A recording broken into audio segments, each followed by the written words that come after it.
It's 9 o'clock. This meeting is called to order. Ohio Business Enterprise Program, the premier career opportunity for Ohioans who are blind and the service provider of choice for its customers. Let's go ahead and do roll call. And as is my custom, I have a question for you guys today as you call out your name. Tell us all something that you've enjoyed recently or currently enjoying, book, film, television series, restaurant, anything like that. Just briefly, whatever you might recommend to everybody. And I'm going to go this time to the right. Frank? I mean to the left, the other right. All right. Frank Regassa, Cincinnati representative. Enjoying something, reruns of the original series of The Fall Guy. Nice. John McNamara, Cleveland rep. New show called Those About to Die, if you like history. Dave Regassa, Cincinnati alternate, and I might just check out John's show. Curtis Joyner, operator Toledo. Just really been enjoying this summertime with family. Awesome. Wade Burkholder, alternate Toledo, and my wife Cheryl, she's here, but she don't want to say anything, so I'm just saying that for her.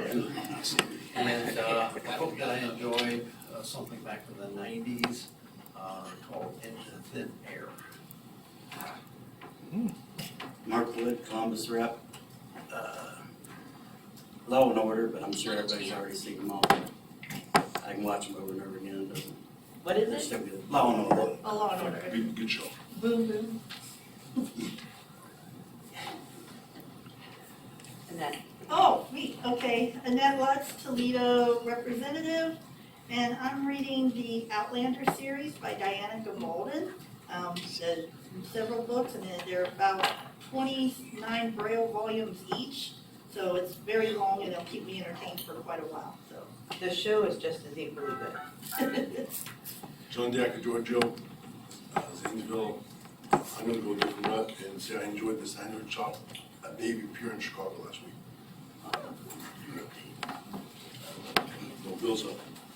No, Pier, I guess you're I'm sleeping. So All Bill right. refuses to talk. Dean Hamilton, I'm the rep for Acton Camp. Chris Saban, secretary, and I'm enjoying the latest book in the Tom Clancy, Jack Ryan series. I believe it's Duty and Honor. It's on Autumn, I believe it's about to come out on Florida as well. My name is Keith Trammell. I'm the representative for Dayton, and I've been enjoying reading VE literature. Oh, yeah. Enjoying? Enjoying. I don't know, y'all don't know me. I you know what I'm saying? I never did all this stuff. And it's new to me, so it's intriguing, and then it's like I'm learning, and I get to ask people questions, and it's great. Awesome. Demetri Johnson, OOD, Assistant Legal Counsel. Gather where we're talking about books. I just finished a book last night called The Spite House, and as you might imagine from the title, it's a book about a haunted house that was built out of spite in the South, and all of the things that go along with that. It was good. Kim White, AP for BE, and I'm enjoying live streaming dirt track racing from across the country this summer. Nice. Christy Howell, DEP Program Manager. I'm getting back into the FX show The Bear, about a restaurant in Chicago. Sally Nunes, this is different now. Toledo, Cleveland, Akron, Canton, Zanesville area manager. And this summer I have been enjoying pool time and being outside with my family. Amy Steger, the BSVI Budget and Data Manager. I really enjoyed watching the Olympics, so now I'm into watching documentaries about Olympic sprinters. Warville Short, BE Area Manager for Columbus, Cincinnati, and Dayton. I myself, just like Keith, enjoy reading up on the Business Enterprise Program. I am also currently watching Person of Interest on Amazon Prime. That's good. That's awesome. I didn't realize that was on Amazon Prime. Seth Ryan just joined us. Seth, you want to announce yourself? And I've asked the question, something recently you've been enjoying, book, film, record, whatever. As you said, Seth Ryan, Zanesville alternate. Been enjoying my time spent with all of you. Thank you. Derek Newfarth, representative for Zanesville.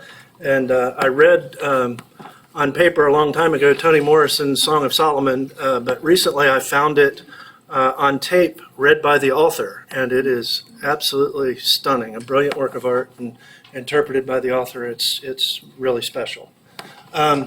So let's go to the phone. You guys don't need to answer the question, just need to figure out who's here. Let's start with anybody from Toledo. Anybody from Cleveland? Yes, Christopher Douglas, Cleveland, Ohio. Anybody else from Cleveland? Anybody from Akron, Kimberly Canton? Mosley, Oh. Cleveland consultant. Oh, yeah. Anybody else from Akron, Canton? Kelsey Barrier, consultant. I'm gonna jump in here, Tom Neal, Cleveland. Oh, Tom's the new alternate for Cleveland, so welcome, Tom. We hope to see you in person next time. Bernadette King, I'm in Canton this morning. Hi, Bernard. Columbus area. Terry Russell.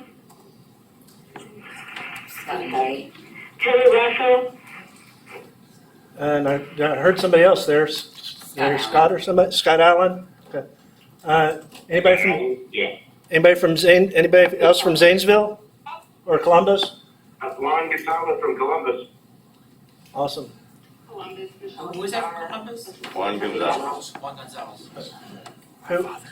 Who spoke after Juan? That was Michelle, your AAG. Oh, Michelle. Okay. Michelle Kazar. Yes. Welcome. Anybody from Dayton? Scott Shepard, business consultant. Any other Dayton folks? Cincinnati.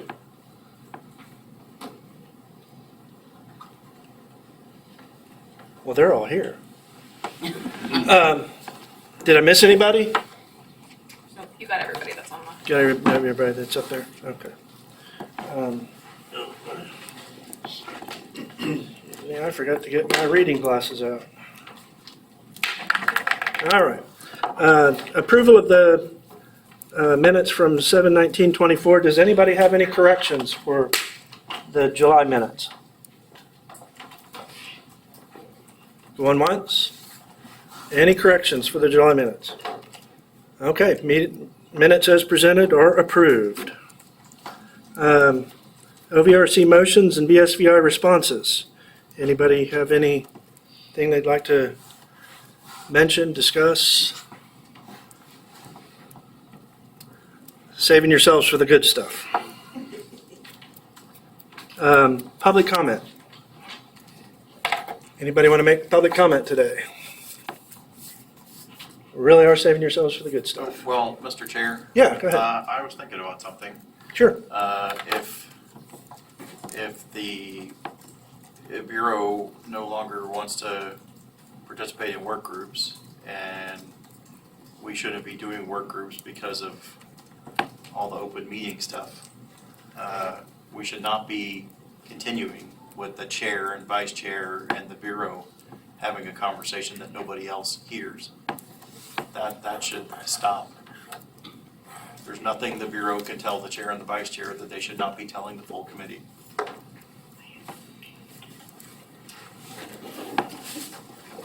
Is that it? Any more public comment? Nope. All right. Facility 854, that's Kent State. There was a settlement agreement that was sent out to the committee. Christy, you want to frame that? Oh, go ahead, Annette. I was going to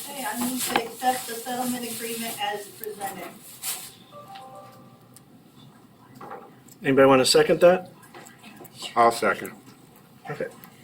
Mr. Chair, Yeah, Seth? I don't understand why, as a committee, we would contemplate agreeing to a settlement that would say that our rules, even though in the settlement it says they did nothing wrong in the bid, that we would just throw out the rules for the time period it was and backdate bids to different time periods. It makes no sense to me for a bid done in May to use rules that weren't accepted until September.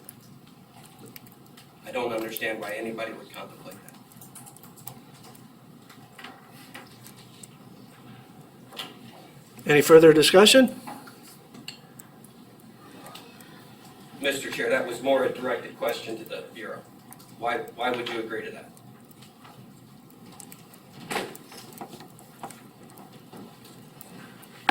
Mr. Chair, this is Dimitri Johnson. Sorry, I'm still getting set up. Seth, excellent question. I think that the Bureau decided that in order to resolve it in a way that made sense upon the advice of our AG and in working with Mr. Neal's counsel, that the way to kind of move through it was, what's presented. Now, this is an opportunity if folks like Seth or anybody else don't think that's appropriate or don't want that or just curious, we can talk about it, but this is kind of the stopping point we reached to. We're like, okay, we can live with this, the plaintiff can live with it, you know what I mean? I know that's probably not answering the question that you asked, which is like, how, but, I'm not, our AAG and the plaintiff's attorney kind of went back and forth and did that, and obviously we agreed to it, they agreed to it. Mr. In the sense that like, they would be, if it's acceptable, we accept it, if it's not, let's talk about what would be acceptable now before we move any further in negotiations with the plaintiff's counsel. So, if you have any suggestions, or if you think, and not just you, Seth, but I'm just saying to the room, if there's something you think is more appropriate, or would be not, appearing as if it appears, or if you just have a problem with how it appears and you want to talk about how the mechanics of that, I'm open to that. I guess what I'm asking for is, do you have other questions now that I've given you an answer? Mr. Chair. John asked for the floor. Well, then I would like to, okay. I withdrew my name. I don't see why at that point, it should just fall to Tom. Why can't it be done by the original rules under the original bid? Mr. Chair, good question. So my understanding of things is that because the original rule, as it ended up in code, was deemed invalid by a magistrate and then affirmed by a judge, we cannot, we're precluded by a court from going back to that original rule. And so the way that we figured is the best way to do it is to just, okay, we're gonna go back to what the scores were. Mr. Chair. Somebody has dropped out, the next person in line would have been Mr. Neal. And that's just kind of how we felt we could proceed, given the fact that the court has precluded us from, doing it how you just did it. But does that make sense? I know that was kind of all a little bit of. I don't see that the rule would even need to apply once I remove my name. Mr. Chair. Oh, sorry. Seth, then Dimitri. I guess just to clarify for me, what rule are we referring to specifically? Great. Mr. Chair, great question. So the rule is, and somebody can help me with the number, but I believe it's the rule G or whatever that this committee worked on years ago, Rule 3, that goes over how the points and how people get, what's the word?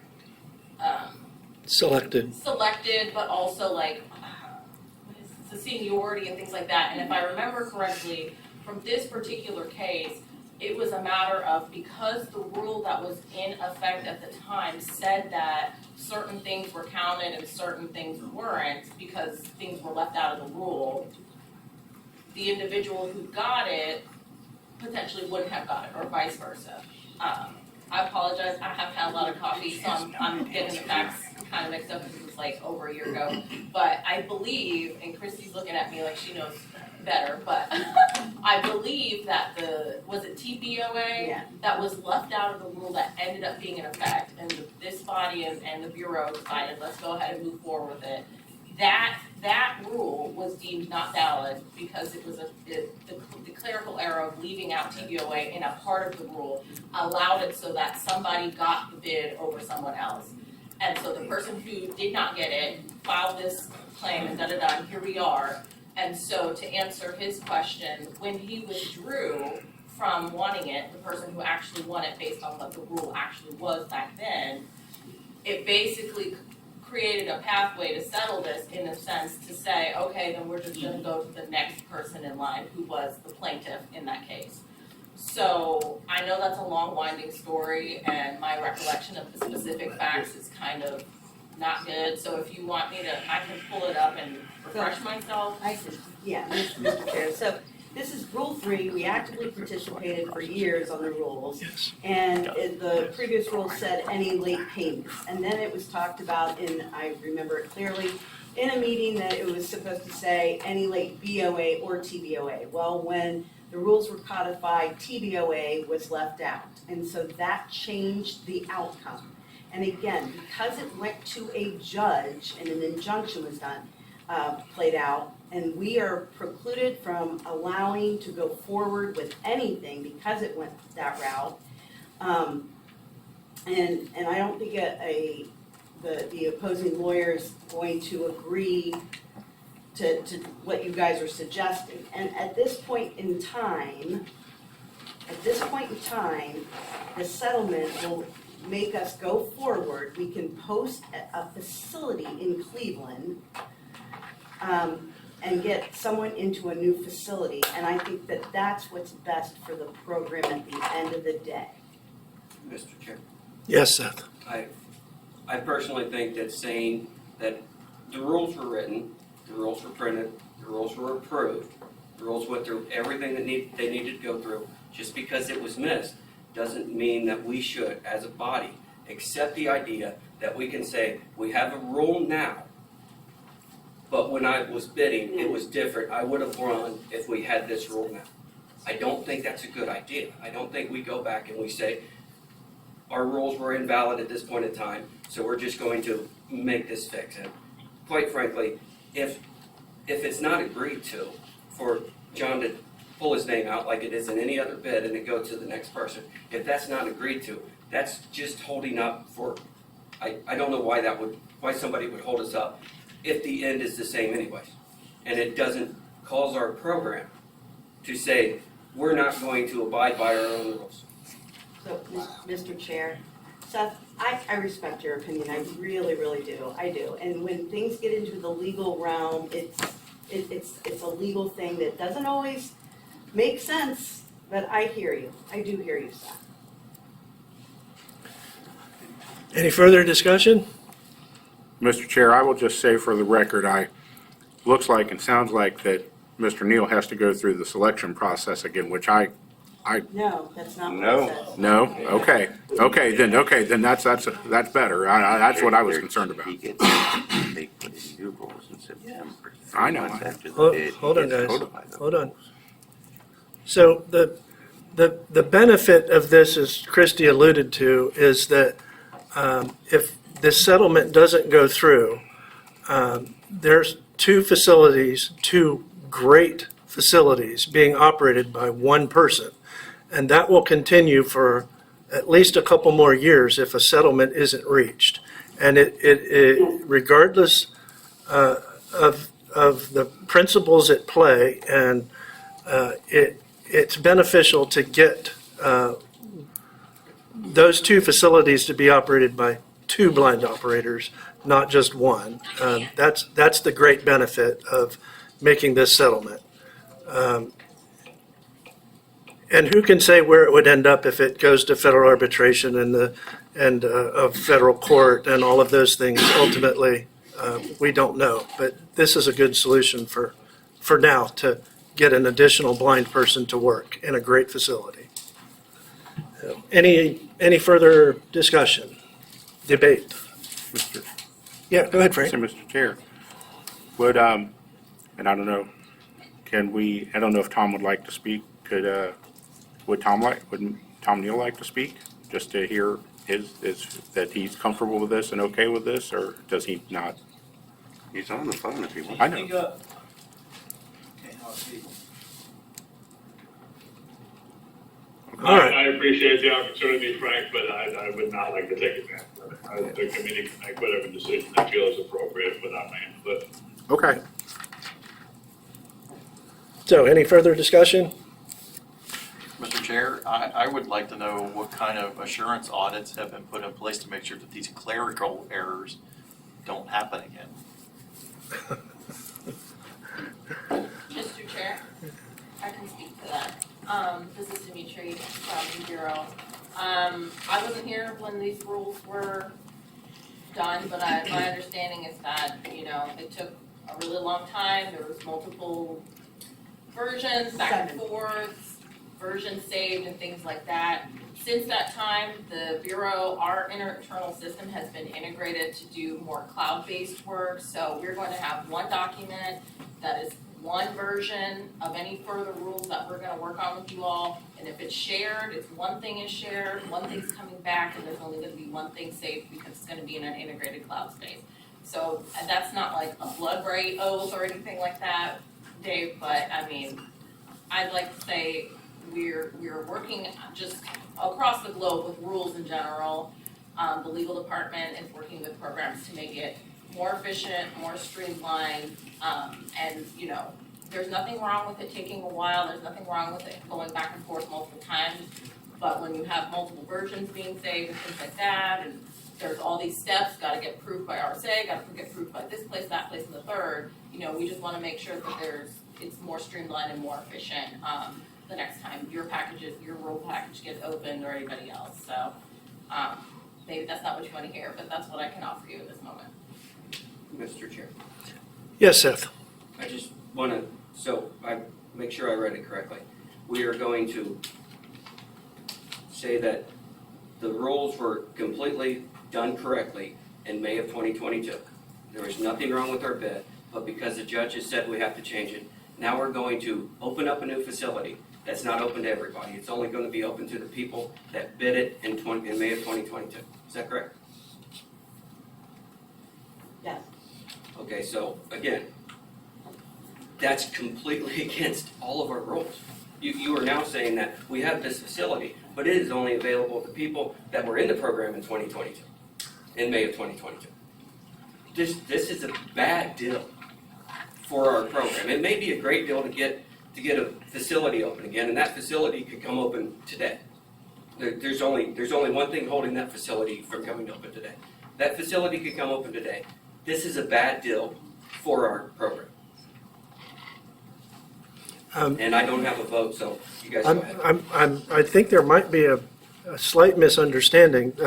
The Tom who made this claim is operating his normal permanent facility, which is a Kennelly in Northeast Ohio, which is a great facility. That's his permanently assigned facility. He was at the time of the selection for Kent State, the temporary operator, and because of his claim, the court allowed him to retain that facility also. And that's what we're freeing up, is this settlement agreement allows him to choose finally to accept Kent State as his permanent facility, which then throws him out of the Kennelly that we now can post to anyone who wants it, not just the people from 2022. Mr. Chair? That'll become available to everybody. Mr. Chair? Yes, sir. Oh, I understand that completely. Okay. My statement is Kent State. Kent State is only available per this agreement to people who put in for it in May of 2022. Yes, that's correct. Again, that's against our rules. We have an open facility that we are cutting out how much of our program is not allowed to bid it, even though our rules say that any open facility can be bid by any operator. Mr. Chair, Yes. this is Dimitri. Seth, I resonate with your frustration. I think, you know, what you said earlier kind of hit the nail on the head, that a judge made the decision that we need to keep that bit, that selection process stuck in a point in time. And we can't fast forward to present day because the judge said, you cannot do anything with this site until the full arbitration process has been gone through, and that means the federal thing and everything.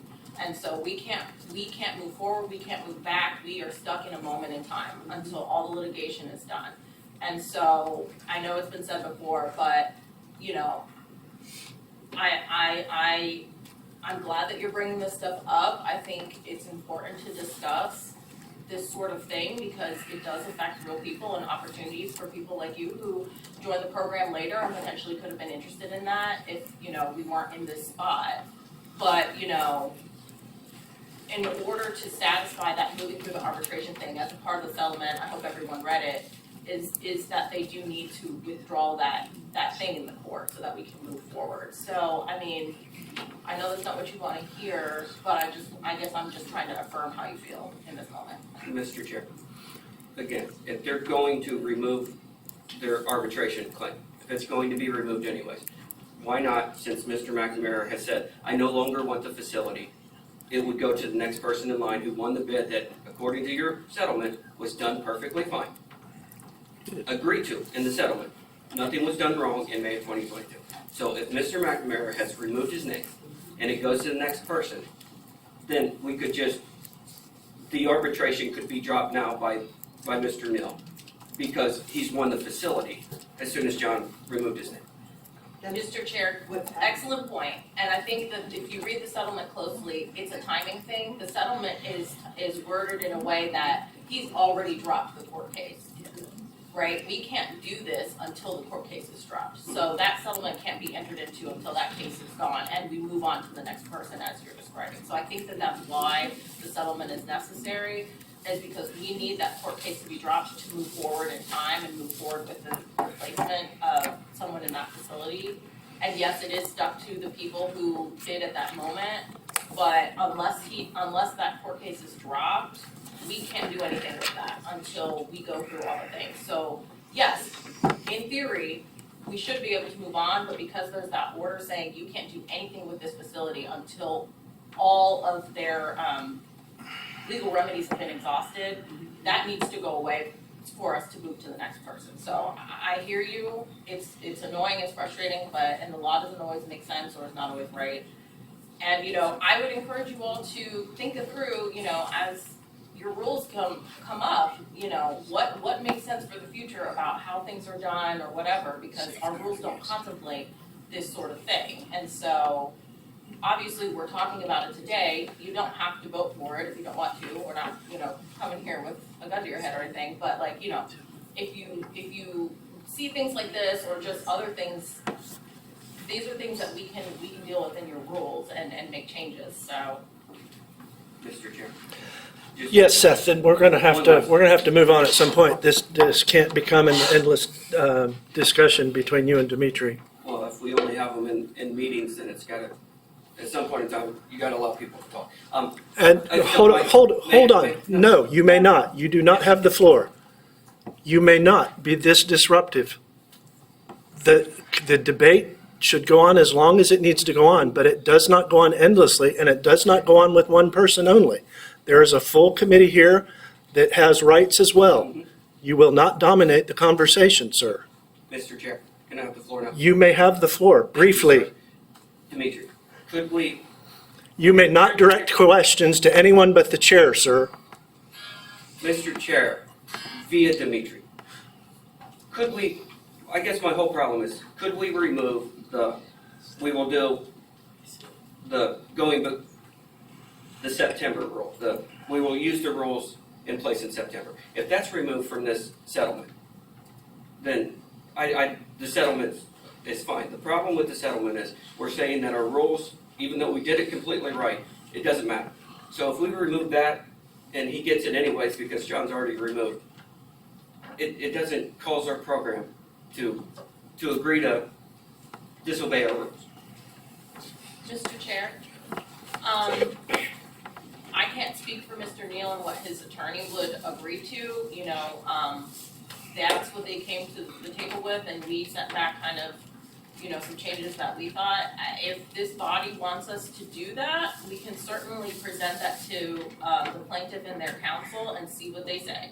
I'm not opposed to tweaking it or anything like that, I'm not, so, I mean, if we wanna talk about that change and what the ramifications of that would be, and whether or not, you know, obviously, I'm not trying to put Mr. Neal on the spot, and he doesn't have the opportunity to have his counsel here to kind of advise him on anything, so, you know, there's only so much we can talk about and get done today, but, you know, if people feel strongly, or agree, or just curious about what Seth's just proposed, I'm more than happy to bring it back to our AG to propose to, the plaintiff's attorney.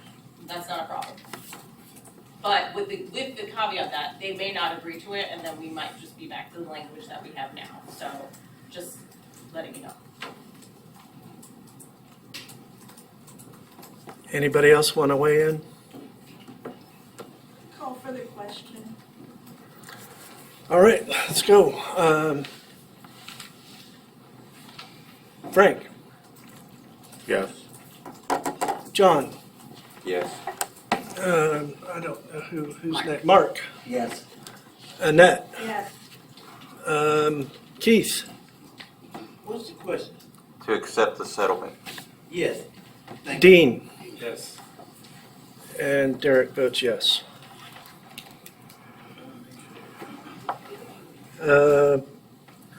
OVRC reimbursement information. Christy asked for this. She's got some new information about how we're all reimbursed for our expenses as committee members. Mr. Chair, thanks. So the reimbursement stuff, it's a pain point, and again, it's bureaucracy, and it's rules that even our fiscal, we've got to follow DAS rules. And a lot of the reimbursements are getting kicked back for a variety of reasons. You know, if there's a mistake on it and we like X out something, they're like, you can't adjust a invoice for an operator. And also the taking a picture of them, it does not work well. And I know it's hard for you guys too. The other thing that I've asked fiscal in the last couple weeks too is that, you know, typically they're like, you can't help a vendor write an invoice. And I said, but, you know, I feel a duty that we need to help and assist to get this right. So they came back and said, okay, Kim can assist. So what I'm proposing today is two things. One, Kim is here today, yay. And like during lunch and then afterwards, if you guys want to sit down with her, she can go over the form, exactly what we need. She also has stamped, not stamped, return envelope. What is it? Return envelopes. They don't have a stamp on it. For you guys to print and mail them. Now, if you can do your stuff today, now I know Keith, it's my understanding you stay over Friday night and you know you get reimbursed just for Thursday, but the invoice might not be able to come. And you guys could give that at the end of OVRC and we could, you know, and sign it and we have everything and the receipts. That would be the easiest thing. If not a requirement at all. You want to do it next week and call Kim and walk that through and make sure she could possibly send you with the typed numbers, but you guys have to review and approve. So, and the other thing is that we're on a timetable too, where if there's a couple rejections and it goes over 30 days, then that's all this other paperwork and justification has to go into play. So I'm asking that you guys submit them within 7 business days so we can process them. And I wish, and I've asked fiscal, I wish there was an easier method and, you know, the accessibility of it. but we have to follow DAS and it's a pain point. So I don't know if anyone else has comments or suggestions on how to make this easier process. Mr. Chair, Yes. Dwayne. So I just want to kind of chime in this a little bit here. I've submitted the forms to Kim, and she's been a great help. But so many times, stuff gets bounced back to me because it's not exactly like, I don't know what's OV on how they want. I think, why don't I just send you a blank form and you fill it out and pay me what you're going to pay me anyways? Because that's what it seems like it is, and I don't see the formality of having to make out an invoice that, I mean, if it's my invoice, I should be able to make that how I want to make it instead of exactly what they want. So, Mr. Chair, I hear you, and they even Google, like DAS will Google the distance.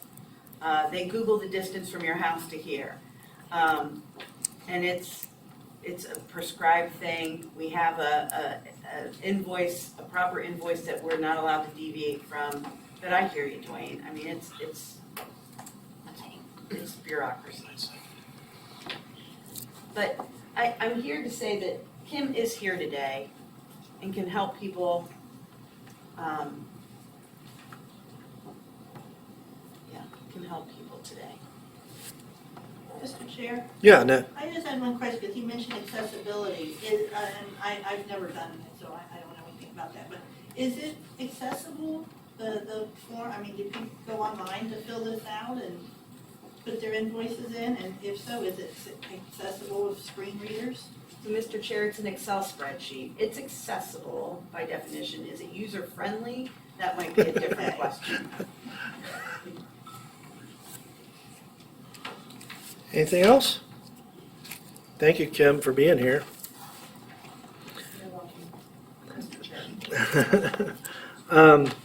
Well, Christie, you're still on the agenda. Records reviews per Rule 4. You asked for this to be on here, and what up? That's me? That's you. Okay, I'm sorry. Rule 4.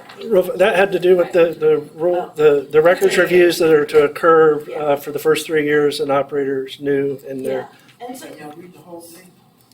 yeah, so Mr. Chair, I'm gonna send this over to Sally because we've kind of revised it. So what's going on with the records review is last year, operator came and said, this isn't right, I don't want to do this. And so we stopped, and then it was supposed to be a work group, and it went nowhere.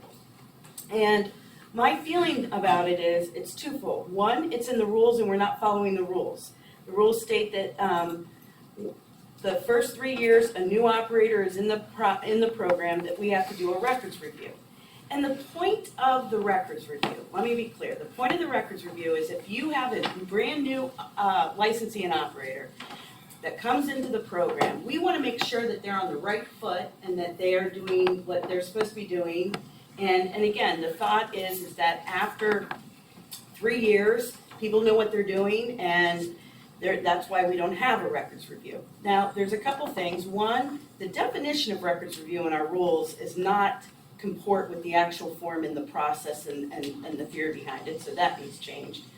But the other thing is that, and I understand that some people are like, this is an invasion, but you have to understand that there is some liability on the Bureau's part to make sure that new people know and are doing what they're supposed to be doing, and it's not everyone comes into this program with the same experience, skill set. We've got kids coming into this program, that it's their first job ever. And so that there's a different, it's not a gotcha thing, it is are they on the right path?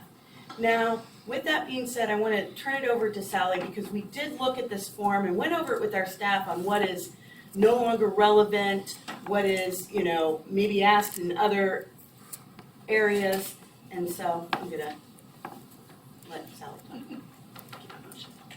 Mr. Chair. Yes, please.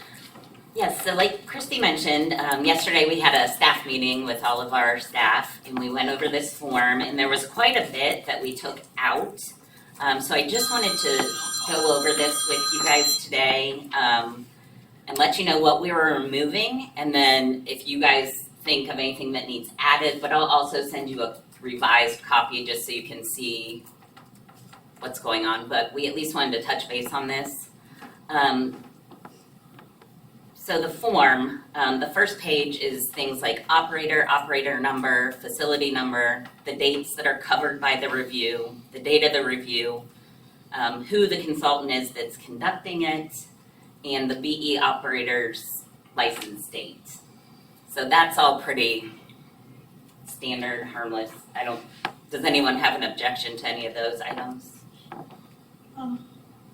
Mr. Chair? Yes, Annette? I would only say the BE license date would be I would say the date of their first, because I assume you're using that to justify their first 3 years in the program. Mhm. So wouldn't it be the date of their first signed BOA, TBOA? Good call, thank you. I will change that. The next one is the sales tax vendor's license date, so just making sure the operator has one and it's in date, it's valid. Just verifying that, we don't need a copy of it. We removed the part where it says that the license is posted. We didn't see real value to that question. We did leave the health department license date, whether it was current or not, the date of the health department license, and then whether or not that was posted. So we didn't think, any thoughts on that part, keeping that? Mr. Chair, Yes, Frank? are you guys saying it needs to be I'll use myself at the rest area, not that I do coffee anymore, but when I was doing coffee, I had a license from the health department and it was posted, but it can't be posted out in the public where they can get a hold of it or something, because it'll just get ripped down or taken or thrown away or something. Mr. Chair? Yes. And yes, it would just be the consultant verifying Okay. whether it's on the wall of your snack machine or if it's inside your coffee machine, just making sure it's there. Or inside the door of the stock room or something. Right. Like that. Okay. I guess Mr. Chairman, I have the floor, yes. I guess I would ask the question of why is it important to not ask the question about one document, but it is another document? I don't know that it's necessary to recognize that the person's complied with the health department requirements of posting it, because those are very specific, and I don't know that should fall within the purview of the records review. It's just an extra step that isn't really necessary. That should have all been part of training anyway, and the less stuff that you put in here, the easier it'll be to conduct them and make them effective and appropriate to what they're supposed to do, I would think. Yeah. Keith? Somebody over there first. Oh. John. John? The health license per the health department has to be posted. There's nothing that says our license has to be posted. That's why I think actually kind of a little bit of- John, you're gonna have to speak up, man. I'm having a hard time hearing. Okay, sorry. I said the health license per their rules has to be posted, whereas there's nothing in our rules that said ours has to be posted. So that's why I think it's actually relevant. Yeah, you're right, but one can make the argument that, our rules do require that operators comply with all the, state, federal, local laws that apply to their facilities, certainly, but I don't know how deep we want to get into all of that. I suppose because it is one of the purposes of the first 3 years is that it's a training tool or a training validation or verification opportunity. Maybe, it just seems to me you want to not make it too complex. That also requires perhaps if you're just asking the question, fine. If you actually have to have the consultant go and verify it within the facility, is it worthwhile? I don't know. Mr. Chair? Yes, it is. I believe that's the basics of doing business, and if going to verify any of it, what's the purpose of doing the records review every 3 years? It is put upon with the Bureau to make sure that we're following all those laws, that we're trying to teach and make sure that our new licensees are following those. So a basic health license, if you have a coffee machine or you have some, and showing that, I don't see why that would be a big deal. Yeah. Because that's making sure that they're following the rules, following the laws of the state. Mr. Chair. Yes, Keith. You forgot me. But I'm kind of in agreement with Annette with a different set of words. We have federal and state mandates as a business that we need to have a certain group of records. And I'm not going to pick them out. I'm just saying that we should always have within the facility for inspection. I mean, that just like the price of doing business. That's the understanding I got. I guess I understand what Yvette's saying, certainly. I don't know that it's our job to ensure that operators are complying with our requirements, our rules. It's the Department of Health's responsibility to ensure that you're in compliance. It certainly is from a training standpoint, it's our responsibility to ensure that you have the information that you are responsible to have a health license if it's necessary for you to have a health license. I mean, not everybody has to, but some people do. And it's certainly necessary for us to train to that extent. But is it our responsibility to guarantee compliance when the health department can do that on their own? Do we need to also do that? Is my only question. Well, Mr. Chair? Yes, go ahead, Yvette. Give an example though. I mean, what if something happens, or like coffee machine, someone gets sick off of something, and wouldn't that come back on the program if we're not making sure that, and I understand what you're saying, it's the health department's job to inspect, to make sure that, that person has purchased it, but wouldn't it be also on us to make sure that we don't have any issues that come back on the facility or on the program and making sure this operator is following, have applied and did all those things? How do you verify that the operator has even purchased a health license if they have a coffee machine? Oh, well. I mean, they gotta notify the health department. They don't come seeking us. We have to go contacting them. Mr. Chair. Yes, Dave. I actually agree with you. I don't think, there's no harm in asking and making sure that they know they need one and asking if they have one. I'm not sure it's worth physically verifying, but it doesn't hurt to ask and make sure that somebody new is well aware that they need a health license for something like a coffee machine or, wherever it's required. But I agree with you also that I don't think it's our responsibility to verify. I kind of believe that essentially with the health department. Mr. Chair, Yes, Seth.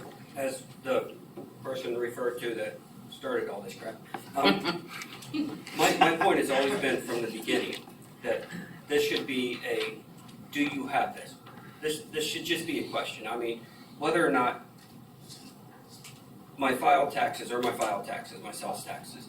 The question from the Bureau standpoint and from us as OVRC is to verify that our operators know you have to pay sales taxes if you sell tax-wide. You collect it for the state and reimburse it. So it has always been a question of, do you have this? And much like the health license, I agree, we should, if somebody has a coffee machine, it should be part of our bid process anyways. You need a health license for this place. But it should be, do you have a health license? Yeah, I got a health license. Okay, check mark. The idea of physically going, oh, there's your health license, let me check the seal on it. That seems overreaching. So, that's always been my yeah, Mr. Chair, and for the health license, I hear you guys, I do. I just think, Seth, you're an honest person, but what if someone lies? I mean, that's the other thing, the liability on us on, that's what I'm worried about. And I don't wanna get into the legalese of, having people write attestations that they're, the full truth and they're telling the truth and all of that. But yes, I think 99% of the people will do it right. But what if someone comes in, yeah, I have a health license, they don't, then the health department shuts them down, then the grantor's calling us saying, hey, you're not following the grantor agreement or anything. And I think of worst case scenarios, that's prison, the prison system. But, I thought for not having a health. yeah, well, you know what I'm saying though, it's just, I just think of the liability and I think of a brand new person coming in and just the assurance, but I hear you, and I don't know right now, again, whether it's posted, whether we verify it. I'm with Derek and Dave on this one. What? I am. And Mr. Chair, I'm fine either way. We can leave it or remove it. Wow, did we all just, Mr. Chair, did we all just agree on something? No. I was about to step up and say, look, I think this discussion. It's glad that we're doing this. I'm glad we're having this discussion. I think this is a starting point, and I think what needs to happen next is after we go through this for a certain length of time today, you guys need to make a presentation of what it is that you think it should be, so that we all have time to review it and think about it in more depth and come back to it next meeting and get things closer to settled. That we certainly aren't going to decide it today. Mostly because we haven't been presented with what's necessary for us to make informed decisions and as a group or individually. Mr. Chair, then I can leave that section for now so people can think about it after they review a copy. The next sections, I've removed all this. It was the commissions and janitorial fees, which we should not have. You definitely want to verify that people aren't paying those. Yeah, right. The next one is, does the operator have employees, yes or no? If so, how many employees, how many are visually impaired, and how many have some other type of disability? And the reason that is used is because we report that on the RSA 15. Mr. Chair? Yeah. They I'm actually sure. asked that on the Yes. gateway and on the, so it's kind of. Redundant. Okay. Mr. Chair, I have a Yeah, question. go ahead, Frank. I have a question And about then that. I know it counts the employees, but I know at one point, the actual operator counted as being legally blind in the facility too. And I don't think we count that anymore. Yes, that's I count that. that's the question I was going to ask. I think it's doesn't- done differently by multiple operators when the question's asked on the Well, OBG. Some Mr. people include themselves and some people do not. Mr. And what's the preference for the RSA? Yeah, go ahead, Frank. Mr. Chair, on the gateway, when I file my monthly operating report, that question is not available for me to answer. It is locked. Because I don't have employees or I don't have anybody on payroll. Yes, that. Oh, well, Mr. see, Chair, that- That is what it is. Mine was always grayed out too, but. Oh, so if you don't I- claim employee, I think recently that might have changed. Nope, not on mine. No, I mean for me. Oh, okay. so if you don't claim wages on the MOR, it doesn't ask you questions about employees? Is that how that functions? I think Mr. Chair, I think they answer it for you, basically. If you're not claiming employees or wages, I think it just assumes you don't have any input zeros. The only part of the gateway that pre-populates with zeros is that. But I would also add that, as self-employed people, those would be my employees. I'm not sure I would be obligated to, just give that information just because they ask for it. Mr. Chair? Yeah, go I ahead. have a temp facility that I claim no wages on, but it still asks on the IVR, how many employees, how many who are blind. So I think the problem is if you say, the first question is how many employees do you have total? And maybe on the gateway itself, if you put 0 there, it doesn't let you ask the other ones, but on the No, it's IVR, locked. it does. It lets you answer all of those. on the actual, Mr. Chair, on the actual gateway system, that whole, I want to say it's number 7 or step 7, that whole thing is locked. There's no editing it at all. Mr. But- Chair. Yeah, go ahead, Amy. So yes, the system is set up, if you say you don't have any employees, you can't answer those other questions. It is for RSA, reporting, that's the only reason why we ask, and it actually says excluding blind vendors assigned to the vending facility. Mhm. So it would be anyone who you are employing outside of yourself. Is the exclusion on the RSA form, or is the exclusion on the questions on the OBG and IVR? Well, we use the information that you enter in OBG and IVR, that's why the question is asked. Right, but I'm For saying is RSA that, 15. you mentioned there's a statement that says excluding the vendor, the blind vendor. Is that on the RSA form, or is that on the OBG IVR form, or both? The RSA 15 directions, is that what you're reading from? Yes. Okay, It's yeah. So that's what I was asking earlier. I think we all need clarification as to whether we should include ourselves or not in those figures. That's my question, and that's probably now it Mr. needs to be a Chair. training point, yes. I think that is a good training point, that you should not be including yourself when you Okay. report on the form with Okay. OBG and IVR. Mr. Chair? Yeah, go ahead. We were always told that we should do it because of the state law that says on state property, 50% of the people who supervise us under a blind vendor should be blind. And because of the AG opinion from back when that was asked, that said the blind vendor can be counted as that. So we were always told to put that on there as the employee, so that we were showing that we were following state law.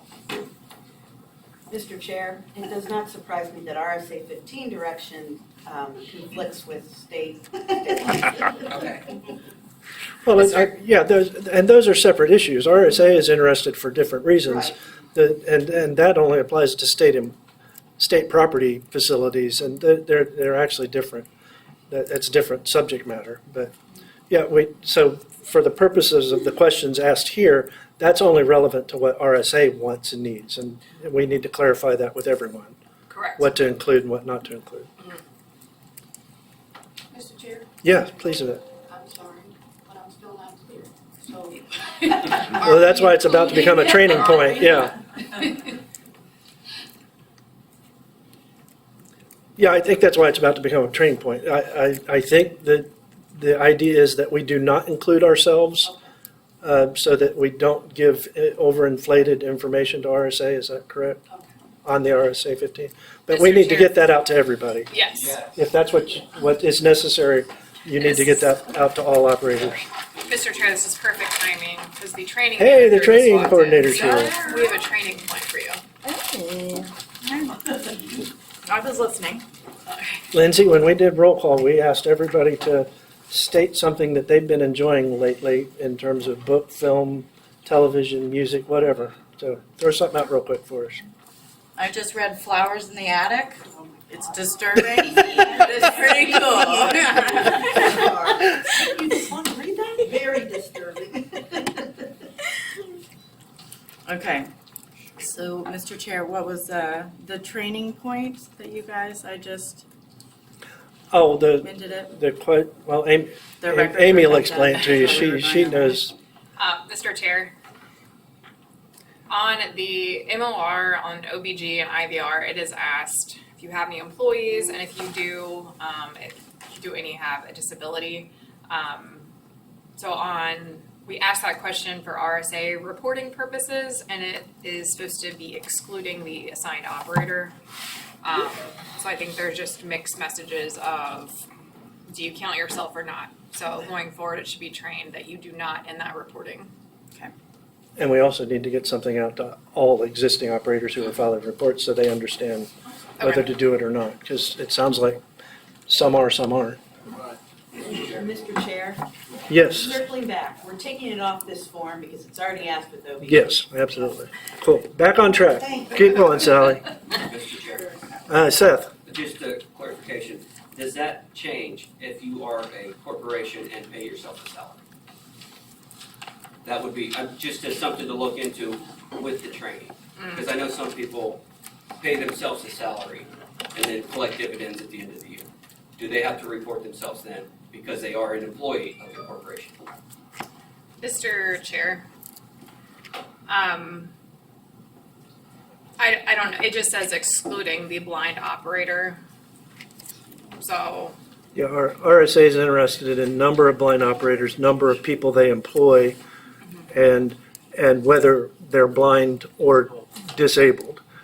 I think is the stats they're looking for. Mr. Chair, in the RSA 15, the vendors are already counted. Yes. Like they have a section where it's how many vendors are in these types of facilities and blah, blah, blah. So I think it's just that additional, like even though you're self-employed, you're employing yourself, but you're the vendor, they just want to know outside of that, who else is employed for the program. Sally? All right, Mr. Chair. The next one was I-9 on file, yes or no. Our staff, and myself in particular, thought that when the records review comes around, that's too late really to be checking. That's supposed to be done on day one of employment. So that's a better thing just to train during their training period. And maybe we add it to a checklist when someone is transitioning into their facility, just saying, make sure you have an I-9 for all employees. So we don't need to see that.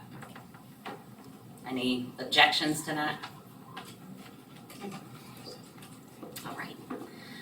The next section, we also removed, it was per Ohio Revised Code 3304.3, each blind licensee may employ and discharge personnel required to operate as vending facility, but employment preference shall be given to blind persons capable of discharging the required duties, and at all times, at least one half of the employees shall be blind.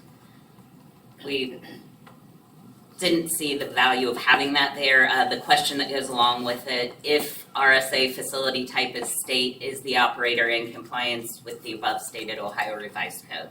Again, that's something we feel is reported elsewhere, and we can verify that on MORs. Seems like that's something that could be part of the checklist too, that Yeah. you give to any, and when you talk about that checklist, I'm assuming you're not just talking about new people, but I mean, throughout the Right. life of an operator in the program, that I think that would be a good idea to have that checklist, whatever you end up putting on it, being a part of all transitions, so that people can continually be aware of their obligations. Mr. Chair, the next one is if vehicle is expensed off on the facility, does the operator have proof of insurance, yes or no? And the next question is, if yes, is the insurance amount adequate enough to meet the BGA requirements? Mr. Chair. Yeah, go ahead, Dave. We shouldn't be asking about insurance. Again, that it's up to you to obey the law and have insurance on your vehicle. That's completely outside of any authority OOD would have. Mr. Chair, Yeah, Yvette. I agree. That can be taken off. That's the responsibility of the operator. Mr. Chair? Yeah, go ahead, Annette. And I agree with that as well, with the one caveat that worries me a little bit is that our program does pay for liability insurance. And I would worry that if we did not, if one of our operators were in some kind of accident and their vehicle was found fault, and they did not have insurance, not only would they be in trouble legally for lots of reasons, but I'm worried that that would open our program's insurance policy up for some kind of liability. That would be my one worry. Mr. Chair, Yes, Yvette. when did the program start paying liability insurance on our vehicles? But That's for our like our storage unit or something like that, am I correct? Correct. Or am I? Well, not your storage facility, no. Well, Your, like- yeah, well, yeah, it's, anyway, that gets more complicated, but yes, you're right, yeah. My worry would come if, no, it doesn't cover our vehicles, but I would worry if someone didn't have insurance, that someone would try to put a claim against our, knowing that someone's doing work, that they're a business, and that they haven't. People's gonna go where they can try and get the money. I'm worried that it could open us up for something. Mr. Chair. I don't know that for a fact, it's just, Dave, then Derek. Yeah, I don't think that would translate at all into some type of liability that we provide for the facilities. But in any case, even if you left the question on there, if they have insurance on their business vehicle, who in OOD is qualified to determine how much is adequate insurance? Nobody. Mr. Chair. Yeah, go ahead. And then still Derek. I'm keeping myself on the list. Yeah. Oh, I'm sorry, you can. No, you go ahead. No. Okay, the question is the amount adequate enough to meet the BGA requirements? Some of our BGAs Yes. do have, crazy amounts in there, like Wright-Patterson is some astronomical number that you wouldn't think you would need. For vehicle liability? Mm-hmm, I didn't not know all that. of them, just some. Okay, Mr. Chair, if that's the case, that should be phrased. I'm sorry, that should be what? It should be worded differently for specific cases where it would be, a valid question. Not for everybody, you know what I mean? Oh, yeah. And that's where I was going, is that it actually is a requirement of certain BGA, including the ODOT BGA. And I know Wright-Pat, and I'm sure other places, that it is a requirement that vehicles be insured to a certain degree and all of that. And that's a question, again, is because it's compliance with the BGA, is that something that we need to delve into? That's a good question. If it's not, like Dave's suggesting, if it's not a requirement of the BGA and it's just a requirement of law that if you drive a vehicle, it has to be covered with liability, that maybe not. Certainly one of those things that should be on that checklist you were talking about, though. So, yeah. Mr. Chair. Yeah. Who'd I hear? Seth. Sally and I, so your choice. No, Seth, go ahead. I guess when it comes to the insurance, I bid the Wright-Patterson, the coffee shop that, when I first came in, I don't remember that being part of, under other obligations or whatever it is on the bid. So can that just be added to bids where it's applicable? And Mr. Chair, even if we ask a basic question of, do you have liability insurance? Again, it's a checkbox. I would not want to lose a facility if someone doesn't have because then, even if it just says have liability insurance, not even the amount, we could lose a facility as a program if someone does not have that. I don't know that we could lose a facility over it, but an operator could certainly lose their job. But yeah, and yeah. Mr. Chair, I was Yeah, gonna go ahead, say, Frank. my vehicle, the vehicle's paid off, but by default, it's not commercial insurance, but I do keep full coverage insurance on it. Because it's just the best in case something goes haywire. Mr. Chair, Yeah, Yvette. I have a question. What if the operator don't own the vehicle and they're using someone else's vehicle as in their location? And someone else is driving for them. It's not their vehicle, but they're paying someone else. Are we gonna ask those people to show their? This could get into a can of worms. It is the operator's job to keep insurance of whether they're using it for personal use or business use. I don't think the Bureau has any liability in that and should not get into that. Yeah, Mr. Chair, I agree with you that unless it's BOA specific, I mean, there's nothing wrong with a check mark. Do you have liability or you have insurance on your vehicle if you utilize a vehicle? There's nothing wrong with that being a check mark, but as far as determining if it's adequate amount of insurance, unless it's BOA specific, nobody's qualified to determine that. They don't sell insurance. Mr. Chair? Yeah, go ahead, Sally. I can take a stab at rephrasing this Yeah. and leave it in, and then Absolutely. when you guys see it, please give your feedback. Absolutely. The next one was, does the operator use the Ohio Business Gateway? Yes or no? If yes, review the daily cash report. Well, we don't require the daily cash reports, and we should know whether you're using OBG or IVR. So we thought to take that one off. Yeah, that, Agreed. The next one, consultant able to verify using the most recent semi-annual inventory report that the appropriate amount of inventory is showing on the gateway. What are you looking at me for? I thought you were blind. Yeah. So thoughts on that? Mr. Chair, Yeah, go ahead, Seth. I think the appropriate amount of inventory is decided by the operator. I don't think the Bureau has a decision on this. That's personal opinion. Well, yeah, that's more complicated than it seems because a lot of inventory is actually owned by the state, and actually the state law requires that inventories be done biannually by the operator, and if not by the operator, it's allowable for the, the SLA to do it. That's a deeper question than just that. Mr. Chair. Yeah, go ahead. I agree with you, but again, it's the amount of inventory that an operator has is their decision. Well, That was my point. and the question is what's showing on the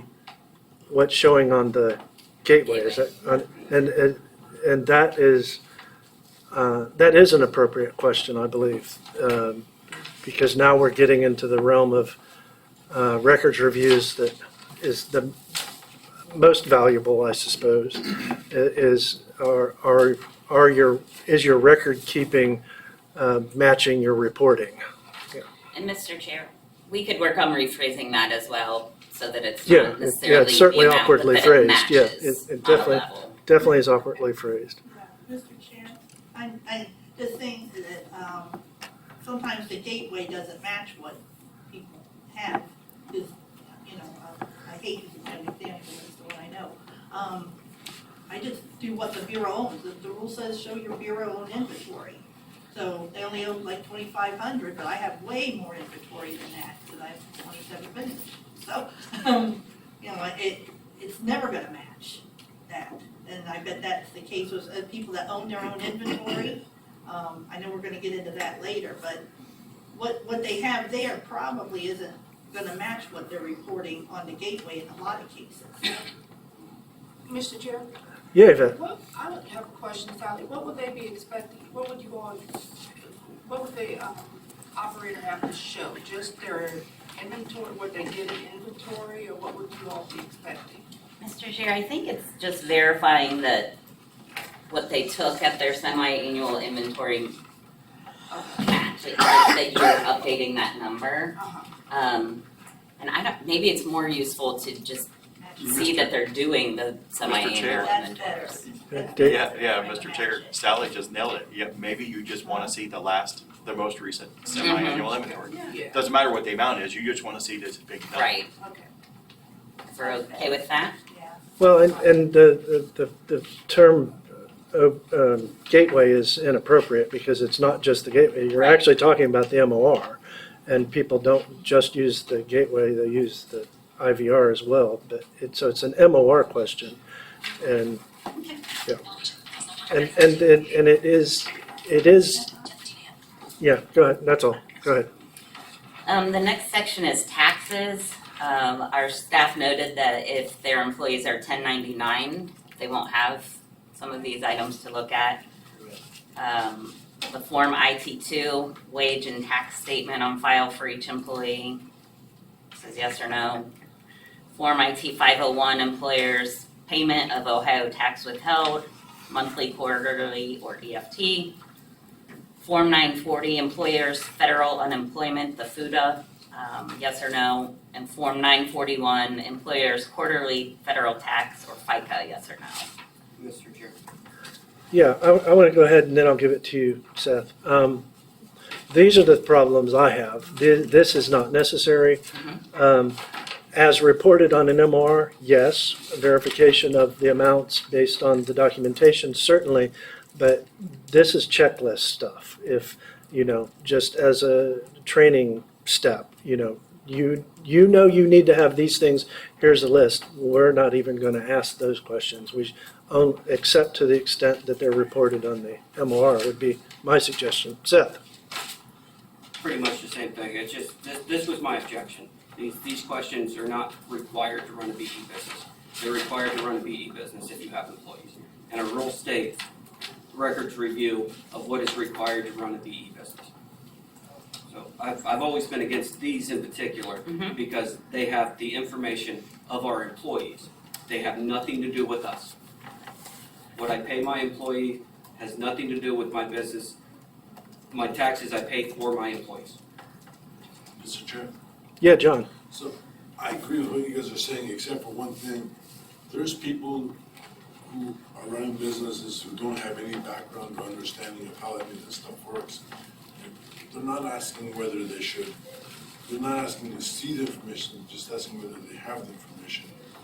And if people don't have that information and they should, it makes them think about what they're doing and whether they're doing something right or wrong. Oh, Mr. Chair. Mr. Chair. Dave and then Seth. John had a good point. Did I hear it wrong? Or are you guys actually asking to see all that, or are you just making sure that they have it?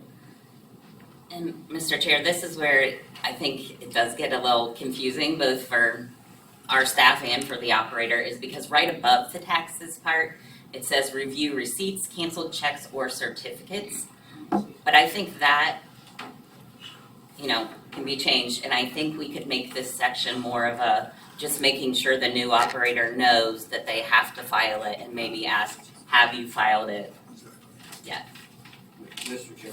Yes, Seth? That was my point when you were explaining to Sally. You said that one of the things, it was kind of hard for the consultants to verify paperwork. And that's where the sticking point's always been. If you guys want to ask on the checklist, do you have employees, are you paying federal taxes, are you filing this form and this form and this form? Like I told Tanya when I was going through this, I don't have those forms. I have a payroll company, they file all of the forms. So that was always my sticking point. But if that was just a miss, if you didn't mean that they have to check and this is just a question, I don't understand why we wouldn't leave it on, because it is valuable information. Just as like I said, when we started this, my whole point was the records review should be more of a, hey, are you doing this? Because this is what you need to do. As opposed to, give me a receipt for the taxes you paid on this machine in July. That just seems irrelevant to me. Mr. Chair? Yes, Seth? Even if John, sorry. no problem. It should be We look the same, so even if you have a payroll company, it's still your responsibility to make sure they're doing it right anyways. It's still good information to have. Again, only the checklist, not to actually see the information. The information is no one else's business but yours. Well, Mr. Chair, Yeah, Keith? but when you say yes to what John just said, if you have a records review or something come up, you can say yeah to it, but do you have it readily at hand? Mr. Chair? Yeah, John? If they're lying, if they say yes and they really don't, that's on them and they can deal with the IRS. Yeah. As long as they verify their ass, that's all that matters. Mr. Chair, Yeah. so I think these next few would fall in the same line, just reminding the operator that they have to have these. The one would be Form U3, workers' compensation on file and current. Just make sure you have this, you have it, blah, blah, blah. Sales tax paid, yes or no.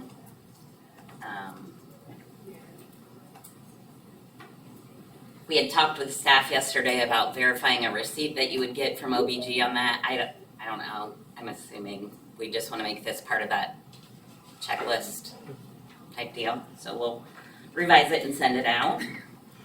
The next one, operator uses an accountant or bookkeeper or payroll company, yes or no. This one had company name. I don't think we need to know that. I think it's just more of a, are you using this service? Mr. Chair, Yes, Seth? can I ask why? I don't know. I don't know, to be honest. Why do you have it if there's no reason for it? That question in general. Well, for one, and I think we discussed this, Mr. Chair, sorry, is that, then they should, that makes sense if there's a write-off on OBG, that they're writing it off, it makes sense, yep, they're using a payroll company. And it's just a question, we're not asking for verification of it, it's a question, and then, again, it's also brand new people that might need assistance. I know, again, you have a wealth of knowledge, Seth. You have a long history. This is not your first job. This is probably your, but I'm thinking of brand new, they don't have any knowledge of this program or of running a business at all. That's the point of this. Yeah, David, then me. If it's just a question, and there's nothing wrong with even encouraging new people to consider like a payroll service, or even an accountant for that matter. Running payroll, if you're new to that kind of stuff, it's probably daunting to somebody who hasn't done it before.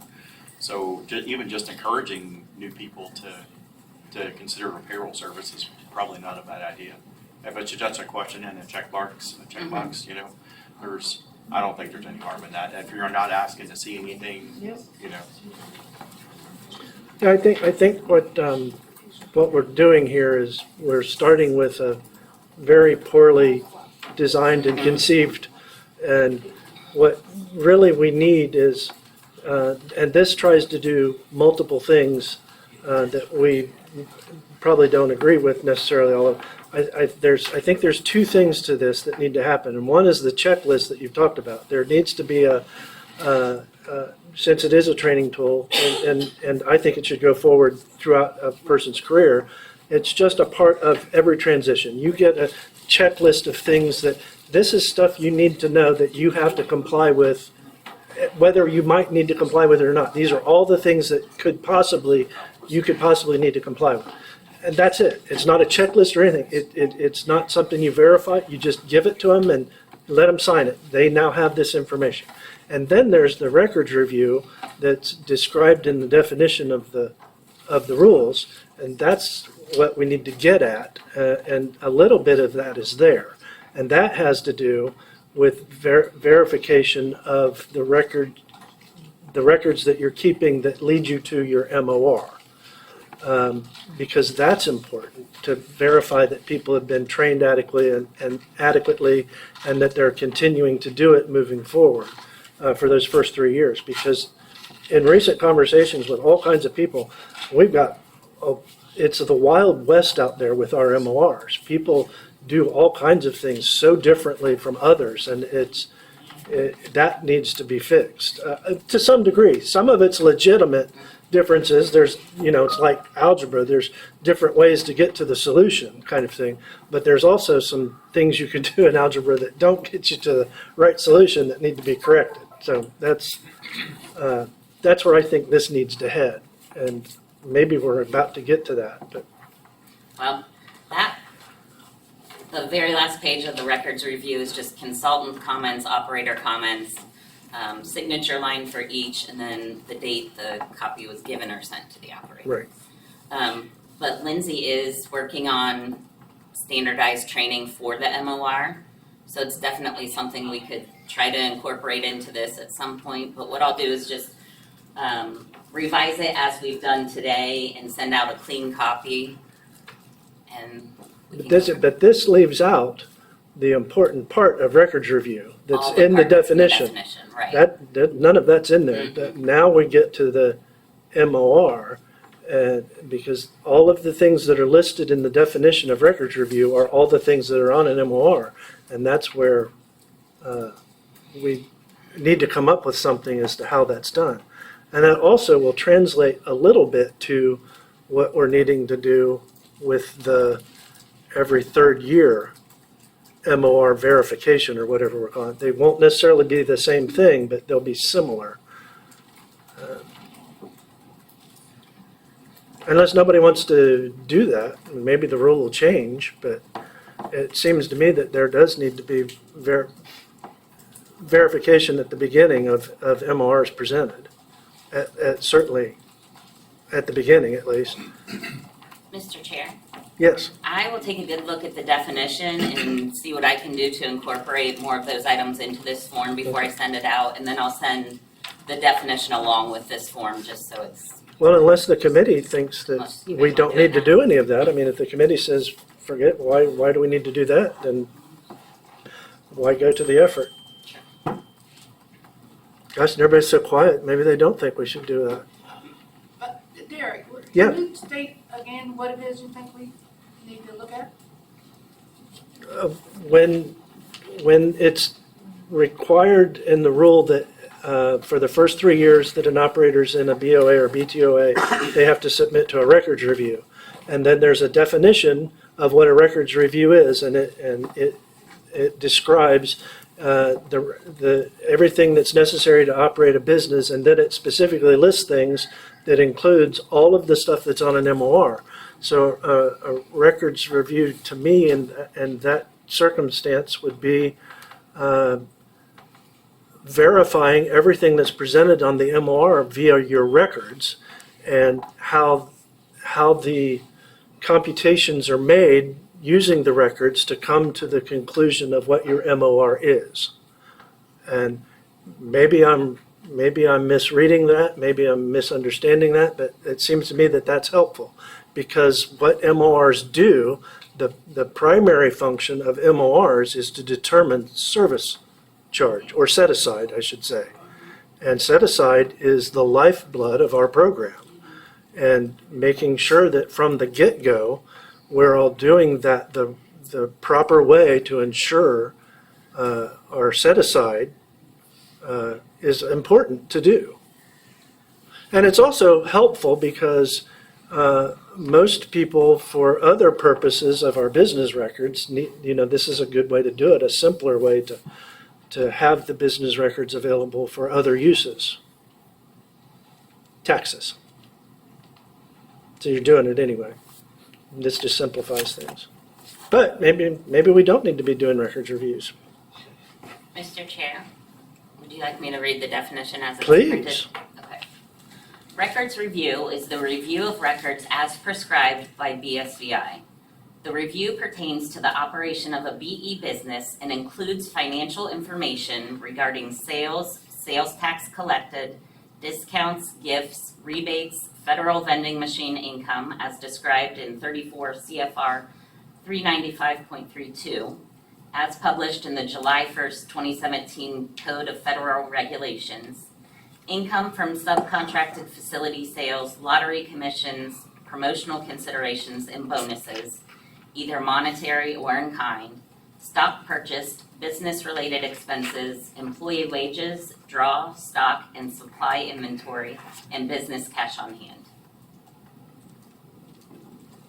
Mr. Chair, Yes, Yvette? when you're reading that, so the person would have to produce, and this is what you're saying, produce all of those documentation upon this review, right?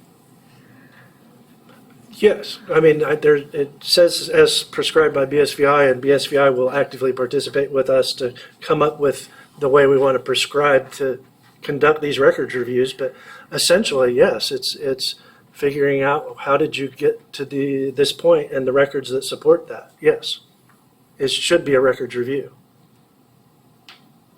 based on this definition. And because we're getting into the rules, that could easily change, but I don't think it should be eliminated because it is important, because it determines what set aside is paid, and set aside, we don't exist without set aside. Mr. Chair. Yes, Seth. So, on this with employee wages. So, according to this record review, we need to show all 4 weeks of employee wages, or do we just need to show for the month employee wages like what we submit with our MOR? I guess the question is, when you're talking about a records review, is it everything? I mean, that's where we're at, and do we really need to see every receipt from Sam's Club that everybody goes to? But yeah, that's the question. I mean, and I mean, it comes down to, what's the time frame? Well, the time frame would be, You know, it could be just this month's MOR, or it could be a quarter of MORs, or it could be an annual thing. That's all to be determined, of course, but yes, go ahead. The way that, like, when I hear records review and, like, especially thinking of, like, a brand new person and maybe they've never had their own business or they're just, you know, new. What if, like, it was more of a conversation where the consultant, because it's based on a whole year, pulls the facility operating report from our system, like all your numbers for the year, and then you sit down with that person, you have a conversation of like, here are some areas where I see that you have a really high percentage of blah, blah, blah. Like, you know, like here are areas where, like, what's happening in your business? Could you improve this to make a better net? Like those kind of things. Not necessarily like, prove to me what you're reporting, but more of a conversation of how are you running your business and how can we help you improve? I mean, to me, if I was a new person, like I would want someone with experience to sit down with me and like, okay, here are my numbers. Like, do you see anywhere like where I could improve to make myself more money? Not necessarily like, well, here's all my stuff and then check that box and sign. Mr. Chair, Yeah, I love that idea. It's a great idea. But seeing every receipt that I have for the gas pump for the last year to prove that this is my vehicle thing, that just, who's going to do that, first of all? You guys have been telling us for a while now that you don't have, gotta get another area manager because everybody's overworked, and now we're going to do a year's worth of review on every receipt somebody has. I think Amy's idea is wonderful. Mr. Chair, we used to have these conversations like when we had goals for everybody, and I'm not saying bring back that or anything, but I feel like those conversations, like I remember having some really good conversations with operators of like, hey, did you notice that this was going on and you could be doing these things? So I think it may be more of a, here's how you can improve as a new person rather than show me your receipts kind of opportunity. Mr. Chair? yeah, go ahead, Dave. So the records review, in this case, would just be for 1 month, right? You're not, well, Seth mentioned all the gas receipts for a year. It's not for a whole year, right? It's only for 1 month? Mr. Chair. Yes, go ahead. Yes, the records review covers a whole year, and I think that's where Amy's coming from, is saying, Well, we don't need to see every receipt Where does it say it's for a whole year? It says that it occurs yearly. once a year for, okay, we've always assumed it was for the. Yeah, you're not gonna do a records, previous year. no, you absolutely would not do a records review for an entire year of records. I mean, But again, we're not asking to see receipts for that, we're just looking at a year's worth of the MOR, like on a Tableau report and saying this is where we think you could. Mr. Chair? well, that's a performance thing, not a records review thing, I think. And if people don't want to do records reviews, I'm fine with it too. I don't, I mean, I see a value in them, but if people don't want to do that, that's fine. What you're describing is more of a coaching performance thing, you know, how can we improve your business, you know, that should be going on anyway. I think that's one of the primary functions of the consultants anyway, is to assist with that. Mr. Chair, Yeah, sorry. go ahead. Oh, and I had a bunch of people over here, so whoever I forgot, you're next.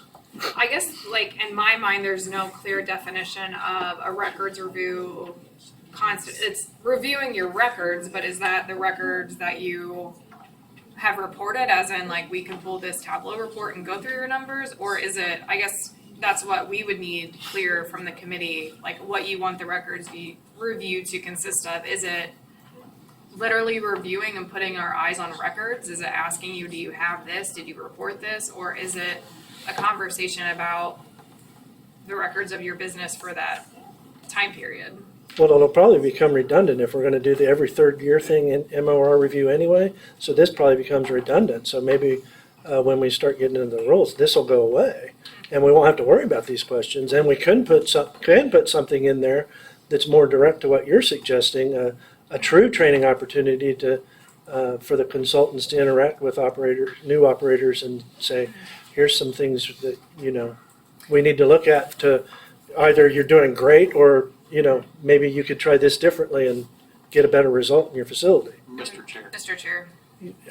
Yeah, you, then Dave, and I don't want to forget the people across the way that spoke up earlier.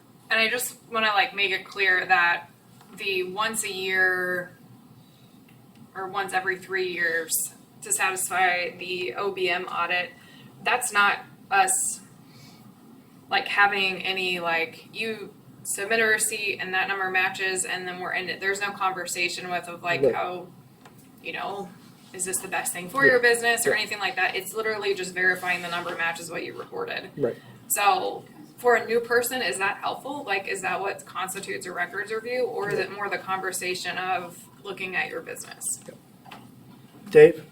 So when, I liked the other idea too, a conversation of being more of a training, but I kind of agree with you that a record, that's not really reviewing any records. So when I was new, I did two records reviews back then. And back then, it was 1 month, and you just took all of your records for that month, and they would just double check your math, make sure everything added up. Sometimes they found that there wasn't any discrepancies of mine, but they had found discrepancies before. But on stock, people added it wrong, things like that. But it was just to check and make sure that all of your receipts were there, everything added up. It was actually a records review. And I almost think that 1 month, not a whole year, but 1 month of an actual records review would probably be productive, just to make sure you're doing it right. I was actually eager to do my records reviews back then because I was new. I wanted to make sure I was doing everything right. Mr. Chair? Yes, you bet. I believe that, I've been through many records reviews, and they were wherein they wanted to see your receipts, and they wanted to make, do all that kind of stuff. And if not 1 month, no more than a quarter or something would be sufficient. But I don't believe that if you're doing these record reviews, you're saying that the consultant, which some do not have a business background, is controlled an operator, because we already know we have some more savvy than others, and not to say anything against our consultants, but what are they basing their opinion on? Where, I understand them showing you your percentages and all that, but where are they getting their information on how you can improve? I mean, are you just saying what areas need some improvement, or that you need to maybe be a little careful of, or what advice is our consultant going to give us? Because in Kennelly, our seasons change, so business change, percentages change, all that kind of stuff, so it depends on what's going on in the business. So I'm just trying to figure out what would they be. Excellent, excellent question. Some don't even know how to do it anymore. Excellent question. Don't even do it anymore. I don't know. I don't know how much are we getting from that. Mr. Chair. Yes, sir. Isn't, according to the rule, this first 3 years, this is not a record review anyways? It doesn't clearly state this will not be considered a records review. It should, and isn't records review a second subject for a disciplinary action where we do have records review in our rules? Mr. Chair, this is where it's always been, it says, when we're talking about MORs and this whole thing, it says that at any time we can ask for verification of an MOR, and that doesn't constitute a records review. I've always been frustrated that this process, the first 3 years for a brand new person, and on this records review that Sally just went through, none of it talks about an MOR. Well, I think we're conflating two different things. I truly think we are. And I think we need to define what a records review and what maybe this is called something else, because it's totally conflated. That's my opinion. And Annette, Yvette, to address what you're saying, we went over some definitions on MORs yesterday. We're working on a training to be consistent for new people coming in. People absolutely need to know and be trained on an MOR, but I think that the conversations, which I think our consultants do now, And yes, they don't necessarily, some of them have business backgrounds and Yes. retail backgrounds. Sure. But it doesn't take, even I could say, I'm just throwing out examples. You know, is it right that someone's vehicle expense is 80% of their net or 80% of their sales? Probably not. I mean, that, you know what I mean? Now, again, can we do anything about that? Absolutely not. All we can say is, hey, you know, your vehicle expense is 80%, like you're not, you know, you're not really running your business very effective, or any other category to that effect.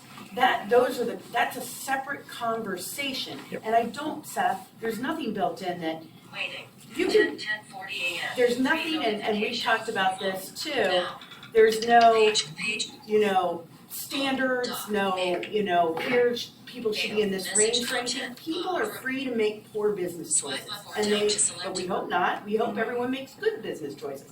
And we have 70-some operators, and there's not 2 operators that run the business the same way. There's not. Yep. But, you know, I think we are responsible for a new person coming in, making sure that they're on that right path as best as we possibly can. Otherwise, we're setting them up to fail. Mr. Chair, Yes, Seth.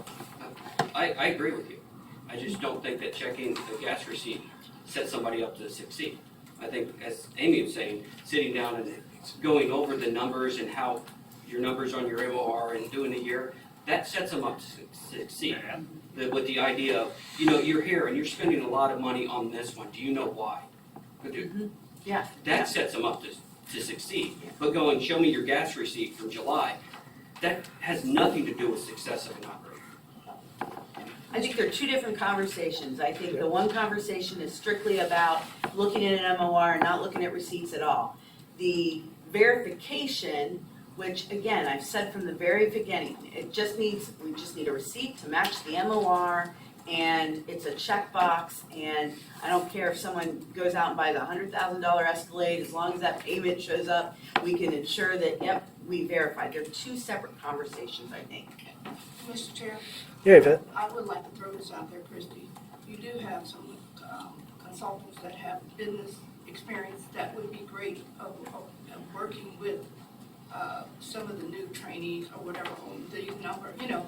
So in order, we're not using the resources we have. And I think that we need to do that, because that will prevent some of the issues that we're sitting here discussing today, and the operator getting a better understanding of, you know, watching those numbers, looking at your, you know, profit and all that kind of stuff. Mr. Chair. Yeah, I want to move on, and Dave, you can have the floor just as soon as I suggest that what we need to do is, because the rule does say as records review as prescribed by the Bureau, why don't you guys come up with something you'd like to prescribe and bring it back to us next meeting, or I mean, provide the information before next meeting, or a couple meetings. It doesn't have to be next meeting, but provide what you think that should be as a basis of discussion next time we have that information. Dave? Oh, I was just gonna ask, did Christie say we could all go buy Escalades? She said she doesn't care. So is that okay with everybody to get back? And this all could, I mean, maybe not put too much effort into it, because if we get into the rules, it sounds like maybe we're going to go a different direction with some of this stuff. So I don't know. I guess I would go slower because of that. Next item on the agenda, Dean Hamilton asked to have on there related to the MOR variance policy. And Dean, did you still want to bring that up, or? Sure. Okay, you got it, man. I'll start a motion. Okay. Okay, I'd like to make a motion to terminate this 35% policy because of the following 6 reasons. Number 1, this policy was never approved by RSA. Hey, Dave, Dean, I'm sorry. A motion probably shouldn't contain the arguments or the justification for the motion. I mean, you can make a motion to take an action, and then you'll be first to get the floor if you want it, and then you can make your rationale for why you've made the motion. Okay. If that's okay. Yeah. Secretary. I'm sorry? I said, Mr. Chair, I would have to agree with that 100%, Secretary. You don't like it? Well, no, it's not that at all. Okay. I mean, or you can go ahead, Dean, and we'll, you know. Well, I have 6 points that I was gonna make. Okay, but, and is that a motion? Are the 6 points a motion, or are the 6 points an argument for your motion? Well, it's part of the motion. Okay, go ahead. Yeah. Do it. So number one was that, this policy was never approved by RSA. Number two is this policy was modified and changed after this committee approved it. Number three, this policy was never put in writing to properly explain all the details in this policy to all the operators. And of course, it's not explained in our rules. The details were never explained to the operators, correct? Correct. Okay. And number four, this policy gives operators the incentive to play with their numbers just so they don't hit the red flag. Number five, this policy is not fair and equal to all operators because we do have facilities that are different and things really change when you compare last year to this year. And then finally, number So six. it's not fair and equally applied. Excuse me. Okay, number six, this policy is a total invasion on our business decisions that we have to make to manage our business. So we need to get rid of this. That's my motion. Anybody want to second that? I'll second it. Okay. Dean, do you want the floor first, or can I open it up for? Yeah, open it up. All right, let's open it up for discussion. All right, Mr. Chair. Yeah, Frank. One of the things that Dean alluded to in his motion, the 35% variance, you know, this thing of requests for negative variances, and the problem is if someone has a negative variance or they're doing their supplies or whatever the category happens to be lower than it was the year before, we're putting people through this when I always thought the goal of our program was to increase set aside. So if somebody has something that's a negative variance, I believe that gets our program more set aside or service charge dollars. So I do not understand why that's an issue. The other thing is I do not believe that this policy can be administered correctly across all facility types. I'll use rest areas, two main facilities, so that I'm not the one doing all the talking, but I'll use rest areas. You know, at rest areas, we're subject to seasonal changes. We're subject to the traveling public. We're subject to the economy. We're also subject to sporting teams. Sometimes they do better, sometimes they do worse. I know I see that impact at my location, depending on what the Cincinnati teams are doing or not doing, as the case may be.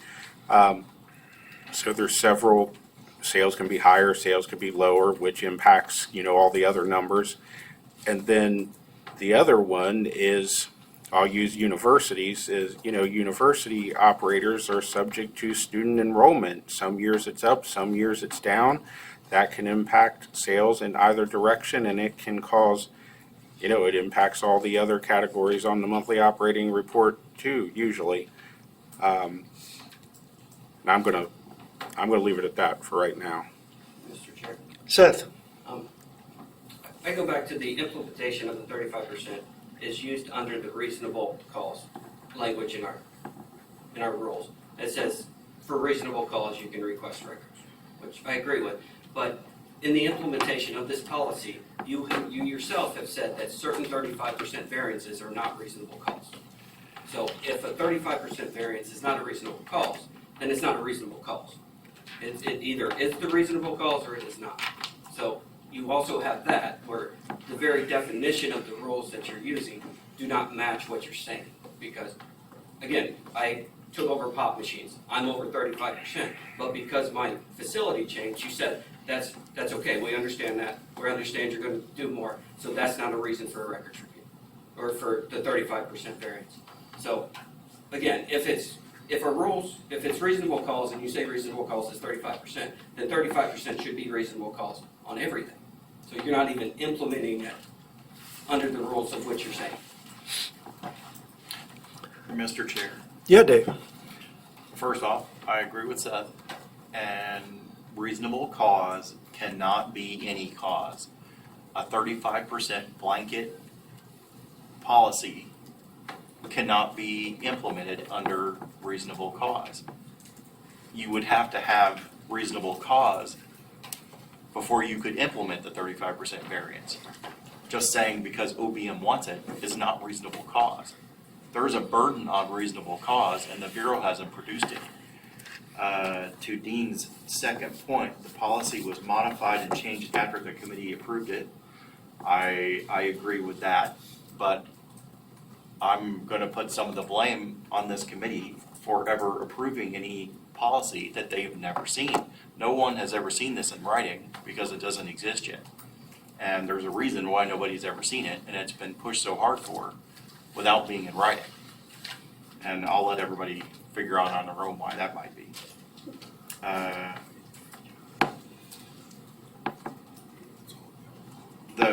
I agree, the policy cannot be applied fairly and to everyone. And there's already multiple cases where consultants have abused the policy under Christie's authority, according to them. I agree, it's an invasion of our business decisions. There's no way this can be applied under reasonable cause. It will not stand up to scrutiny like that. Reasonable, you can't be searched by a police officer without reasonable suspicion. The burden is on them to have reasonable suspicion, and they have to be able to substantiate that. And reasonable cause has to be substantiated to you. It's not as high of a burden of proof, but there is a burden of proof there. And I'll let somebody else go. Yes, Yvette. I also believe that some people are getting these, like myself, are occurring these 35, just a daily, this doesn't accomplish anything. All this is checking a box. And I think that it doesn't achieve anything, doesn't give the Bureau no more information than they already had. And some people are getting these variances more so than others. And that's what he means by being unfairly targeted, or whatever, how you want to use the word. I hate that's not the word I want to use, but it comes to me. But I'm just thinking it doesn't accomplish anything. There has to be a better way of achieving what the OBM office wants or something. But this isn't it. Mr. Chair. This isn't it. Seth. I would also like to point out that the idea here is that OBM requires receipts for anything we put out. We've been told that numerous times. But yet, every month, we file our reimbursement for OVRC and do not have to supply receipts to OBM. So obviously, OBM does not require a receipt for every penny. So how is this one required by OBM when at the same time, the very same people don't have to show receipts, do things filed directly with OBM? Mr. Chair. Yeah, Dave. First off, I agree with that too. Second off, everybody is well aware of how this all started 7 years ago. It's gone through many changes, and we were both on that work group where the 35% variance, if you got flagged with it, it was supposed to generate a phone call. And most of us were probably okay with that because it's not really invasive or intrusive or anything. and then that wasn't good enough. It doesn't accomplish anything. There's no point where this is productive. It's not gonna catch anything. And the whole suspecting everybody of some kind of wrongdoing that's just insulting. It's wrong. This should have never gotten we've been arguing about the same thing for 7 years, and it's been a complete waste of time. Mr. Chair. Yeah, Frank. I will point out that on July 30th, I heard from 3 different Cincinnati operators within 30 minutes, one via email, the other 2 by phone. And then, if I count myself, it would be 4.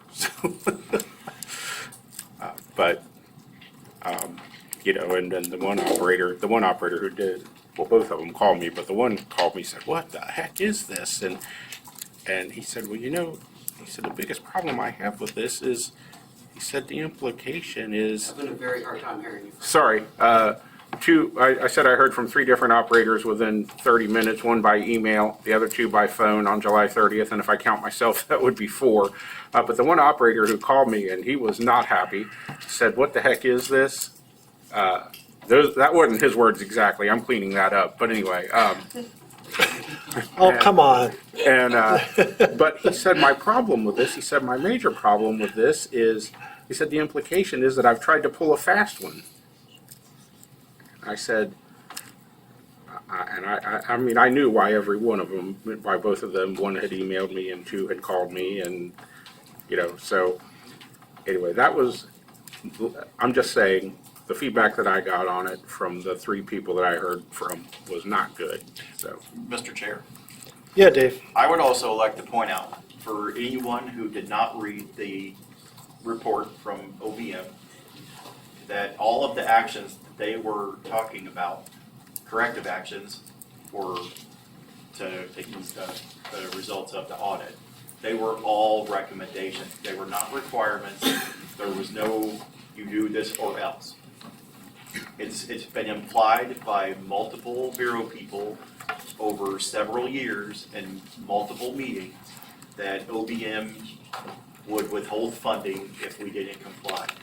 I think that's highly inappropriate. I don't think OBM wants OD people going around making that threat. And there's been some, OBM determined that Coke was a low risk, and they self-report. We were determined to be a moderate risk, and we self-report. Why is Coke more trustworthy than us? If you're not insulted by being suspected of trying to pull a fast one, be insulted by that. This policy needs to end. Mr. Chair, Yes. does anyone really know why we are the moderate risk? Is it because we're blind? That is the only difference between us and Coke, self-reporting. I mean, you know, our service charge and what we pay back to this program is very important to us because of the fact we gotta get the repairs, do a good job, we gotta get new machines, and I'm certain our governor would not want us to lose any money from OBM because we spent a lot of money and we need to do a great job for the public at the rest areas.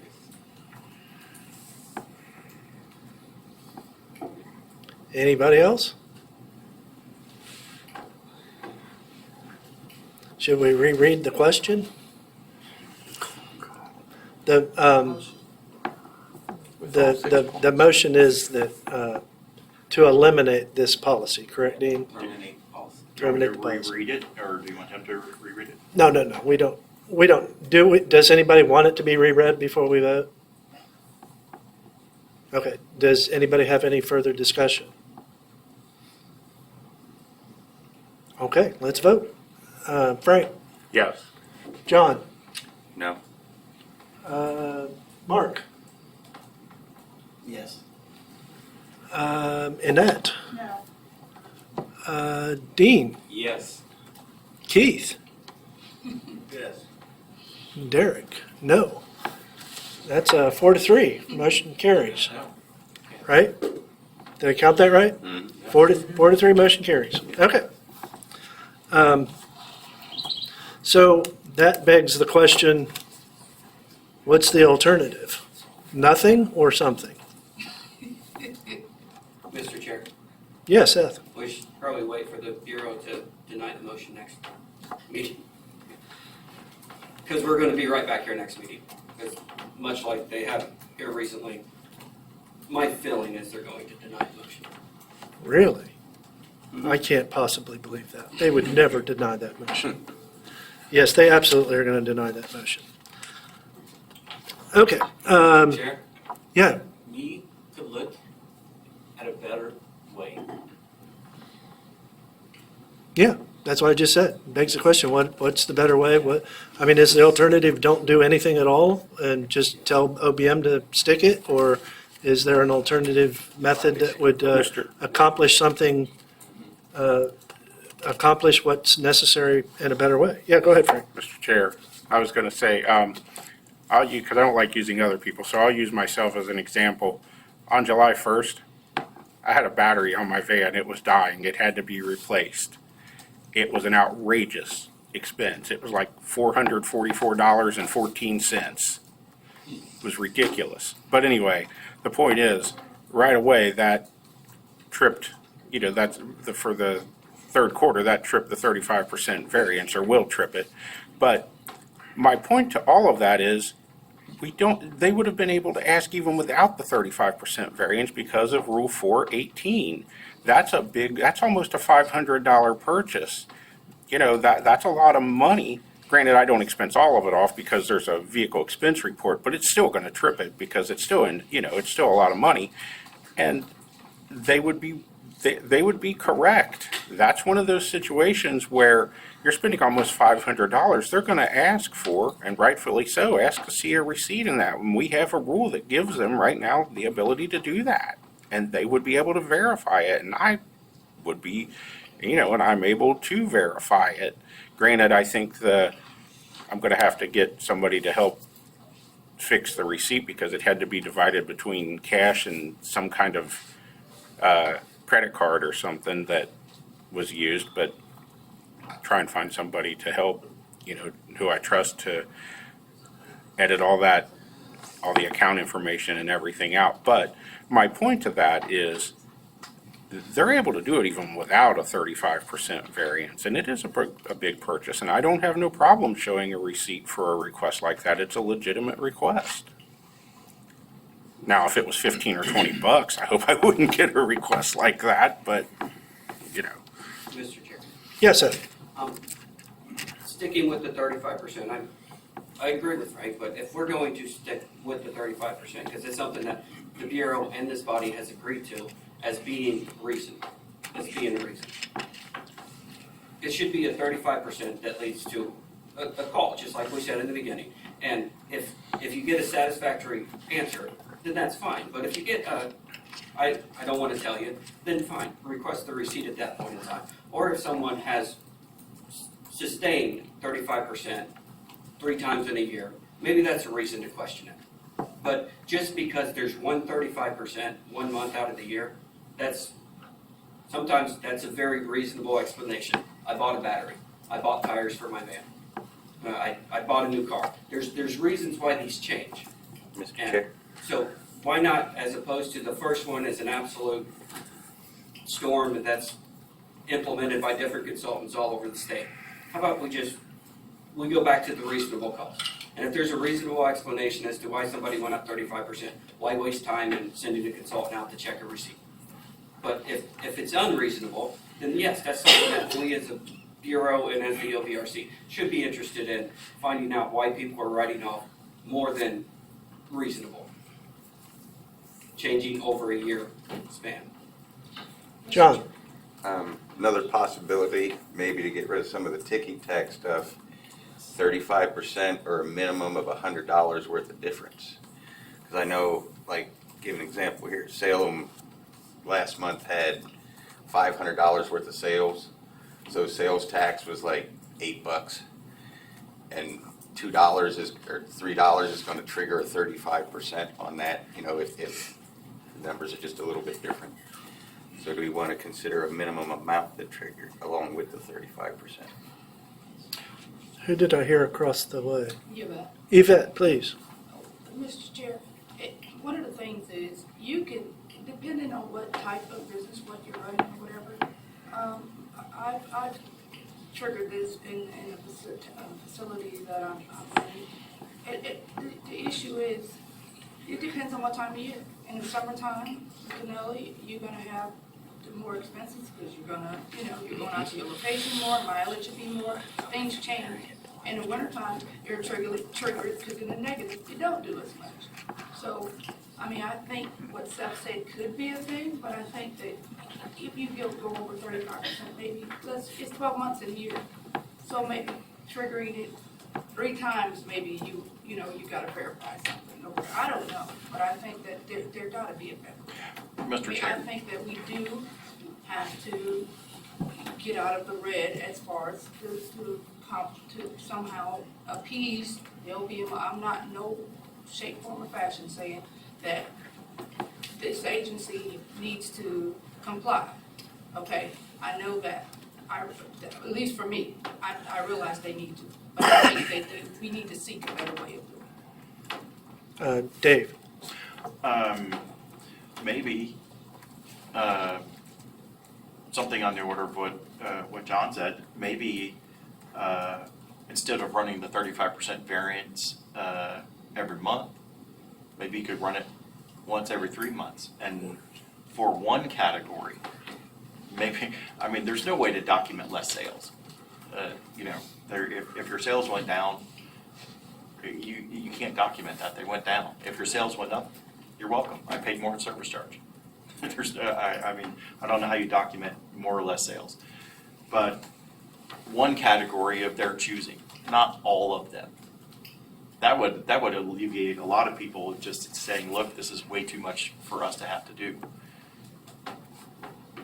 I'm going to suspend for 5 minutes, potty break, and I would like to recommend that we're going to take lunch at noon, and if you're planning on ordering food, maybe get your order together now so that that can happen more efficiently.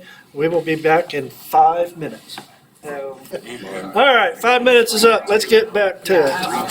So I guess I would make the same recommendation to anybody that thinks we need to do this differently, to make a proposal next meeting as to how you think things should be different, or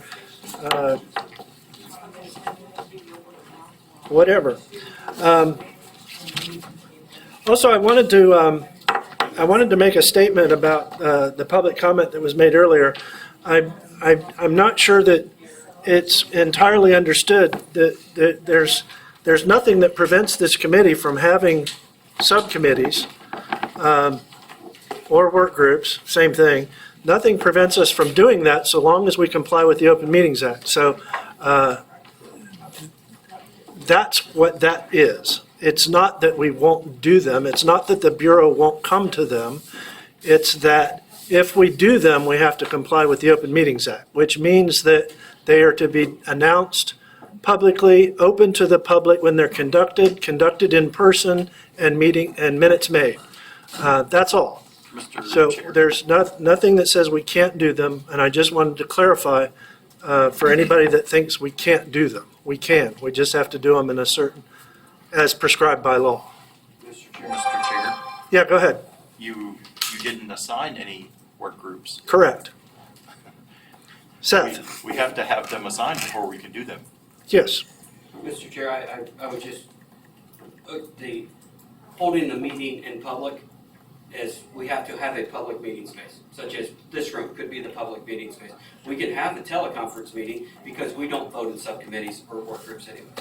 Okay. So we could have them without them being in person. We would have to have a place in person for any member of public that wanted to come in person. But we could have them over a telecommunication as long as we're taking minutes and they're open to the public and they're announced. If we're going to continue that subcommittees don't vote irregardless, then That's That a, takes that, out the okay. mandatory in-person meeting because you have to be in person to vote.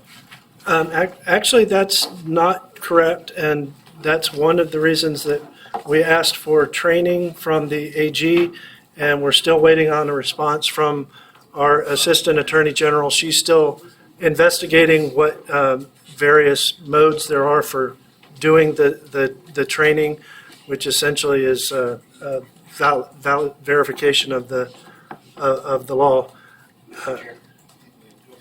Yes, Seth. I would just point out that this committee held numerous meetings, telecommunications That, during the pandemic. So I they understand. can be held. I understand that, Seth, and I don't want to get into an argument with you, but the Open Meetings Act was suspended by the state legislation for the pandemic. That's why that occurred. That wasn't a circumvention of the law. That was a suspension of the law by the state legislature. So anyway, if somebody would like to have a subcommittee, they can make that recommendation. And you don't have to do it now, but if that's the desire of the committee to have some subcommittees, we certainly can have them. They just have to comply with the Open Meetings Act. That's all I wanted to say.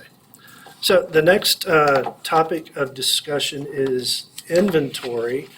And I think the Bureau wanted to talk about that a little bit to see how we're going to do this moving forward. Mr. Chair.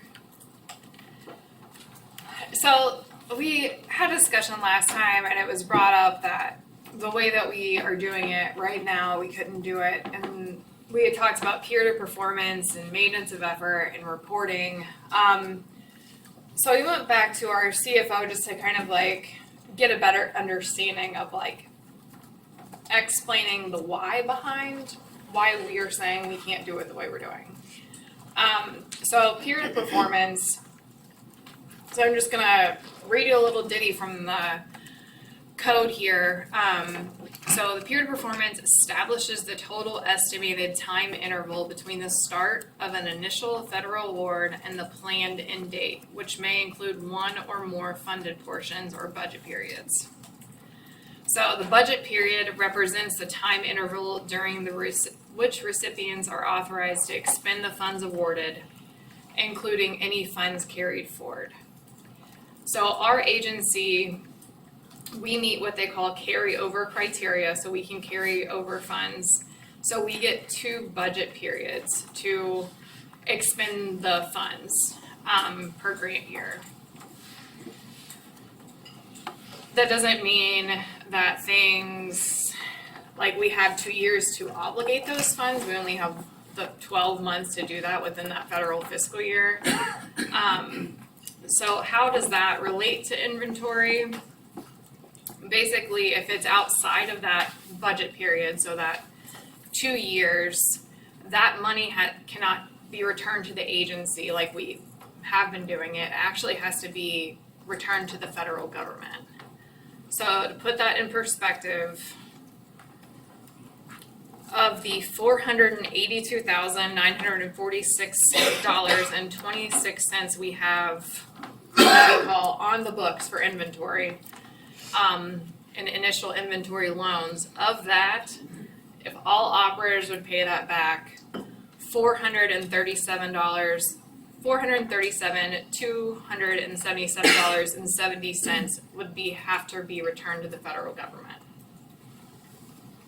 So that money does not come back into the program. We can't re-obligate the funds, whether match or non-match. It just goes back to the feds because it's outside of that period of performance. So with that, refunds, as RSA stated, affects the maintenance of effort. So they go to award a grant to a state. So Ohio gets a certain amount of money a year. Iowa may get a different amount. California gets a different amount of grant money. So maintenance of effort, they go back and say, if your expenditures this year are less than your expenditures from the year before, we're gonna give you less money. So refunds affect that. And the BE program is not the only part of the agency who gets refunds, so it's kind of like it could add up and not be affected, but, you never know. So those are two aspects of why we're saying the way that we do it is not, able to go on. Another part of this, okay, if you wanna continue to do the same way we're doing it and have expect operators to pay it back within the period of performance.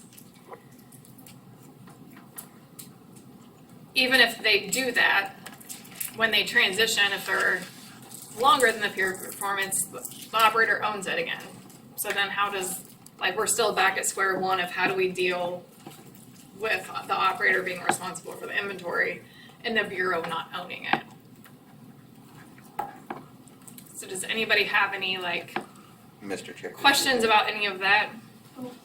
Sounds like everybody. Should we just go around the room for people to ask questions? I heard John and Dave and Annette and Seth. That's the order. John, go. Well, I would make a suggestion. I worked in the Pennsylvania program before this one, and we bought our own inventory. And we had talked earlier about VR being involved, and VR is only involved on an individual case basis. If somebody was brand new to the program or moving to a facility with a much bigger inventory, at the time you place your bid, at that time, you could open a VR account. I went through VR a few years ago for the bioptic driving. It took 14 days to get approved for $5,600 worth of glasses and lessons. So it's not a very long process. If you don't need the help, that's fine.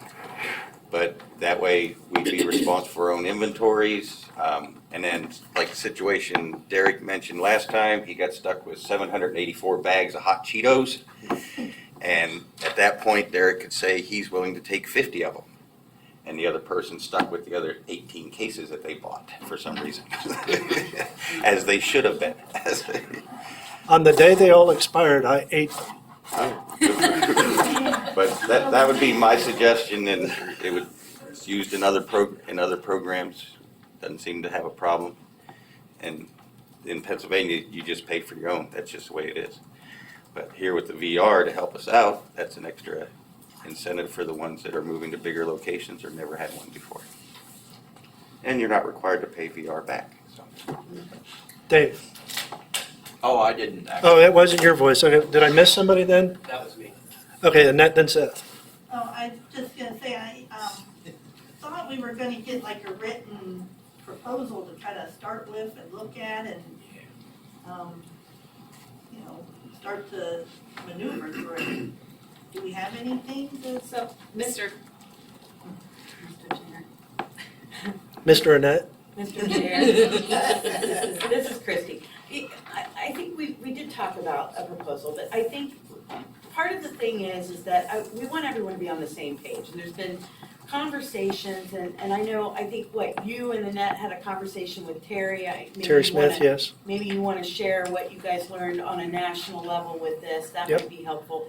And I think what Amy thought is, let's lay out the funding, and she has a document that absolutely we can share.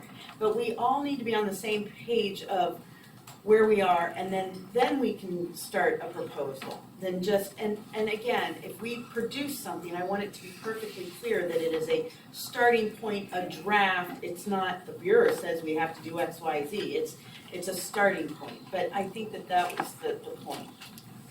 Mr. Chair, yeah, it was from where we were last meeting, there was just a lot of conversations and unanswered questions.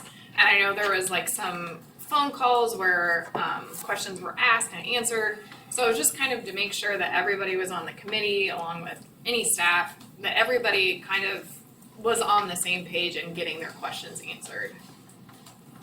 Seth. Thank you. The $432,000 that you says go back to the federal government. If we wipe out the debt, you guys just say done, zero balance. Do we owe the federal government $432,000? Mr. Chair, no, Yep. we don't. So, in VR, they give you a laptop, they don't go back and say, we want the laptop back. It would be kind of that same thing, and the inventory would be a gift. It's not on the book, so we would not have to return anything back to the federal government. So, Mr. Chair, Yes. if we just take out of our rules the repayment to BE, we could just continue on as we are with BE providing. I know you guys don't want to, but we could do that. You could just provide it to us and write it off as an expenditure and not as a loan. Mr. Chair, it is not that we don't want to provide inventory. Like the SLA has an obligation to provide inventory to facilities. What I was trying to explain the why we can't do the loan process we are doing right now, or refunds as RSA had said. I guess we could, but then we're just gonna give money back to the feds, and as an agency, we don't really want to lose that investment or risk not getting more grant funding in following years because of this. And part of the funds that you're talking, part of the inventory that's on the street was bought against I'm not sure how to say it. We used the wrong pots of money to buy some of the inventory, mainly set aside, and we should never have done that, and we did. And that's why this is a discussion anyway, because it came to the attention of RSA that was happening, not just here, but lots of places, and you're not allowed to do that. You're not, and so to make it easier, they came up with the idea that there are lots of other ways you can buy inventory, the main one being through VR funds, and they are matchable and all of that. And that's why we are where we are now. And as you said, Annette and I talked with Terry Smith. I assume most of you know who Terry Smith is. And we talked to him about what's going on around the country and what RSA, because he has a direct line to RSA, as direct as one can be with RSA. It's still a federal agency. But anyway, the crux is, does the SLA own the inventory, or do operators own the inventory? And the desire across the country is most SLAs want entirely out of owning inventory for various reasons. This is one of them. Another is they don't want to be collection agencies when operators are unable to return the inventory that was provided for them. And so those are the two main reasons. And also, they want to be able to take advantage of not having to use any program funds to supply inventory, which I think is a great thing. And there are currently two ways of doing that. You can get these funds for inventory. And Annette, stop me if I get anything wrong or if you need to clarify anything. There's two ways of doing that. One is to open up a case, and VR can buy the inventory directly for you. And the other way is service to groups funds that, and that's the other way is a requirement to provide inventory. This way is not a requirement, but it is allowable. And the state of Ohio has agreed to use DUI funds for the purpose of buying inventory for operators under services to groups. And that is matchable. And that's where the inventory will come from. And under those circumstances, it's possible for the SLA to still own the inventory in services to groups, but not recommended. And therefore, the operators own the inventory when it's provided for them. Mr. Chair, Yes, go ahead, Seth. why can't the SLA just, under services to group, buy the inventory as an expenditure and not as an owner of the inventory? As part of your requirement to provide initial inventory. Why retain ownership? If it's a matter of ownership, you guys can just say, this isn't ours. This is our gift to you as starting a business. That's what is being proposed. That's what's being proposed, is that through services to groups, DUI money is matched under the VR program, and the inventory is purchased for the facilities, and it becomes the ownership of it becomes the operators. That's what's being proposed. Mr. Chair, Yeah, go ahead, John. it would seem to me that one of the things that should be done is that we just eliminate the inventory debt that everyone has. Since the money's gonna go to the feds anyways, there's no point in collecting it back. Mr. Chair, Yes, what's DUI? driving under the influence. The state generates a lot of money by catching people doing that, and it's actually a fund that's available to lots of agencies, not just us. And so, I did too, that's why but it is a deep well, not as and there's a lot of hands out in trying to get into that well, certainly. So we have to be careful, but. And that's aren't we currently using that to some degree, or will ultimately use that for making some supplies purchases and stuff? Mr. Chair, we are currently using it to fund initial inventory for the new facilities. So Tri-C, CSU, POP, like all of that was purchased with those monies and will be reported to services to groups. Mr. Chair. Yeah, Yvette. One of the, so the issue we have, because we kind of got to resolve if you knew going into facility, blah, blah, blah, is it the transition that's in question of with one operator, are we feeling like that if you're transitioning out, how is that where our question is, going to another facility is going to be the issue? What Yes. you're leaving behind? Yes, that's where we're gonna spend most of our time trying to figure out how the inventory moves from facility to facility and all of that. Mr. Chair. Yes, Seth? I'm sorry, did you have a follow-up, Yvette? Yeah, no, I was I just don't gonna mind say, waiting. because Mr. Chair, like when I took over the base, the total, I believe the inventory was like 3,600 for the whole base, which was nowhere near adequate for the base. So I'm just saying, so of course, I had to put money into it to get the facility to where it should be.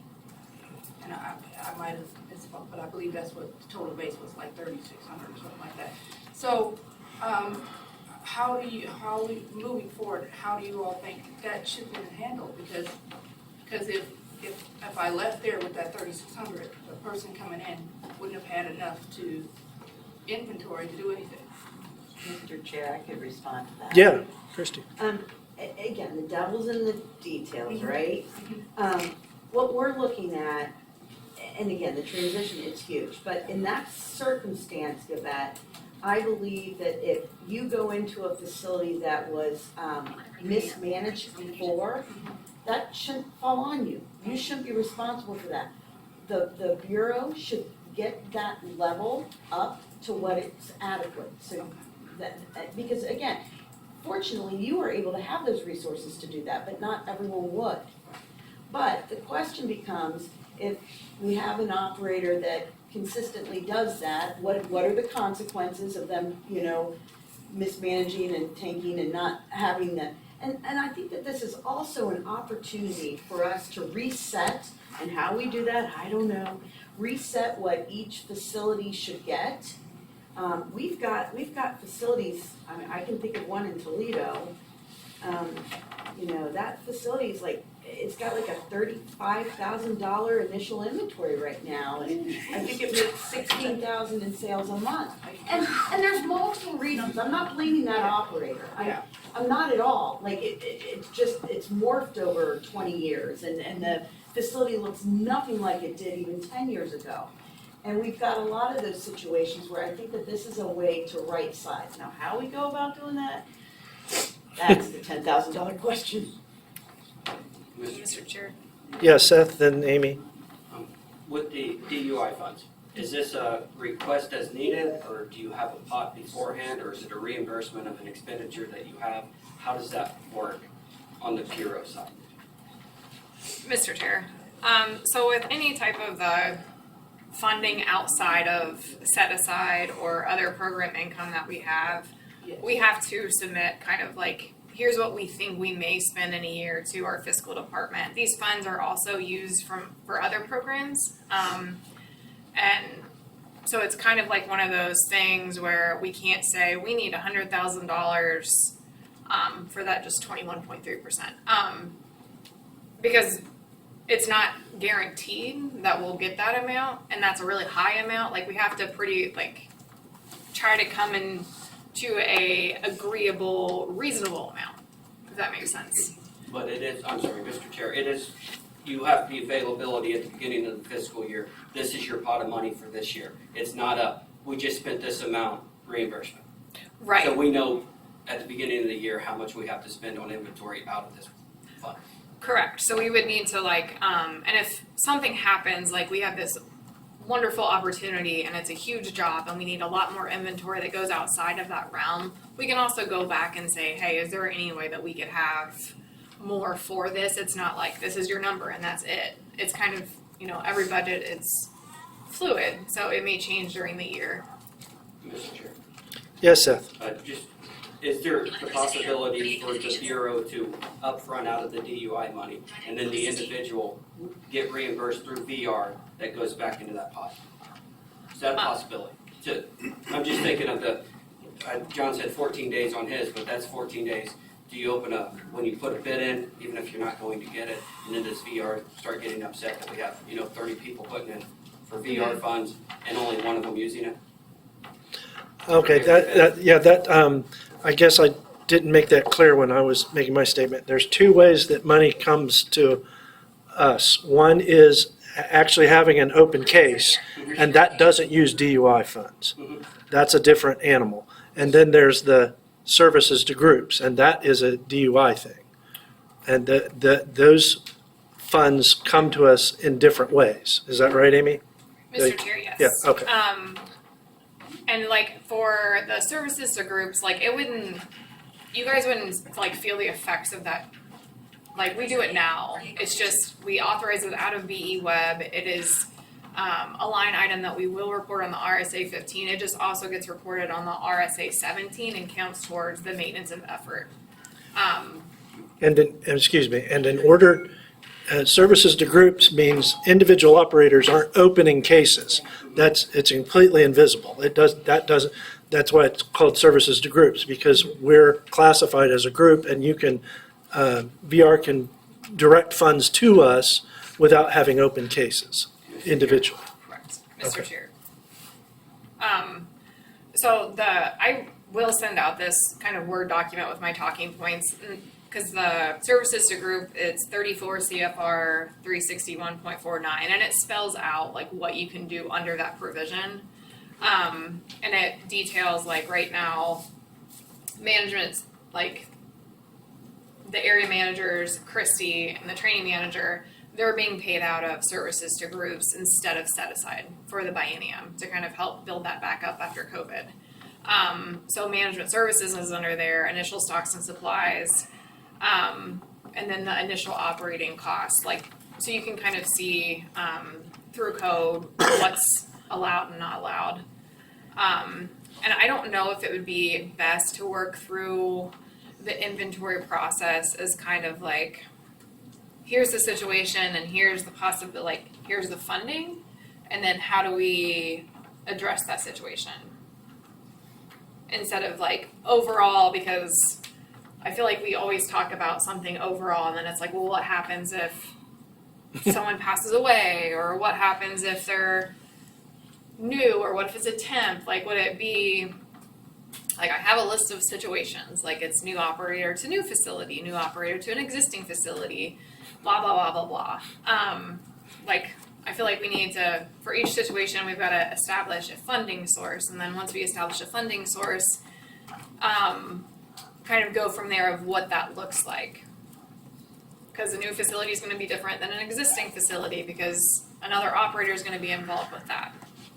Does anyone have any objections to going through it like that, or? Mr. Chair? Annette? I think we should do definitely something like that. Let's look at the last several, since those are inventories that we know, and see what happened, where were we? What was the amount going in, what was the amount going out? Make the assumption that, that we forgave all the initial inventory. Now, we don't have the people to know what happened there, but I'm gonna use Yvette's example that she gave. She went into a temporary facility that was miserably understocked. You're saying that the program would help boost that up if she chose not to or couldn't do it herself to appropriate levels. Well, then she leaves. So say you boosted it up to 7,000. And now she leaves. What happens to that $7,000 worth of inventory that's sitting there? Yvette's very good. She leaves it at the level that it got boosted to. What happens to that stuff then?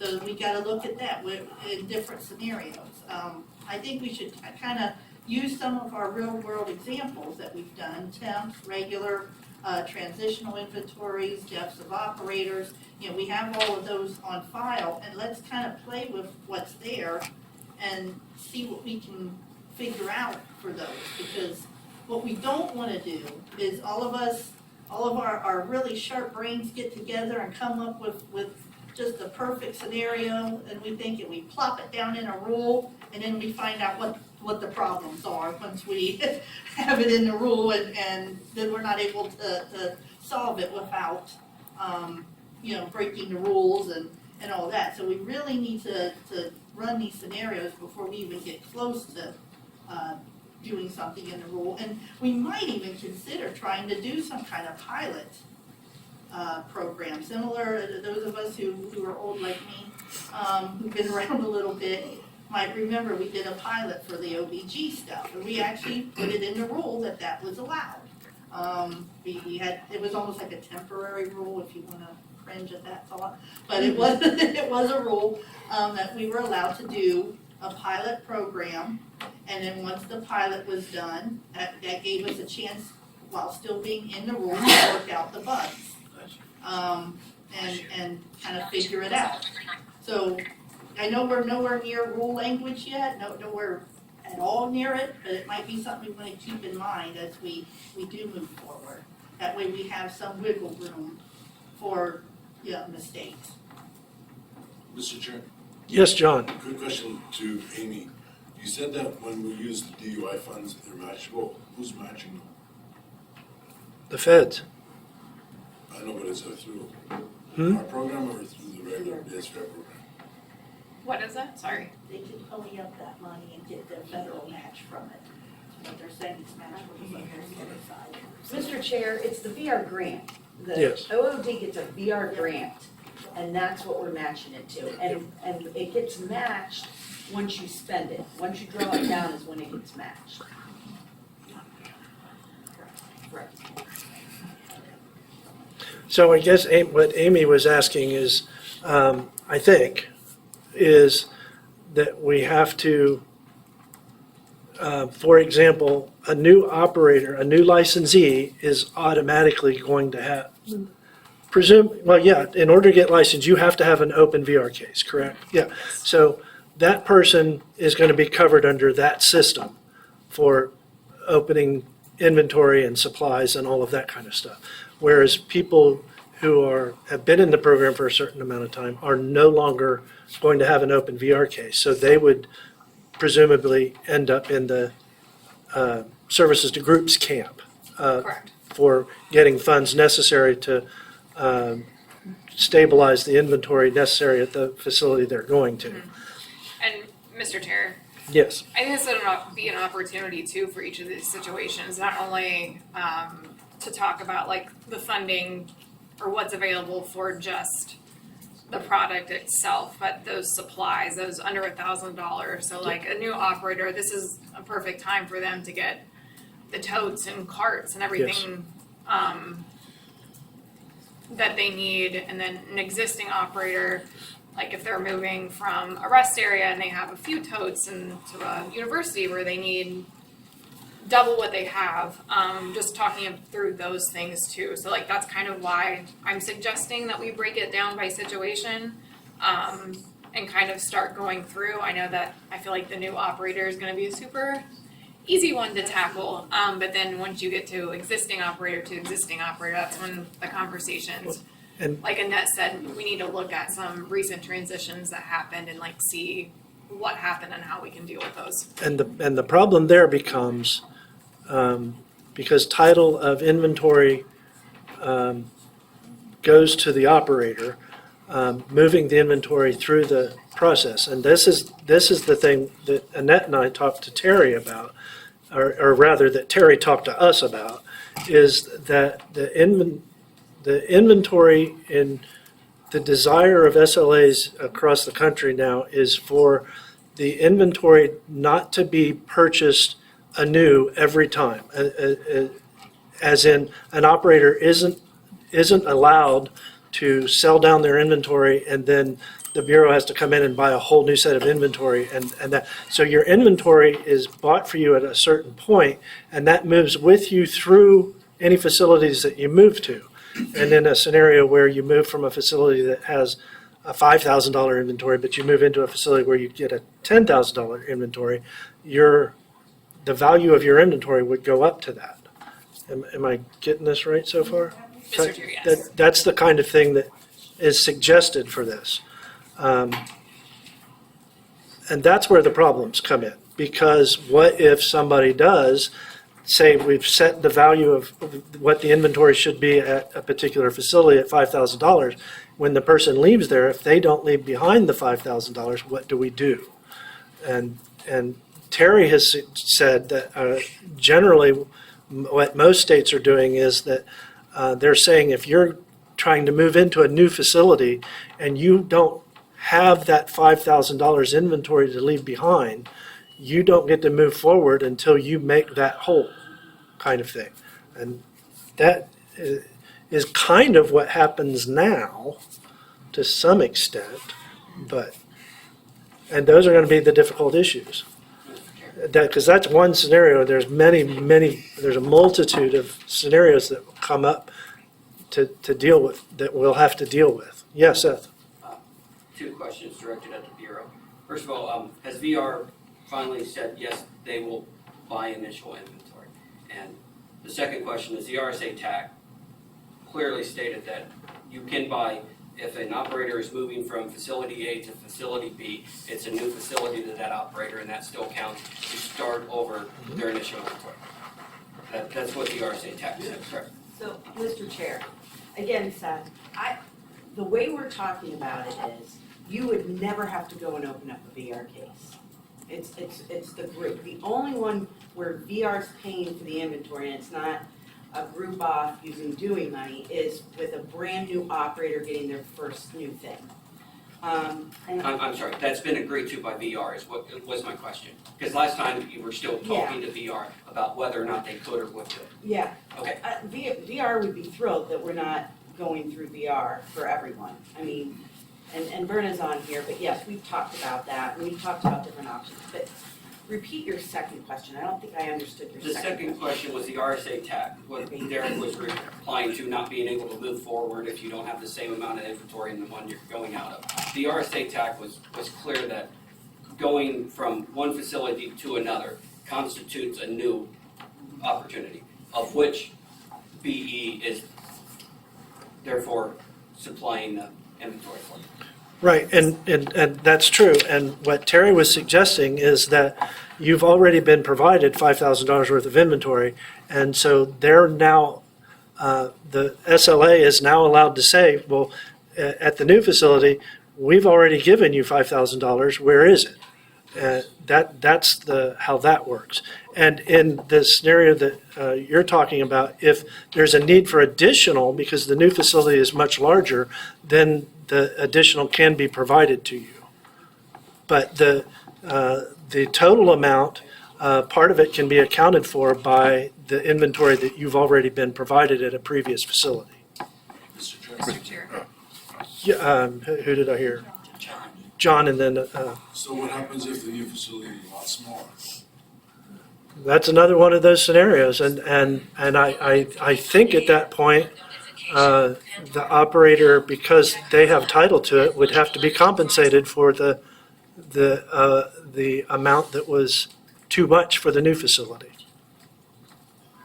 And I also think that when an operator leaves the program, retires or whatever amount currently that they have been allowed to carry through the program, they would also have to be reimbursed for in order for it to remain at the, I think. That's my understanding from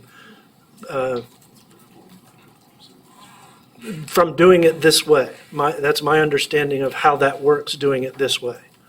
At some point, because the operator has title to the inventory, at some point when it's no longer necessary for them to have to go to a different facility, they're just going out into the world, they get compensated for that amount of money. Mr. Chair? Yes, sir. Sounds like a loan. It doesn't sound like provided inventory, that sounds like a loan of inventory. B is providing us inventory, but yet we're required to have it when we leave. That's a loan, that's not a paying back in inventory, paying back in cash, it's still a loan. Well, And they want to get out of that. the cash part is at the end, not moving from facility to facility.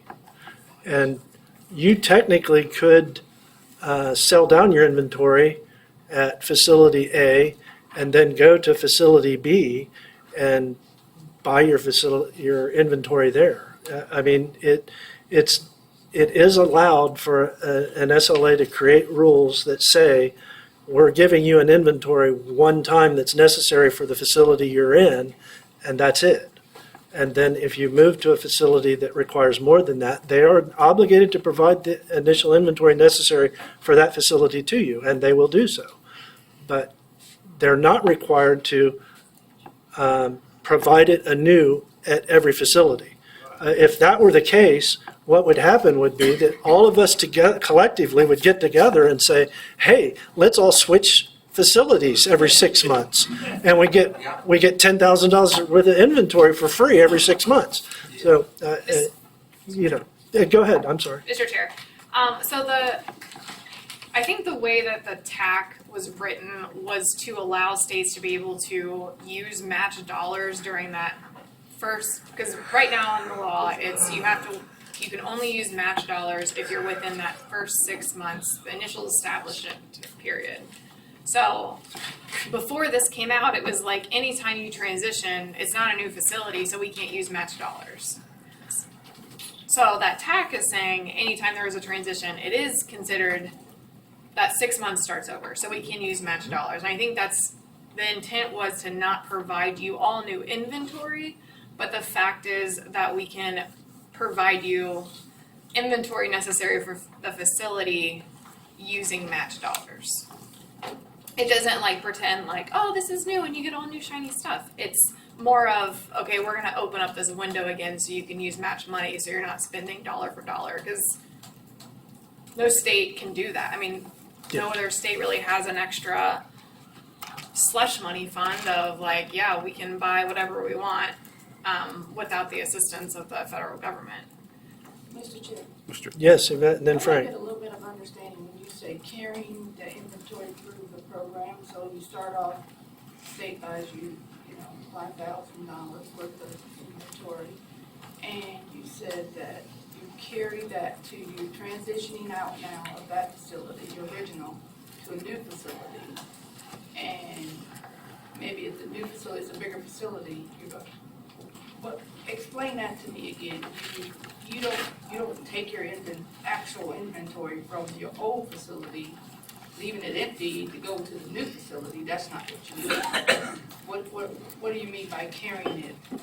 Oh, the value of it. I mean, you have a value that. So they will give you, you will get the value. So where are we getting leaving? The operator coming in would give you the 5,000 or whatever, how they get that resource to carry to your new.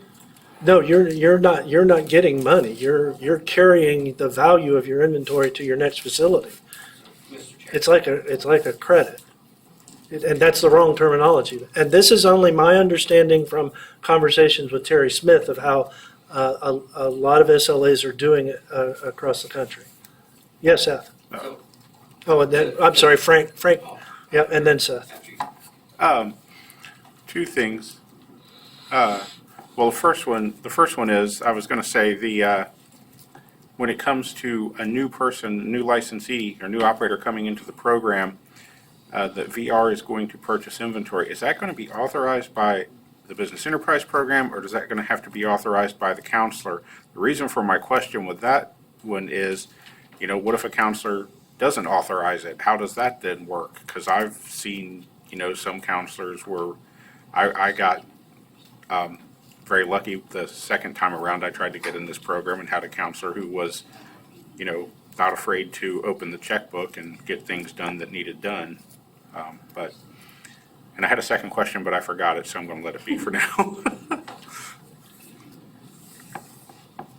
I'm assuming that counselors get recommendations for what's necessary for the purpose, and in our case, we will have established what a facility's inventory need is to operate initially. Is that correct? And that's the recommendation that the counselor would accept?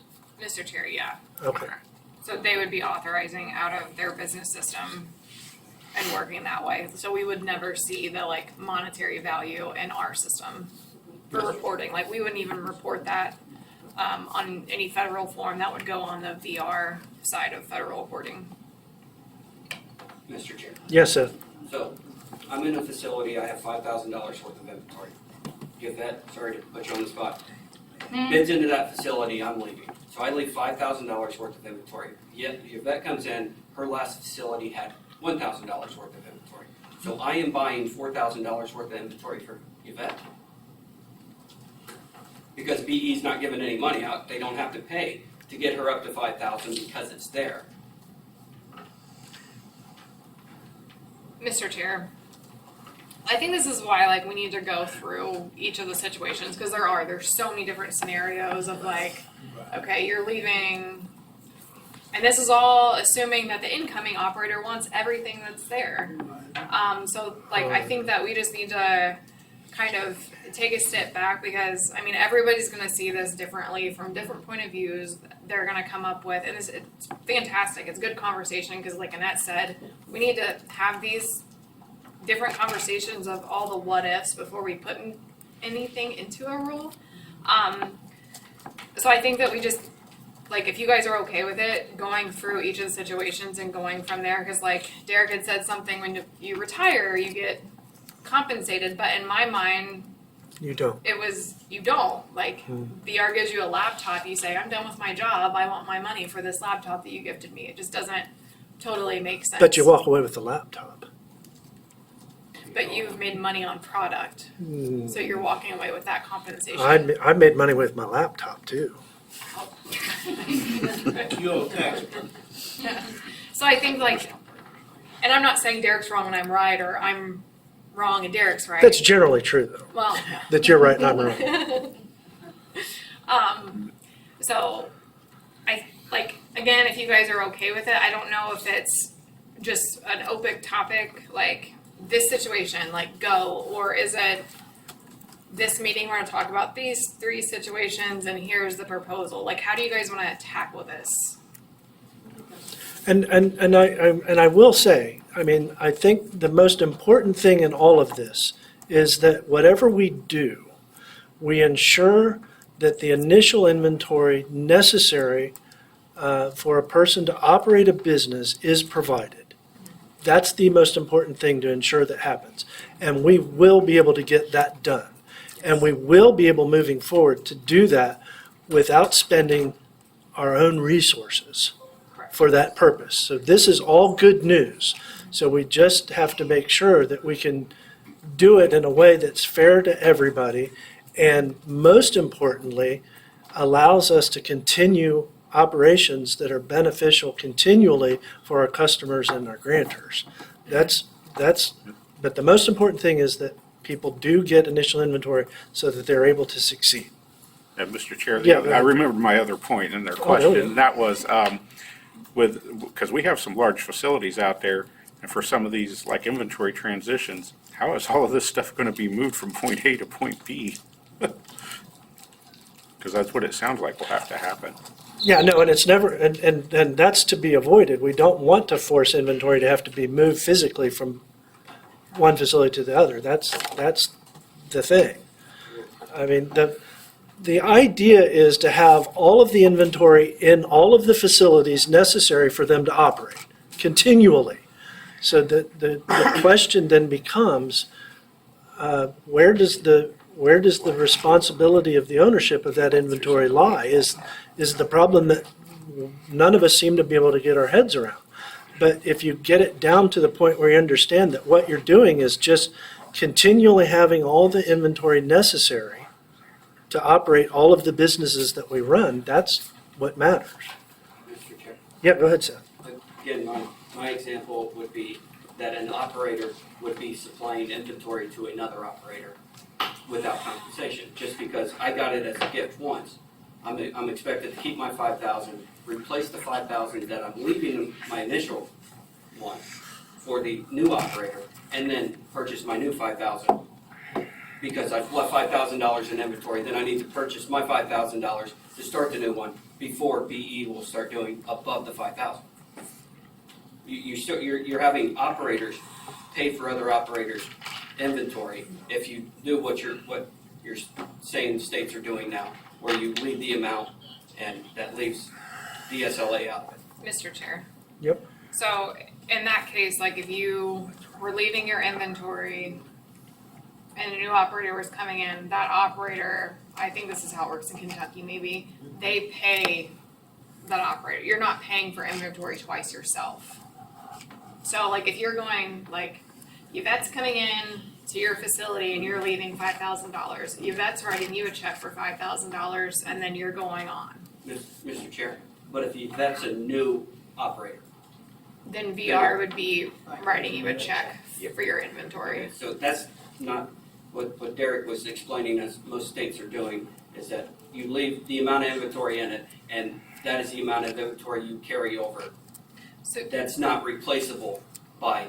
So I think he's more saying of like, your value is $5,000. Yep. So you're going to a new facility, but that facility, like it operates and you need $10,000. So you say, hey, SLA, I need some help. So we're gonna say, okay, you're worth $5,000 already. We're gonna give you an additional $5,000. Not that we're expecting you to say like, here's my $5,000 worth of stuff, but like that's just tied to your name. I understand that, but my question is the 5,000 that I left behind. Mm-hmm. That's being given to the new operator. And you're getting compensated. How am I getting compensated? So if it's a new operator, VR can compensate you for that. If it's an existing operator, they're paying you for that, like depending on their value. Yeah, go ahead and. I think what Yeah. happens is, okay, you have your first facility, or you got a facility, Yvette goes in. We're just picking on Yvette. But I'm good. All right. Yvette comes in, you had 5,000. Say VR bought it for you to start with, however it got there to start with. 5,000 is your amount. You bid out, go to a $10,000 facility, Yvette comes in, you're leaving your 5,000 there. You go into your next facility, there should be at least 5,000 there that you get credit for, that the other operator left, is what, from what I understand. If there's not, if there's not 10,000, there should be 10,000 if that's the biggest one. But, and if there's not, the Bureau would supplement what's there. But you should be leaving the 5,000 behind for Yvette, but you should also be getting 5,000 at your new facility, so you would be even,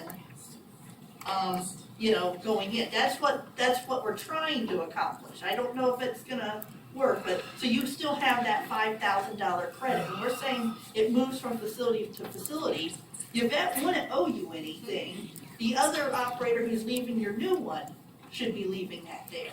Now, the question happens is, what if they don't? Yes. There's where we start getting into all the issues. But Yes. the theory behind the thing is that you're getting compensated by going into your new facility and having that amount of product there. It's 5 after noon. Let's break for lunch. We'll be back at 1 o'clock. All right, everybody ready? Yeah, sure. Where were we? Yes. Inventory? We just finished inventory. We just finished inventory, okay. And the Bureau next, hey buddy, sit down. He had something very important. Okay. Can you share? It's Johnny Rest of the class? Oh, So on the inventory, you'll bring back, you'll send out some stuff before the next meeting so we can have more informed discussion next time? Yes. Okay, cool. So moving on, oh, Lindsay's not back. Oh, there's Lindsay. Okay, on-the-job training hours proposal. Lindsay asked for this, and so take it away. Mr. Chair, so we have, Christy and I spoke to legal and fiscal, and we are going to move forward with the $30 an hour for trainers. Yay. Put the yays on the record, please, Mr. Secretary. And so when we did the train the trainer, we discussed how 40 hours is just not enough. So what do you think about trying 60 hours a person? So it'd be 120 hours total. Oh, when you say per person, you mean per trainer? Yes, so. Per trainer? Yes. Not per so- trainee? Yes, Okay. so it would be 60 hours with one operator, 60 hours with another operator, so 120 hours total. And 2 instead of 3 because we don't have enough of a pool of trainers? Yes, yeah. Okay. So I just want to see how that goes at first. Yep. Hopefully with the $30 an hour, more people will be willing to train. Columbus, we're all set. We have a handful. But we don't really have a lot of people anywhere else. So hopefully this will open that. But yeah, that's all I got. Mr. Chair? Yes. Yeah, so I know that some discussion has been thrown around about the training. I mean, you have, the first week 40 hours and the second week, but somebody has suggested like for that third week that wait until the trainee gets into their new facility and just do it as a job coaching along with them in their new facility. Now, that would kind of defer somewhat the training until they actually, applied and, got their first job. But I think it would be maybe a little bit more beneficial because it would be real world experience. It's just not, something that they're following me along and doing it like I do.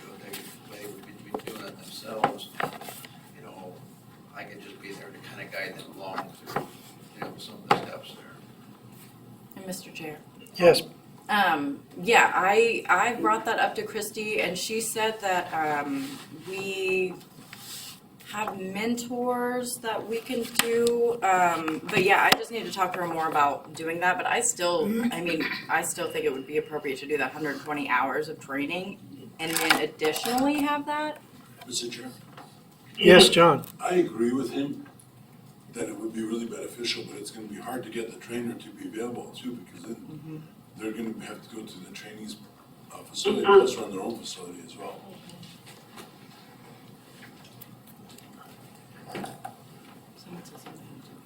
So Christy's suggesting that you said mentors, did you mean job coaches? So no. Or no, mentors? Yeah. So Like other operators who would be Yes. willing to volunteer to help out? Yes, because right now we have, and Sally, correct me if I'm wrong, it's something called mentors that's like, it was $15 an hour. I think Cynthia talked about it. Cynthia always referred to job coach. She didn't like the word job coaches, so I think she called them mentors. Okay. But I believe the rate for job coaches, at least in the past, has always been 35. 35, Okay. correct. Okay. But I think that's a great idea to kind of reinforce that training they've received previously. So I think it's a great idea. Yep.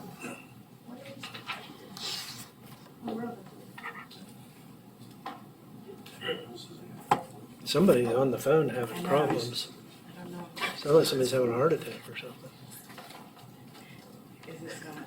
cool. 120 hours, yay. Was there any other information you'd like to discuss regarding training these days? There's lots of cool stuff happening, right? I mean, so we have quite a bit of people in the program, and I'm basically every other week. I feel like we're getting a new person that I'm talking to.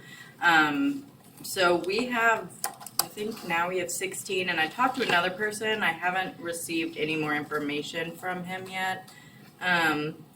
But so we might have 17 people by the end of next week. We are moving along with in-stands, Lighthouse, which all of that stuff would be on the report that Christy sent out. But I mean, yeah, training's going good. Have you been getting good feedback from the Lighthouse training? Yeah, I'm taking it too. And you're taking it too, so yeah. So that way I'm on, I think, module 7, and there's 12 modules. So when I'm done with everything, I'm going to write something up, and then I can always present to you guys what Lighthouse guy looks like. Mr. Chair, this is Berna on the phone. Yes. If I could just interject real quick, thank you, Lindsay, you're doing a great job.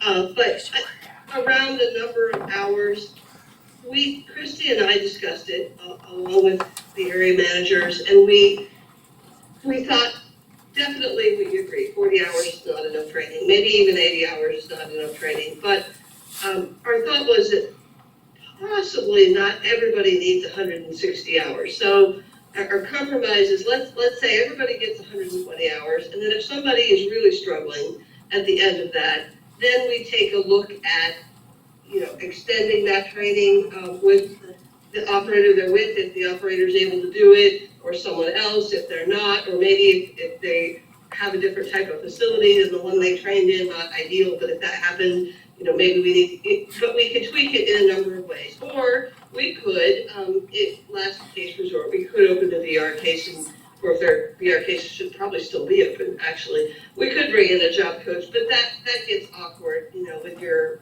a single operator. So, but we just wanted to leave that open as a variety of options we could do if we needed to, but just kind of not assume that every single person would need 160 hours. To make it a little bit better for them, a little better for VR, and a little bit better for you if they're really ready to go at 120. So that's why we landed on that. And Mr. Chair. Yes. So we do have people in in-stands right now. How would you like me to, should the people that are doing in-stands right now just, okay, you've done 40 hours, you need to do the additional 80? How do you think we should handle that situation for those who've already done some hours? Welcome back.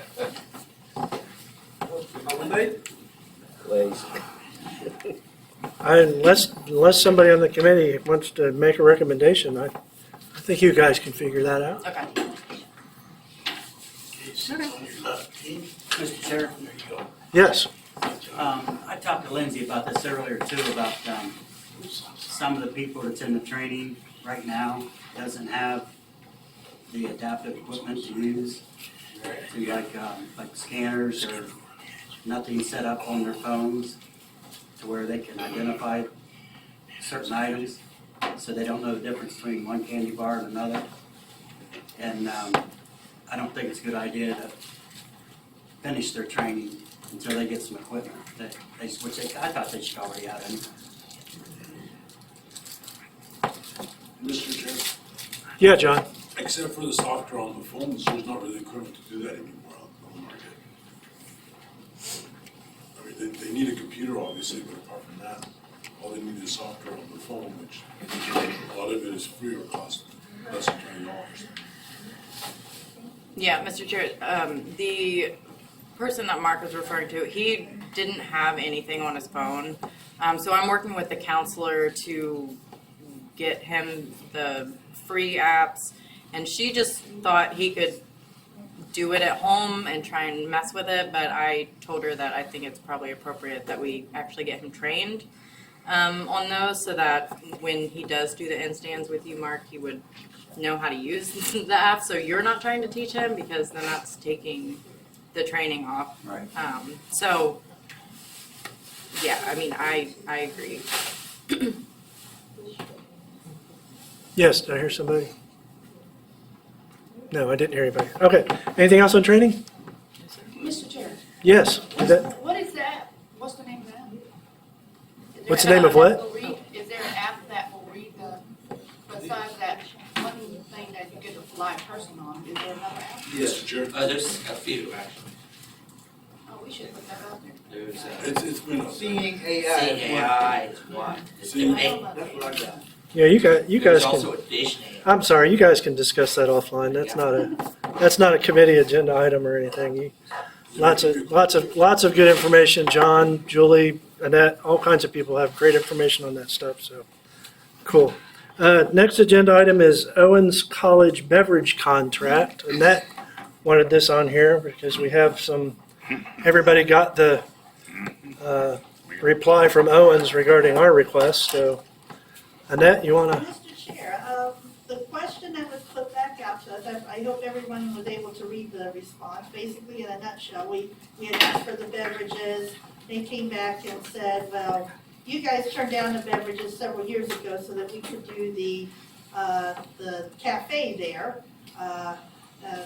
And so what's changed? Was their big question. Well, my answer to that, what's changed, is all over the state now, since we did that with Owens, we have taken over the beverages at several universities where we had once done only the snacks. Most notably Akron U, Ohio U, University of Cincinnati, Cleveland State. Those are just some of them off the top of my head that we've done this with. They've been successful. It is lucrative, and it's what our program is meant to do. Our program is not meant to ensure that Owens College has food service. That being said, we want to be good partners. I think we can go back to Owens and say, yes, we do want the beverage, but we would like to talk to you about maybe some different options to provide food. I know Farmer's Fridge was looked at right now. As of right now, it's not available in the Toledo area. It might become available at some point, but there are some other options. There's things like Just Bake. There's other food machine type stuff. There might be somebody who can, a company that might deliver food. There's different things we can look at, and I think we should go to Owens and say, we're willing to talk to you about possibilities. I don't know if there's something like Fuda up in the area, that they'd be interested in coming and doing something, a few times a week. I think we can discuss it with them, but I honestly believe we should go after the beverages there, and we can justify it by what we've done all over the state and how that's made good jobs for our blind vendors. And Frank, then Seth. Mr. Chair, in addition to what Annette just said, this business of saying, well, you guys wouldn't take the grill, so you can't have the beverages. Like I said, I've said before, I'm not an attorney, but I don't believe legally they're allowed to do that, or they're allowed to bundle things together like that to try and sidestep our priority. Seth? Yes, my question is, the email sent from Owens College said that we did not find it a suitable vending area. Is that correct? And if so, how do they have pop on campus when they're required to be mutual agreements on suitable vending area? If we as the state agency says it's not a suitable vending area, they can't have it. That's correct, right? Mr. Chair. Yes, please, Sally. So what happened was, they threw back at us that we would have to take the grill, blah, blah, blah. And at the time, and that, jump in if I'm misspeaking here, but at the time, as a committee, we said, we don't want the grill, we'll let them continue as they have been, but things have changed now. And I think it was, it was pre-pandemic It was when this way happened. before the pandemic. Yeah, it was like 2019 or something. 2019, I think. Yeah, so I think we're in a different position now, and so we'd like to continue. Now, if they're unwilling to let us take beverages and split off the grill or offer other options, that's something we're gonna need advice from you all. Do we wanna take them to a 3-panel hearing? How do we wanna approach it. Mr. Chair. Yes, Seth? Again, I appreciate your answer, but did we not find it a suitable vending area, or did they just write that was their opinion of what we did? Did we find it a suitable vending area and then waive it in 2019? I guess that's my question. We entered into an agreement with them that said, yes, you can have the beverages in order to maintain the operation of your grill, but if you stop using the grill, we want the beverages back, I think is the agreement we entered into. Mr. Chair, Essentially. that sounds correct, and I don't, to Seth's point, I don't think we ever declared it as a non-suitable. I think that's the words they're throwing out there, so they can probably take it to their lawyer and say Yep. they declared this not suitable, but that's not really how it works. We never said this isn't a suitable, place, obviously it is, because we're there doing, snacks. So, yeah, basically that is what they said, they wanted someone to run the grill, the people who run the grill say, we won't do it unless we get to keep the beverages. And so the university is nervous and says, well, we can't lose our grill, we can't lose our food option, and you guys, you guys can come run it if you want, which we have no interest in because we don't believe it would be profitable for us. So that's where we are, but, you know, it's not our problem if they, and I questioned it anyway, I'll be honest with you. I don't know if they would leave that or not. And if they, it just tells you how profitable the beverages are if they're not making money at the grill and they're willing to run the whole grill just for the money from the beverages. And Mr. Chair? Yes. Just for everybody's information, and I'm doing this from memory, so these numbers may not be exact, but they're close. If I remember the discussion from 2019, it was like the labor for the grill was like, it was like 10,000 or 11,000 in sales, and the labor was like 10,000 or something. So yeah, there's really no money being made at the grill. That's why they want to keep the beverages. Mr. Chairman, Yes, so I am the one that does the temp up there for the snacks at Owens. So, I mean, I'm up there every week, I see what's going on. I go into that grill that they are operating up there.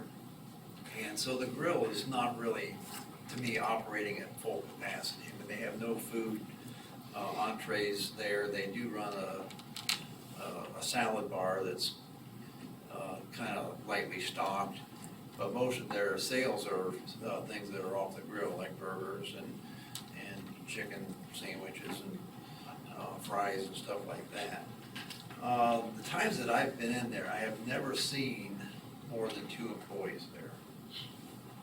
And I don't see how in the world you could get, $10,000 a month in employees cost with just 2 employees there. I think they're paying them. And another thing that I want to throw out is, I mean, we're talking about the main campus up in Perrysburg here, but I also do a temp down there with the Findlay campus.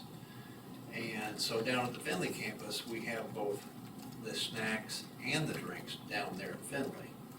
But there is also a cafeteria run down there that is not tied to the drinks.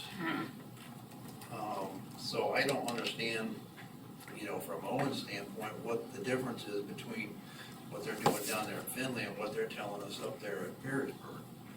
And I do really feel that as a program, we should pursue the drinks up there, and if it comes down to it, I think we should take them to a 3-panel.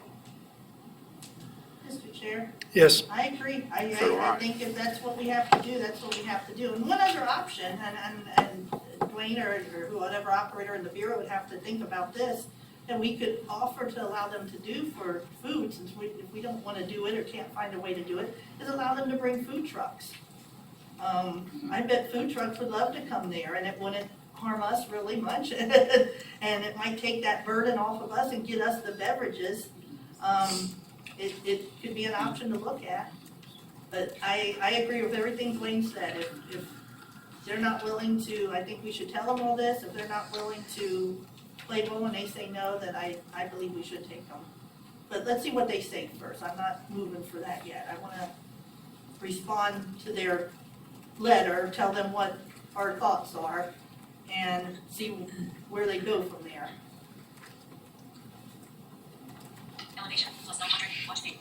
Anything else? Mr. Chair, I will just say I'm in agreement with Annette and Dwayne. That's all I have. I agree too. It was a bad agreement to start with. We're entitled to the beverages. We should go get the beverages. The only question becomes if they push back, do we want to die on that hill? And when it gets to that, we can revisit it. But for now, I think it's the consensus of the committee that we would like to operate the beverages at Owens. Anything else? I'm sorry, go ahead. Before we end this discussion, the Bureau, are you guys gonna send another letter to them and tell them what our intentions are, or what's the move from this point? Mr. Chair, yes, I think that's our first next step is, here's our take on this, here's what we would like to do. And if they still come back and say no, then we would involve our legal, who may be able to reach out to theirs and explain the law a little better. Sometimes we have better luck with that. But at the end of the day, yeah, I mean, if you guys would like us to take them to a 3 panel, that's what we'll do. But no, I agree that we should move forward with that. Yeah, Nat. To Sally, can you guys get a draft made of that letter? Can you send it to me and Dwayne and maybe Derek as well to look at and? Absolutely. Or the entire Or committee. the committee, yeah, everybody. Perfect. Anything else? All right. Statewide conference update. Lindsay, you got any cool things happening or any questions for us or anything we can do? Mr. Chair. So I spoke with Fiscal, so we have an RFP in right now. I sent them all of the hotels that we've requested, it to be sent out. So what Fiscal does is they will send out an email saying, hey, look out for this, yada, yada, yada, so that they can bid on it. Now, that's not to say that the Sheraton we went to last year can't bid on it, but we don't have to pick that. So hopefully we at least get another hotel, if not the Sheraton again. But yeah, I mean, that's all that we've done. It takes Fiscal a while to make that. And I had sent out that email about rectangular versus circular tables. It was basically split. Half said rectangular is better, half said round. I don't know if you guys want to discuss it right here, just say which one you guys prefer, or if we just go with rectangular. Or round. Yeah, or round. I mean, Well, I mean, I think you sent something out to all operators. Did Yeah. you get responses to it that? was half and half. It was half and half? Yeah. Of course it was. Mr. Chair, Mr. Chair, Yeah, Keith, then, I'm sorry, John, then Keith. yeah. I just feel we should go with the square just for the totals. It works best for the one, especially with the dogs and everything. That's just it. Keith? I'm backpedaling a little bit. I went to a conference over at the Marriott. And I didn't know if that hotel was in the hotels that you guys chose. So I wanted to say that I did a peer support thing over there roughly a month ago. And they had maybe 500 people eating. Wow. Parking was good, everything. Just food for thought. Yeah, Mr. Chair, I did send Fiscal a lot of Marriotts, a lot of Hyatts were on there, because Marriott and Hyatt own a lot, and Hilton, they own a lot of different chains of hotels. So yeah, basically every Marriott you could think of, if it had a ballroom or a conference room or whatever, we did reach out to those people. So Does anybody want to make any kind of motion regarding the tables? Mr. Chair. Yeah, John? As a totally blind person, I don't really see that rectangular makes any difference or round makes any difference. I've been to conferences with both, and never had any issues with either. same here. I kind of object to being Well, put out as a total, having a rectangular table. And I know it wasn't meant that way, but This could be a fascinating discussion. I'm confused by the proposal of, I mean, it sounded like you were asking about banquet seating and, whereas round tables are generally used for banquet seating and stuff, or if we were to choose square tables, are you suggesting a similar thing? Or are we looking at a classroom type, rows of tables like we've had in previous years? Because the primary purpose of Friday isn't a banquet, it's educational and facing front and interacting with not interacting with one another versus interacting with presenters and so forth. So I was confused about that. But, is there any? Mr. Chair? Yeah, go ahead, Annette. I just gotta say, this came up, because, a lot of the conferences, they do the round tables. You go to Blast, everyone does round tables. You don't, and there are presenters. I think the goal is to have people around the table be able to interact and network and talk, between presenters. I think it works better that way than, we're all facing the back of someone else's head. You're facing each other. So my preference would be the round ones, but I'm not gonna make a motion on it. I don't care that much, to be honest with you, but I like being able to see the people around the table and talk to them.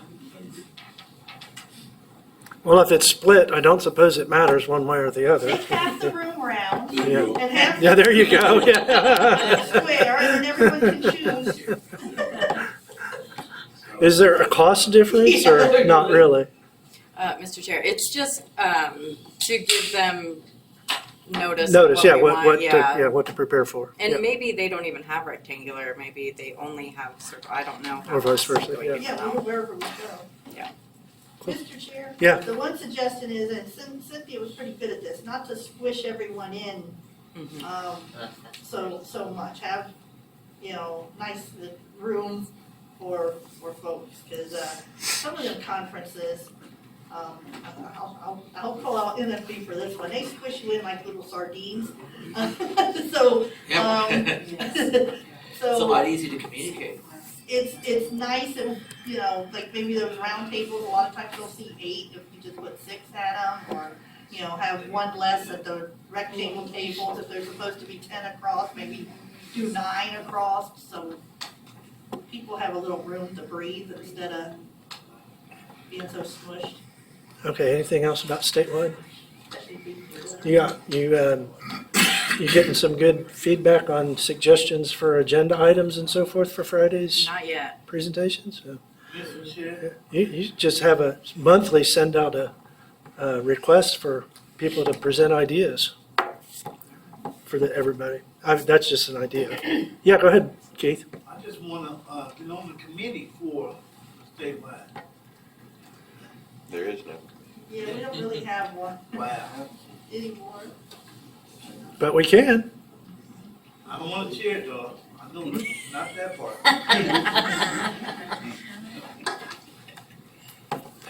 All right.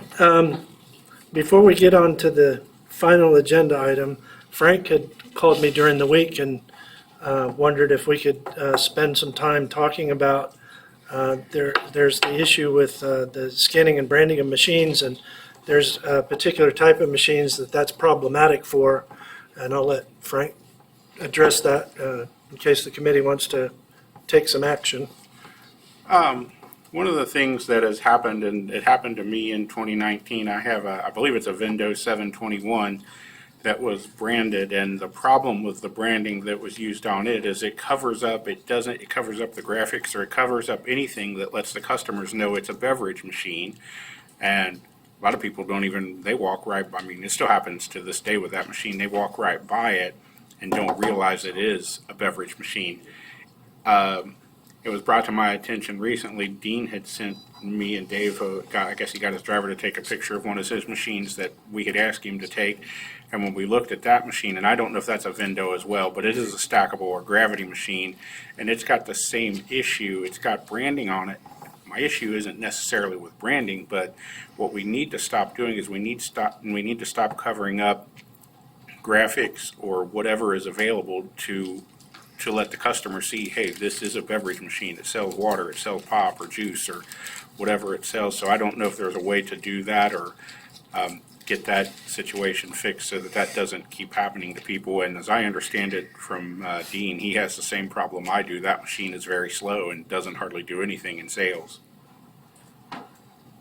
Yeah, and their last meeting, there was a discussion about live display versus, button operation machines. And it was agreed that if operators preferred live display, that would be available. And in this case, it is true. I mean, I've seen Frank's, and Frank's machine doesn't look like a vending machine. It looks like a billboard. It's crazy. It really is. And the selection buttons they're like 1.5 by 3 inches or something. And doesn't look like a vending machine. And it's understandable that people wouldn't recognize that, and it would cause sales to be slower. So it is an issue that needs to be addressed. And the live display thing certainly fixes that problem. But also, if a person prefers a non-live display for whatever reason, maybe we should take a look at different ways of doing the branding without affecting the appearance of the machine as a vendor. Mr. Chair? Yeah.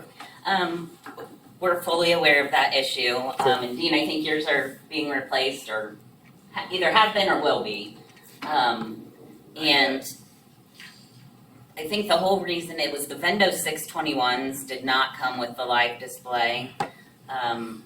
Kelsey was able to find a machine that is smaller in size like the Vendo 621, which was the reason that was chosen in the first place, was just the sheer dimensions, trying to fit it in between those walls at the rest area.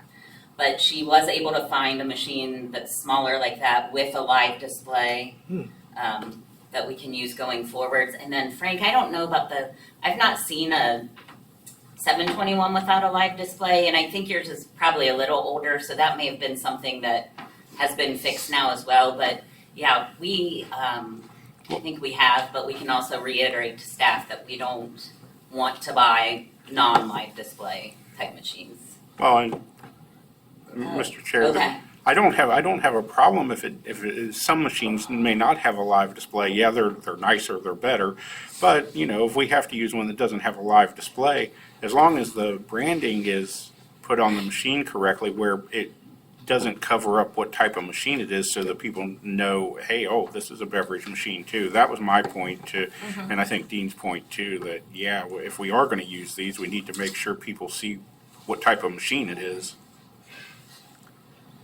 Anything else?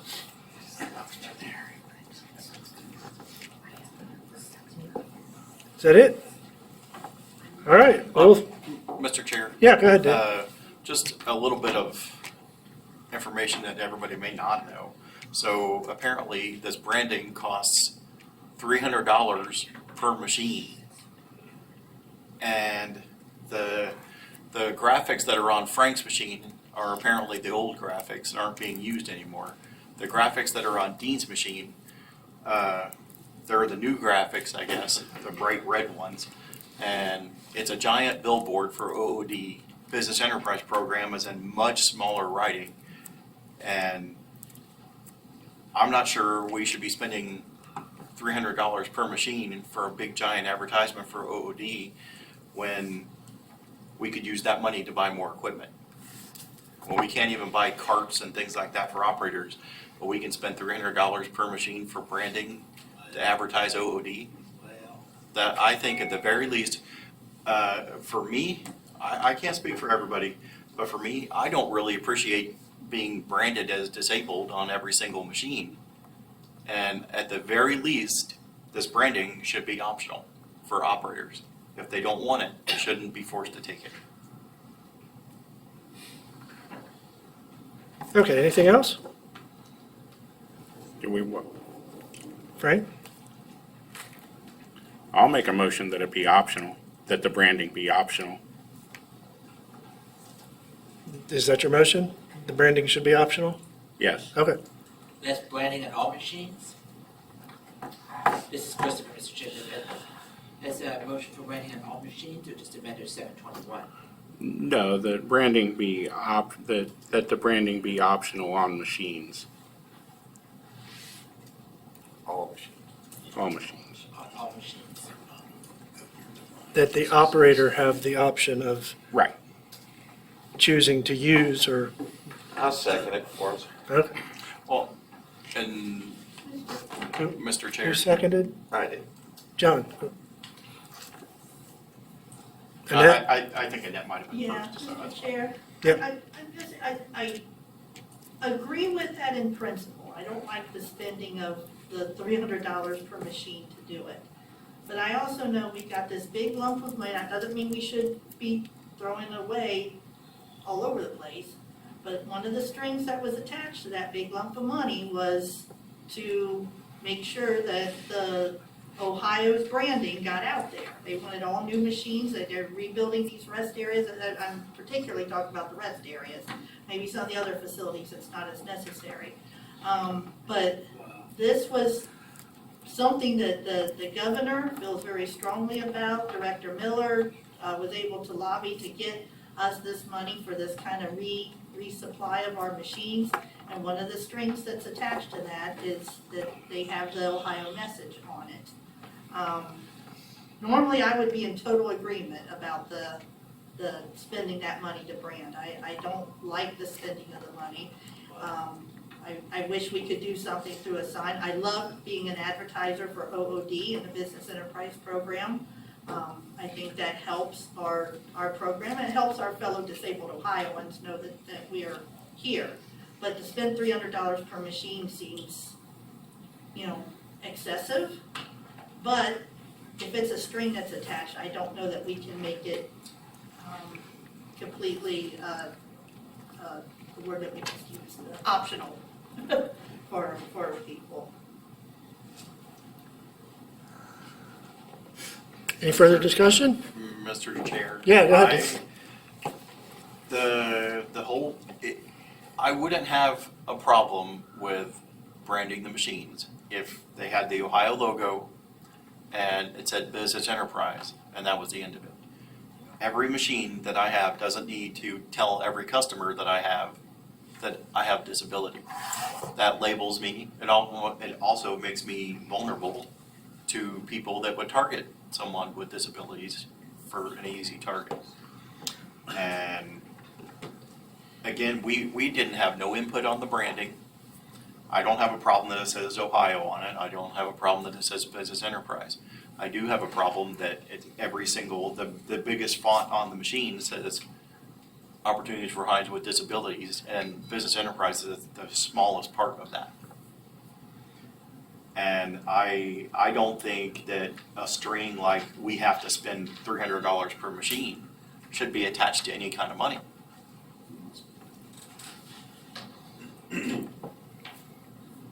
At a minimum, I think it should be optional.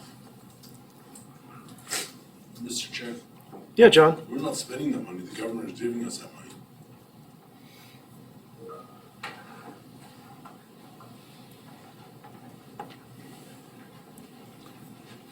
Anybody else? Mr. Chair, Yeah, Frank? where is the money from branding coming from? Is it coming from the money from the governor, or is it coming from program funds, or? Mr. Chair, the money for the machines is being funded with that DUI money. And again, there are several other programs in the agency that money could be used for. It's not just specifically like this money is for BE. The director could decide to do whatever with that money, and he chose the BE program to invest in. Okay, now that raises a question. So is the branding only being done for new equipment that's purchased under that replacement fund that was provided? Or is it also going to continue when we buy equipment that's outside of that fund? It is my understanding that all machines are being branded. Okay, so even when we're buying them with our own money, our own set aside and matching it that way, all new equipment moving forward will be branded, regardless of whether it's part of the additional funds or our normal fund stream. That is my understanding, Okay. yes. Mr. Chair? Yeah, Annette. Then I have a problem with that. Because there are some places where we are out in the public, at the rest areas, I'm fine with that. Some other places where they're very public machines, paying, if we replace a machine in a branch post office, where it's the same 20 people looking at it every day, to pay $300 additional to put branding on a machine is absurd. Other small locations that are not open to the public per se is absurd. Rest areas, all for it. Want every Ohioan in the world to know that OOD exists. And we should be promoting that. Some universities, we should be promoting that because there's disabled students there that may not know of OOD and they need to know that we exist. But to pay $300 of the agency, that's crazy. Mr. Chair? Yeah, Dave. If we can spend $300 to skin a machine, especially for people at universities, we should be skinning those machines with the university's graphics. I'm sure that would make the grantor much happier. Mr. Chair, Yes. we had no say in the graphics. The graphics had to be approved by the Department of Development. Anything that says the state of Ohio has to be approved by the Department of Development. So when the graphics came to us, it wasn't like, do you like this? Yes or no. It was like, this is what you're using. So to say that this needs change or that needs change on the graphics, we can take it to Department of Development, but ultimately they have the final say of what it is. And I also just want to throw out the number. So the $6 million that was gifted, it would be $1.2 million in straight set aside if we were using set aside. And that's around 2 years worth of set aside for this entire program that this gift of money is saving you, or saving the program. So I know you said if it's a small post office or whatnot, they should all be replaced under modernization funds. And then the set aside money that's being used is used for the expansion opportunities at universities where you want that branding, where you want that, this is an OOD program. And it's kind of how, if we didn't have this and have this wonderful opportunity expanding into BG and UT and all of those places would be a lot harder. And we would have to make tough decisions on picking which ones rather than saying, yeah, we're doing great and we can do 3 universities in a year versus let's just pick one. I heard somebody over here. That was me. Seth. Is there a difference in price in branding? Obviously, glass fronts use less that people see, especially if they're in a row. Is there a way to skip on pricing of it if it's going into a bank where you're not going to see the sides anyways? Or we're only skinning the front of the machine? Mr. Chair, we are only skinning the front of the machines currently. Oh, I have some in Cincinnati State that are red on the side. That's something wasn't that, supposed to happen. yeah, that's something that we need to take back and make sure that there's clear direction on what is being skinned, so we aren't paying extra. And Mr. Chair, Yeah. based on a lot of the invoices I saw, some of the invoices, the glass fronts were roughly $253 to $255 a piece because there isn't much to skin on those. But also, if those skins have to be replaced because they deteriorate over time, it's going to be at least double to have those replaced. Mr. Chair, Yes. we really haven't had to reskin or rebrand any machines that we have skinned so far. And our hope is that these will last the duration of the machine. But that's obviously something we'll learn and take into consideration. Any other discussion before we vote? So the motion is to make branding of machines optional for the operator. Frank? Yes. John? I like choice, yes. Who am I missing down here? Yeah, Mark? No. Annette? No. Dean? Yes. Keith? Yes. Derek? No. That's 4-3, right? Yes. Against? A 4? 4. 4, yeah, 4-3 for the motion. Awesome. Okay, now we get to the rules. No. Moment everybody's been waiting for. So, I picked Rule 3 to start with, to get us some practice. This is going to be a big process. And there's already stuff in Rule 3 that's been identified for change. I'm hoping we can start with the one in particular that actually had a motion made about it, just to get the ball rolling. But we also, before we get started, need to understand what the process is going to look like. How are we going to do this in developing them at first, and ensuring that there's a full debate on all of the questions raised with the rules. Who's going to keep track of what's being done?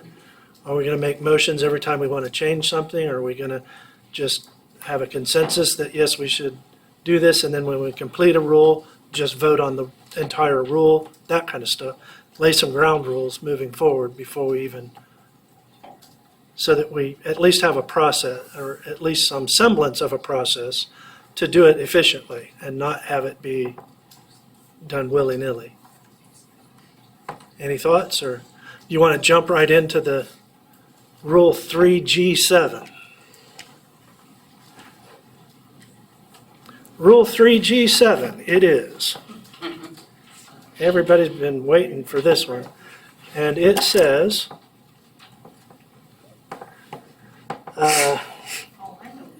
if the applicant has managed a facility for a minimum of 1 year with the same service format, add 2 points. And that's been quite contentious, and it's the belief of the committee at one point that we need to radically alter this. I agree. So I guess the idea now is, how does it need to be changed? If changed at all, maybe eliminated. And this discussion presumes that we're going to stick with a points awarded evaluation of applicants. I'm assuming that's what we'll do. Maybe not. Maybe we'll come up with something radical for the entire selection rule, but I doubt it. So there it is. Go for it. Yeah. Get rid of it. Mr. Chair, I Yep. agree. Delete. Mr. Chair, Yes. I don't think there's any two stands that are the same in this state. Correct. I guess I'm with Annette, get rid of it. Same facility format. That's an easy one. That's what it says, right? The same facility format. I'm sorry, Frank? That's what it says, correct? The same facility format, if you've managed the same No. facility. Similar. No, it says same, With the same it service says same service format. Same There's no service. two stands that are the same. So originally, the idea of this rule, and it's morphed over the years, of course, like all of the rules. The original intention was, because we used to have a lot of cafeterias, it was perceived that it was preferential to give a person who's bidding on a cafeteria who has cafeteria experience a benefit or a leg up on somebody who hasn't had that experience, because cafeterias are really complex. And so that's why that was there originally. And then it morphed into something nebulous like this that allowed questions on all things. And I would like to see it, that the only delineation be cafeterias, because we still have one huge cafeteria, and that's Lenny Johnson's place. And that's a full service, troop dining cafeteria with 47 employees that requires a level of experience and expertise that if you don't possess it, you could destroy that facility. And so the only reason I would say leave this, but only to benefit a person with cafeteria experience who's bidding on a cafeteria. That would be my suggestion. Mr. Chair, But it could work just as easily getting rid of it because, yeah, go ahead, Annette. I was gonna say, I wholeheartedly disagree. Okay. I've run pretty big cafeterias. I know John has, Yvette has, other people have run pretty large cafeterias. None of us could go in to that facility today and know how to run that. The experience we have would maybe be helpful, but there'd still be a huge learning curve. Which, no doubt. To go in Yeah. to do that. And so anybody going in there is going to have a learning curve of some sort or another. The experience that we have had in running BE cafeterias, like there might be a few little notches that we know that could help with that. It would be minimal compared to the learning that needs to be for that one. Mr. Chair, Yeah, Seth. I think setting a rule to make one facility for one single facility is probably a bad road to go down. We should probably get rid of it or define what service formats are. Yep. Mr. Chairman, Yeah, John. I agree that this should be gotten rid of, but then really the rules, this whole process doesn't make any sense because just go by seniority because everyone has access to the same amount of points. Oh, So this there, whole process is basically pointless. there's still lots of other points in there, and that doesn't mean we can't add additional points. So it seems to me that, and I think has been all along, the consensus is to get rid of this this part of the rule. Like I asked before, do we want to start making motions when we make changes, or do we just want to say make a notation of this and then we'll vote on the rule in its entirety when we're done with it? Mr. Chair, Yeah, I John. think we need to make motions and As start we make moving changes? forward Okay. instead of just Yep. passing everything down the road. Because hopefully too, that when we go through the rules, this isn't necessarily an opportunity to completely overhaul them, but to address changes that have been identified that need to be made because they're problematic. Mr. Chair, what's the yeah. notation there? What rule is that specifically, Rule 3? 3G7. Mr. Chair, I move that we eliminate Rule 3G7 from our draft rules provision. Good. Second? Anybody second? Mark did. Mark seconded? Any further discussion? All those in favor? Aye. Aye. Aye. All those opposed? Cool, motion carries unanimously. All right. What's next? Mr. Chair? Yeah, I would like to see the seniority removed because we have it twice. You get extra points for being seniority now, and if someone with less seniority than you matches you in points, be whether you have a late or whatever and they don't, and they wind up matched with you, overcoming those points that we're already down, we still lose on seniority, which we've already had to overcome.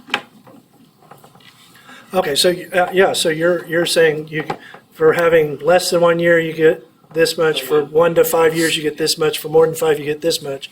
And then, if there's a tiebreaker necessary, we're taking into account, again, seniority. Mr. Chair, Yeah, go ahead. I'll put it on my calendar to send to operators on a monthly basis. Would that be okay? I created like a back end report that it should just be easy to run it and then Run what? What do you, run the report. What report? what report? The seniority report, is that what he just said? Oh, no. We're talking about Rule 3 and how we apply the seniority list. Yeah. I am And- going to get hearing aids, guys. Okay, yeah. Mr. Chair, but I like what she said too, getting that sent out. Would you guys like the seniority reports on a monthly basis? That's fine. Send out the seniority list on a monthly basis? Is that what you're, Yeah, do you? and you guys think that's a good idea? Yearly basis. Maybe yearly, not monthly. Okay, I can do it. Bi-weekly. Bi-weekly. Okay, And I can do it. shouldn't we all know what our seniority is by this point? Mr. Chair. Yeah, go ahead, sir. Maybe a caveat that if seniority changes from someone not having a facility and we have a change and, like number 6 and number 7 swap because one doesn't have a facility. Maybe send it out when there's a change in the seniority list. But as for it being the same one every month, Mr. Chair, Yes, I Yvette? am definitely against seniority being removed from anything. Those of us who've been in this program, who did our time, yes, Annette, you know I'm gonna say something. I know, that you're good. Those You're- of us you who've go. been in this program, who serviced and did our time, had to go through the same and wait for those who was before us. Yes. There is no reason that seniority should not be the last say in the decision. I understand that some people think that they're better than others in their job and they should jump. You should wait in line like the rest of us. That's just the way it should be. We should not be trying to take out seniority, the one up. You know, if you get your credits and do all what you had to do, we've all did our time in this program. But I don't think someone that coming in should be able to just decide, I've been in here 10 years, but I've been in here 33 years, and I should not get some type of incentive. There's very few incentives we get in this program in the first place, and seniority is one. Mr. Chair. Yes, Seth? Yvette, just to clarify, I'm not requesting that we remove seniority. Okay. I'm requesting that we move double seniority points in the bidding process. Okay. The seniority as a tiebreaker, wonderful, absolutely agree. Okay. It's just less points for people based on seniority, that if we catch somebody in points with seniority, then they win again.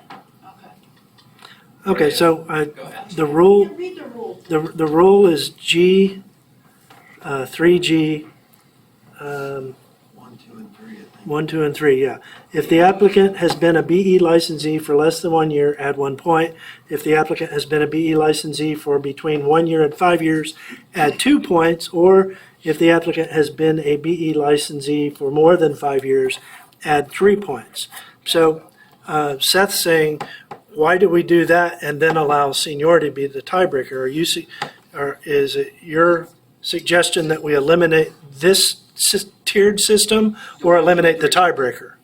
Yeah, and no. Eliminate the 1, 2, and 3. Eliminate the 1, 2, and 3. BE operators Okay. start off as the Yeah. same. Keep And then seniority as a tiebreaker. So that seniority only counts when all things being equal, seniority plays a role. Yes. Okay. That's my suggestion. I could live with that. I can live with that. Or how about a point system where your years of seniority are awarded that way? Or is that too much of a That's difference the same between thing. operators? Because Yvette doesn't have to do anything else to earn points other than to say, I've got 40 years experience, so I get 40 points. Okay, so that's not a good idea either. Yeah. Is there, why, Annette, you're good at remembering the history of these things. Why is this here to begin with? There is a reason for it. That first part was there because we used to have a flat score for people who were new in the program. If you were just licensed, never ran anything, Yeah. You got to base 8 points. you got, yes. 8 points. And And then that's, if you ran something for a year, then you got a flat score and you stopped scoring. Yeah. Brand new licensee, like I said, they got a flat score, say 10 points or whatever, stop scoring, nothing else counts. This got put in the rule because we wanted to start differentiating between some of the newbies. So that somebody who was just a licensee, never ran anything, they could still get some credit for upper mobilities. And statewide and things like that. It wasn't a flat score. So that's what this was put in for, to try and differentiate between new people. Right. And then once you got 5 years, everyone was on an even playing field, even yeah. playing So this, field. so this, got rid of the flat score.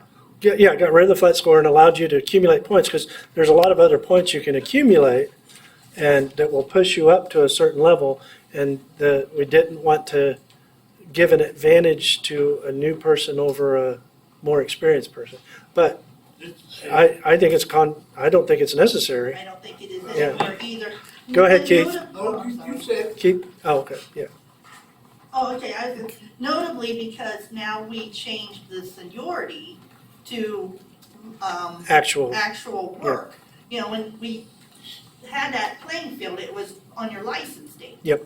So somebody could have never ran anything, been licensed for 5 years. yeah, right, And yeah. we wanted them, and they would have had 5 years seniority, so we wanted to try and have something in there about that, but I don't think it's necessary anymore. With the since we new, actually with the have new seniority based on determination, working. yeah. Mr. Chair. All right, so, yeah, go ahead, Sally.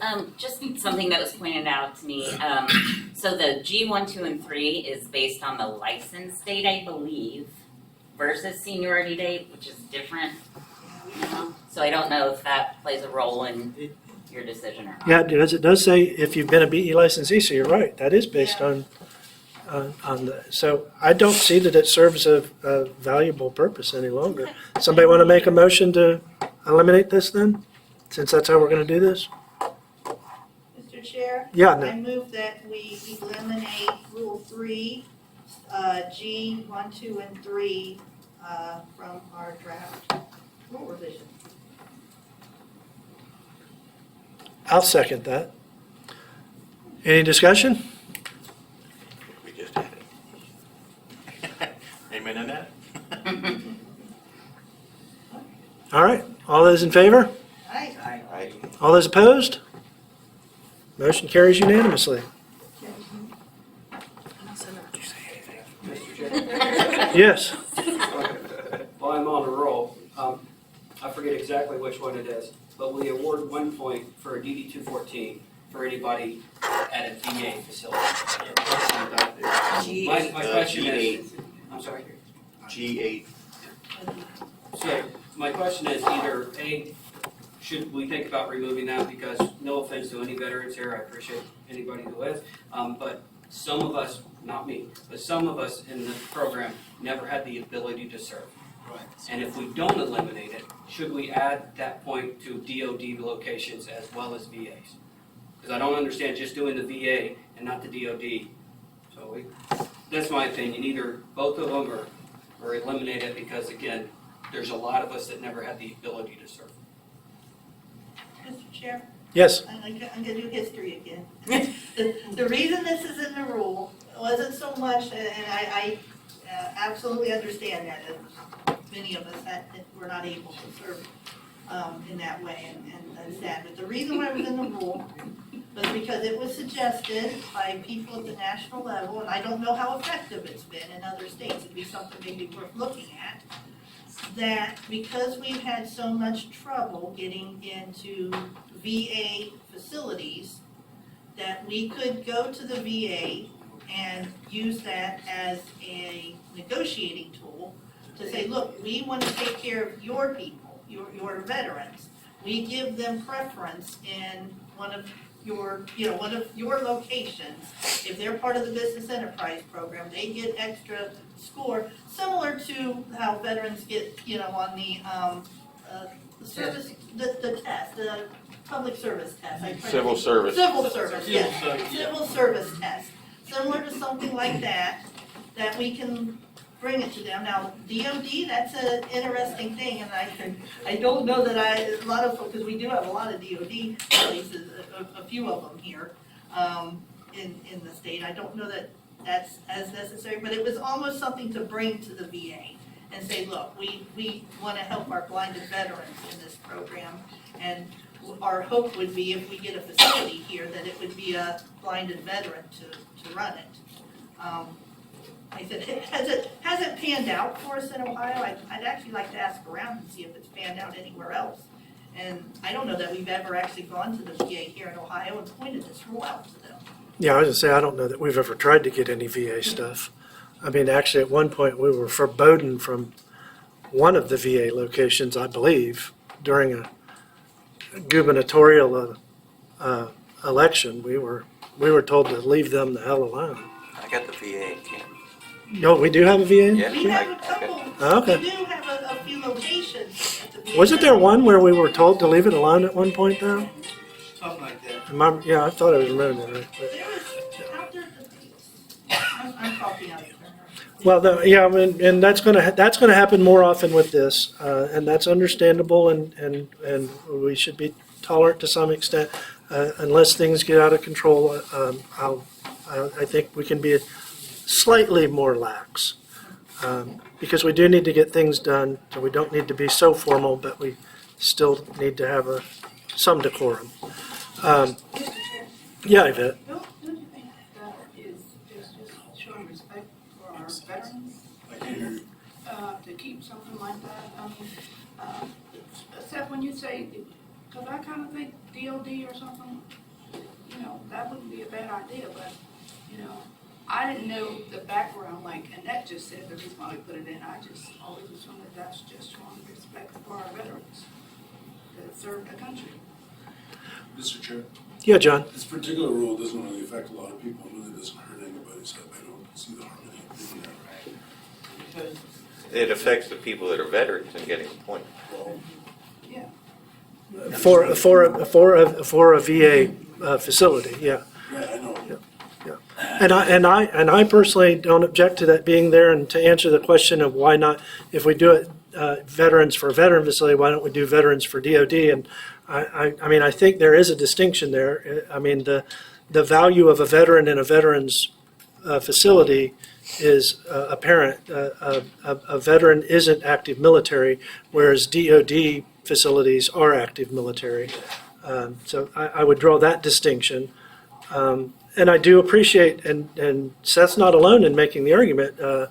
You know, some of the more veteran operators have made that same argument that, hey, I never had the chance to go and serve my country, so why should I have a discount? You know, and that's it's a valid argument, but I don't think it's. I don't think it's necessary to eliminate the process of this, because there is value in doing it for the veterans and for acquisition of VA facilities. If we start doing that, and I hope we do, because there's actually a lot of VA facilities we could create in the state of Ohio if we had the stomach to do so. Mr. Chair. And this would help. Yeah, go ahead. The good news is, yesterday at our staff meeting, we discussed a number of VAs that we would Nice. like to approach this year and try to Excellent. take over. And and I do agree still with the idea that this is a good selling point. It really is. Mr. Chair. Yeah, go ahead, Dave. Well, actually, you skipped Seth. Seth, can you go first? okay. Go ahead. I don't see no harm in this being in here either, but at the same time, I would almost think there needs to be a balancing effect where another operator who couldn't serve would have a chance to make an equal point in the same selection for a VA facility. Well, I think the idea of it is to give all things being equal. You're a veteran and I'm not, and we score exactly the same except for that one thing. I don't think there's anything wrong with giving the preference to the veteran if everything else is equal. There are other opportunities for me to end up with a higher score than you. But if we're equal and you're going into a veteran's facility, I don't have a problem with giving the veteran the nod. Mr. Chair, all Yeah, things go ahead. wouldn't be equal. If I never had the chance to serve, things are not equal. Well, that's true of lots of things, though. Yeah, go ahead, Seth. How about the caveat that on a VA facility, a tiebreaker is veteran status? Well, essentially it is. Yeah. Yeah, I mean, But that doesn't get, it doesn't, because they're getting an extra point in the selection. oh, I see what you're saying. Yeah. So that if the veteran failed to get a perfect score, aside from that, yeah, they could then tie, and then that gives them the nod. It goes Yeah. back to the Yeah. seniority one that I was already talking about. Yeah. And if it's used, much like we use seniority now as the ultimate tiebreaker, the caveat that the tiebreaker on a VA location is. That makes it count twice, right? That makes it count twice. Well, no, remove it from the point system that anybody's available and the tiebreaker is. Oh, I see. status. Okay. Mr. Chair. Yeah, I don't, I'm trying to get my head around that. I don't think that's, no. No, because the tiebreaker should be the same regardless of facility type. Mr. Chair? Sally, and then, That's essentially what I was gonna say is, you know, if you use the veteran status as a tiebreaker, then how does seniority play? So if the other person has seniority over the veteran, I don't know. yeah, it's Just something to think about. yeah. Who just asked for the floor? Oh, sorry. Who? Wayne. Oh, yeah, good, Dwayne. Everybody's got to speak up. It's very, people are using afternoon, after lunch voices, outdoor vigorous voices. Use your Sally voice. Okay, so the discussion, I think, for the most part here has been on facilities that would become available that were just predominantly just a VA facility. But I just want to give you something else to think about because I operate the vending route in Mansfield, and there is a VA clinic out there that we serve. There you go. But it's a very small part of that facility. Yep. And, you know, I mean, with this rule, I mean, would you give precedence over just a small part of this facility? Outstanding question. Service over someone else? And I'm not saying either way is right or wrong, I just want you guys to think about that. Excellent question. That actually is. That's a very, is. very good question. Yep. Very good question. Because do you want to give the preference if it's just merely 2 machines as a site, you know, in a facility of 50 machines? Do you want to give that person the preference? So maybe there would have to be language put in the rule about the majority of the business comes from VA versus, yeah, go ahead, John. I was gonna say the same thing. Oh, okay, yeah. I would like to, I would think it would make sense to say that at least 50% of the business has come from that facility, from the veterans part of the facility. Or maybe even more than that. Yeah. Mr. Chair. Yes, Seth? I just wanted to say to Sally's point, again, if we're using seniority as a tiebreaker and one is a veteran and one is not, under our current rules, they already have 1 point ahead. So if we remove it and then we use then we use a veteran status as the tiebreaker, I mean, quite frankly, we're writing the rules, we can change them however we want to at this point. Again, if it stays in, wonderful. If it stays in, I would like to see DOD added because I think it's the same group.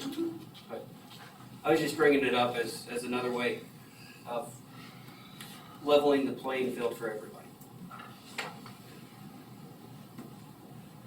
Well, unfortunately, we've leveled the playing field so many times over the years in our selections that our selection process has fewer and fewer teeth to where it essentially has become, do you have a late, do you have some upward mobility, and what's your seniority status?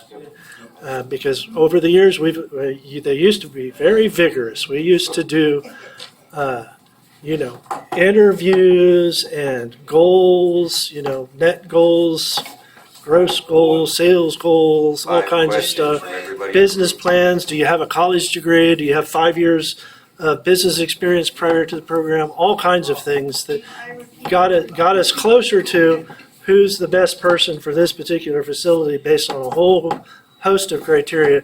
And every time we open up the rules, we start whittling away to, at some point, it literally is going to be what Yvette's saying. Let's just do seniority, because that's where we'll be headed. That's where we are headed, have been headed. We've already eliminated, how many points have we eliminated? A potential of 4 points? 5. Yeah, 5? Okay, yeah. So, keep going, and it's going to be seniority. I would rather see the trend, and I agree with the changes we've made so far, but I would also like to see some of those kinds of things put back in. Or some of the things like this upward mobility points, I don't think that those are equitable in any way, shape, or form. If I choose today to bid on something and I don't have any, I can get all 4 points available in one afternoon. Whereas somebody else has devoted a significant amount of resources to get the same number of points other ways that are more valuable and are a better predictor of how they'll do in a facility that they bid on. So I would like to get rid of the things that don't make sense, but replace them with things that do. And allow us to, and they need to be things that are a predictor of a person's ability to run a facility to its maximum potential. Mr. Chair? Yeah, go ahead. I have a suggestion for another, it just needs adjusted, I think. Well, does somebody want to make a motion Oh, sorry, on heard enough. removing or altering this particular G8? Mr. Chair? Yeah, Annette and Mark. Well, I want to hear from Mark. Mark's a veteran. That's what I was gonna Okay, say. I was just gonna say, when I applied for a job at, home base at Building 20 through the federal government, I got a 5% point increase because of the fact I was a veteran, and I got another 5% for being disabled. So I had a 10% jump on top of the normal person applying for that same job. So under Dave's theory, you know what I mean, there's not a, somebody couldn't go or somebody couldn't go. The government don't look at it that way. I mean, they was gonna give the, you know, extra points for that government job for a veteran, so. That's all I got. Annette, yeah. First of all, Mark, I didn't realize you were a veteran. Thank you for your service. And then I'd like to make a motion that we alter section, or Rule 3, G8, 8. to include the line, or to include language referring to a facility where the majority of the sales come from the Veterans Administration. What? So that, okay, yeah. That makes it so if it's just the two machines like on, Well, let's get, Annette, let's get a second on it, and then we can do. I'll second. Second, okay. So Annette, you want to explain? yeah, so like, okay, if it's a VA hospital, VA clinic, things like that, they still get the 1 point. But if it's just a part of a route like what Dwayne was describing, where it's two machines and it's just a little teeny thing on a big route, they don't get the point, they wouldn't do the point for that one. Because the majority of it is not from the Veterans, and the majority of the facility doesn't come from the Veterans Administration. And using the term majority, you mean more than 50% of the sales? Yes. Okay. And because I would alter the motion from majority to say more than 50% of the sales. I would accept that amendment. Mr. Chair? Yes. So I'm just trying to keep track of these changes we want to make, so is this how it would? If we make it, yeah. Right, but I wanted to see if this is the language we want to capture. So if more than 50% of the sales of the facility posting is under a BGA, then the rest stays the same. Yeah. Is that essentially what we're getting at? Well, below. Yes. And I hope that today we're not finalizing the language. I hope that these are recommendations that go towards language, and Dimitri and her compadres can clean up the language to make it more adequate to the purpose. Dimitri? Mr. Chair, happy to do that. Because we are not capable of writing appropriate language. We really aren't. But yeah, we need help with that.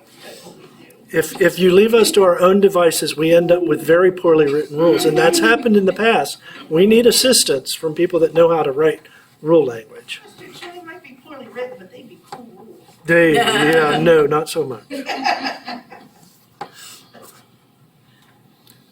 No, and that's not fair. A lot of our rules are very good, but when they're a problem, they're huge problems. Yes, absolutely. And that's because we don't have the time or the ability to, we're not truly legislators. And doing this process makes you appreciate all that legislators actually have to do. It's always far more difficult than anybody realizes. It's not easy to write laws. Anyway, so Sally, you had something else you wanted to bring up? I did, if everyone's. Oh, we didn't vote on that. We got to vote on this. Sorry. Any further discussion? I didn't mean to be that lax. Okay. The question is change the language to say the facility has to include more than 50% of VA sales. Frank? Yes. Yes. Mark? Yep. Yes. Annette? Hold on one second. Dean? Yes. Keith? Yes. Derek, yes. Okay. Sally? Okay, this is one I think Seth pointed out to me in a selection. It is Rule 3G4. And this is if the applicant has no late reports or payments in the most recent 12 months under a BOA or TBOA of the past 24 months prior to application deadline, add 4 points. And then it's supposed to be an or question, which it is, but basically the second half of this says pretty much the exact same thing. It says, or if the applicant has had, okay, take that back. It doesn't say the same thing. It does say that if the applicant has no more than one late report or payment in the most recent 12 months under a BOA or TBOA of the past 24, was that the one, Seth? I don't remember. Maybe I'm making myself up. Well, Mr. Chair, It was there is something that it something was- with this rule that we do need to fix. Mr. Chair. yeah, no, absolutely. Yeah, I've talked about it too. It is important. Yeah.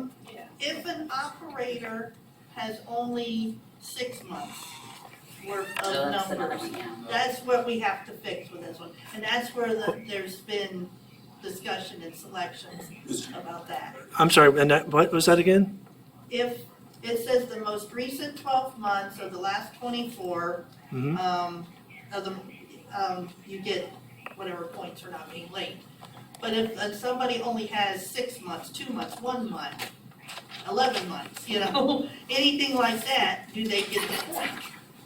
Technically, it is in the most recent 12 months, but they may have only submitted one report in that time. Do they get the same point as somebody who did all 12? Mr. Chairman. Yes, Annette, Yvette. Yeah, that's, but I just wanna say. Is it Yvette or It's Yvette? pronounced Huh? Yvette. I know Yvette. Yvette and Yvette is actually the same name. Okay. That's my sister, Yvette. But they pronounce my name Yvette. A little history there, Derek. Well, what should I call you from now on? Yvette? You can call me Wybie, I don't care. Yvette? Yes. Call her Mary. I'm trying to understand. Okay, the recent 12 months, okay, in the last 12 months, and then are you going all the way back to 24 months? Let's break that down, because this is the loopy stuff that is wrong with the rules. And then when we go to our selection, everybody's deciding these things differently, and it needs to be clearer. Somebody explain, how would you interpret that when it says the recent 12 months or in the last 24 months, if I'm saying it right? Mr. Chair, you want history again? Yes. Okay.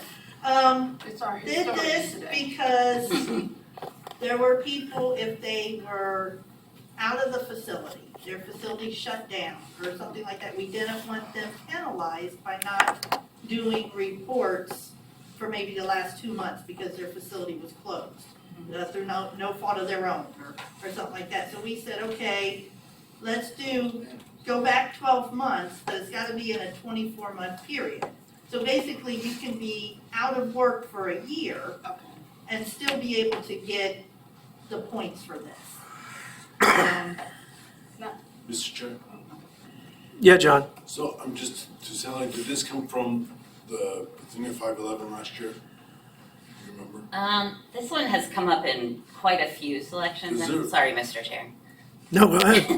This has come up in quite a few selections because exactly what Annette is saying is if there's an operator who hasn't served a full year yet, do they get the full points even though they've only been in the program for 6 months versus a whole 12? So they haven't had the opportunity yet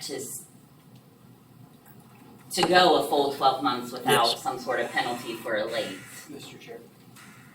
Yeah, Seth.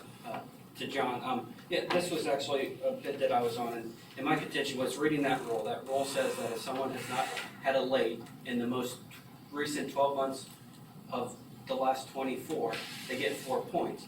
And my contention was to award points to someone who had not had a 12 months yet, because in the last 12 months that he's been eligible, he hasn't had a late. So that's, I think, where the confusion's coming up with, and I know some people may disagree with my interpretation of that rule, but that's how I interpret it. Well, but we missed language there. The language is most recent 12 months under a BOA or BTOA, not just the most recent 12 months, because that would be the most recent 12 months. So it is under a BOA or BTOA. Mr. Chair. Yeah, go ahead. Who are you talking to? Huh? Who were you saying go ahead? I thought You. there was somebody else. Okay. My understanding was, and this is how it was explained to me, and I can't remember exactly who did this. My understanding was that the 12 months of the last 24 months was for someone who had a late, had 2 lates, and decided to not work for months, and then come back and have more points than someone else. Correct. So that they couldn't take a year off and get the 4 points.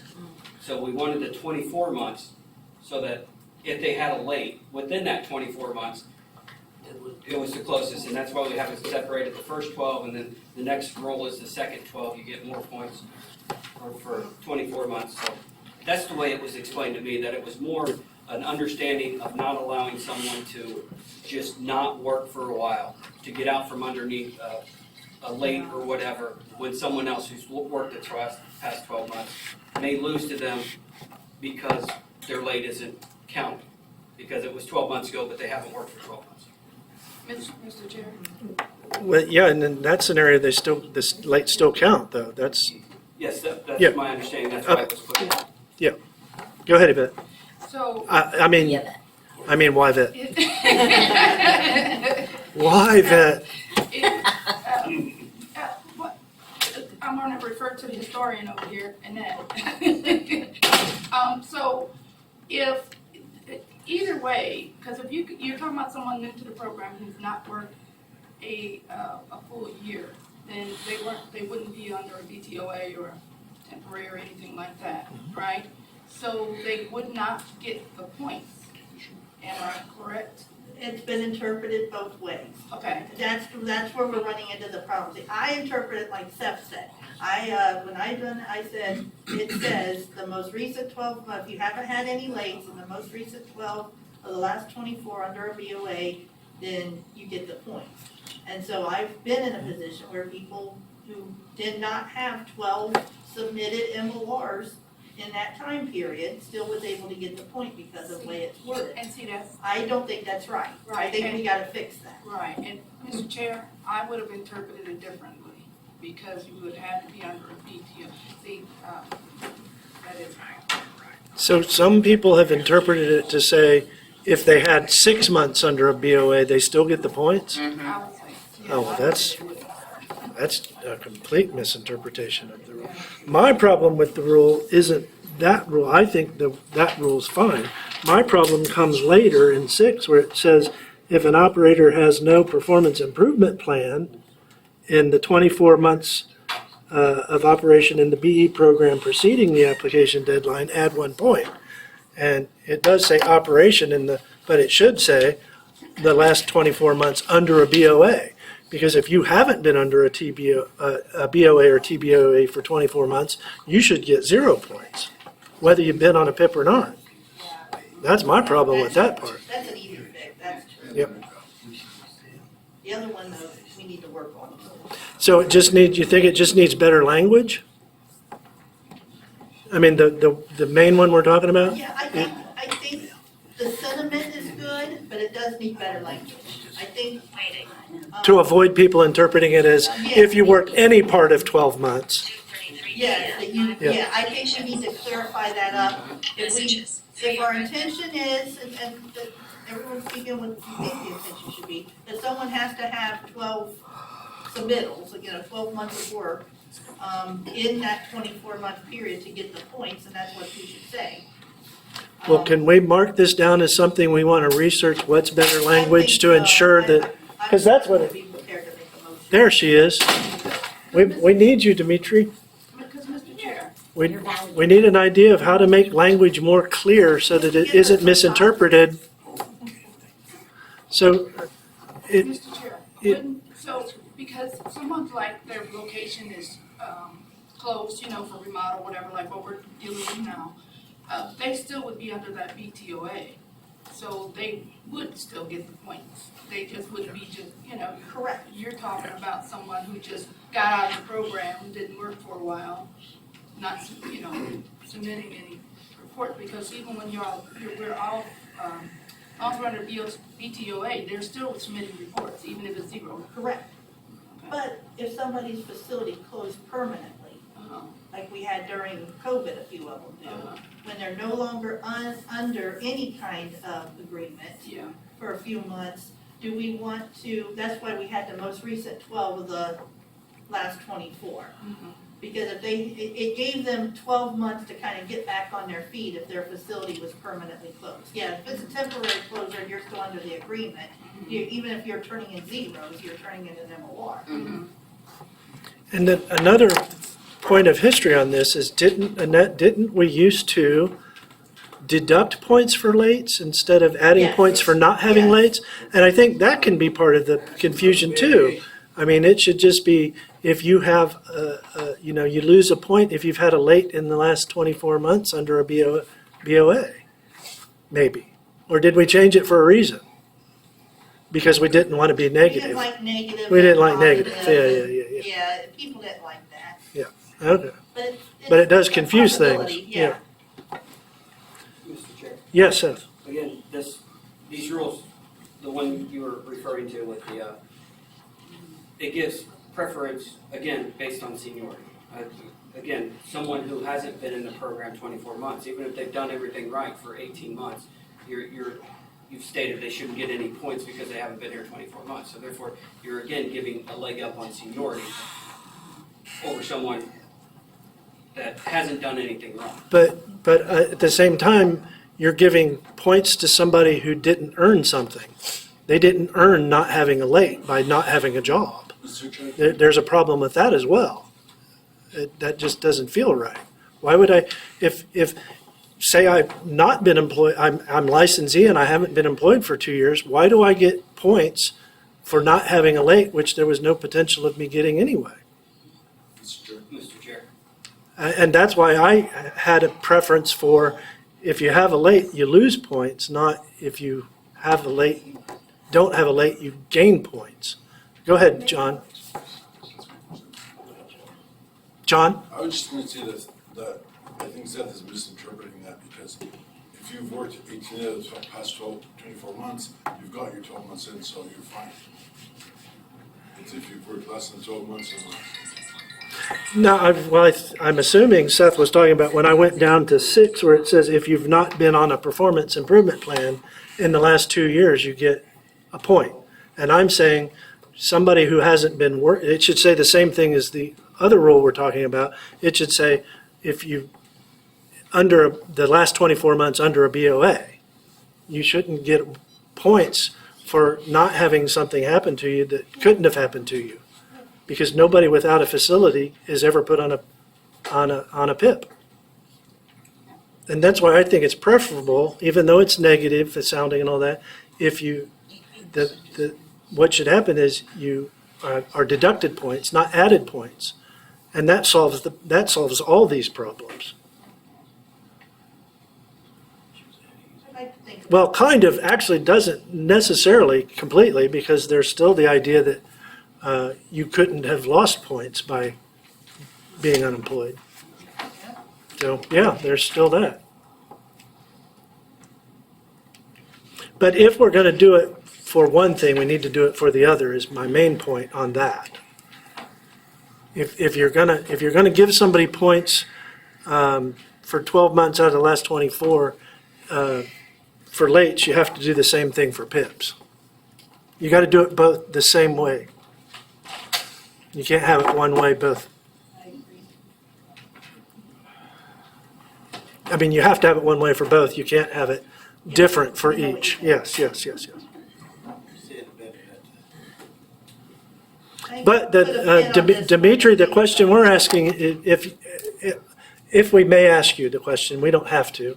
Is it all right to ask you a language question? Yes. Is it all right, Dimitri?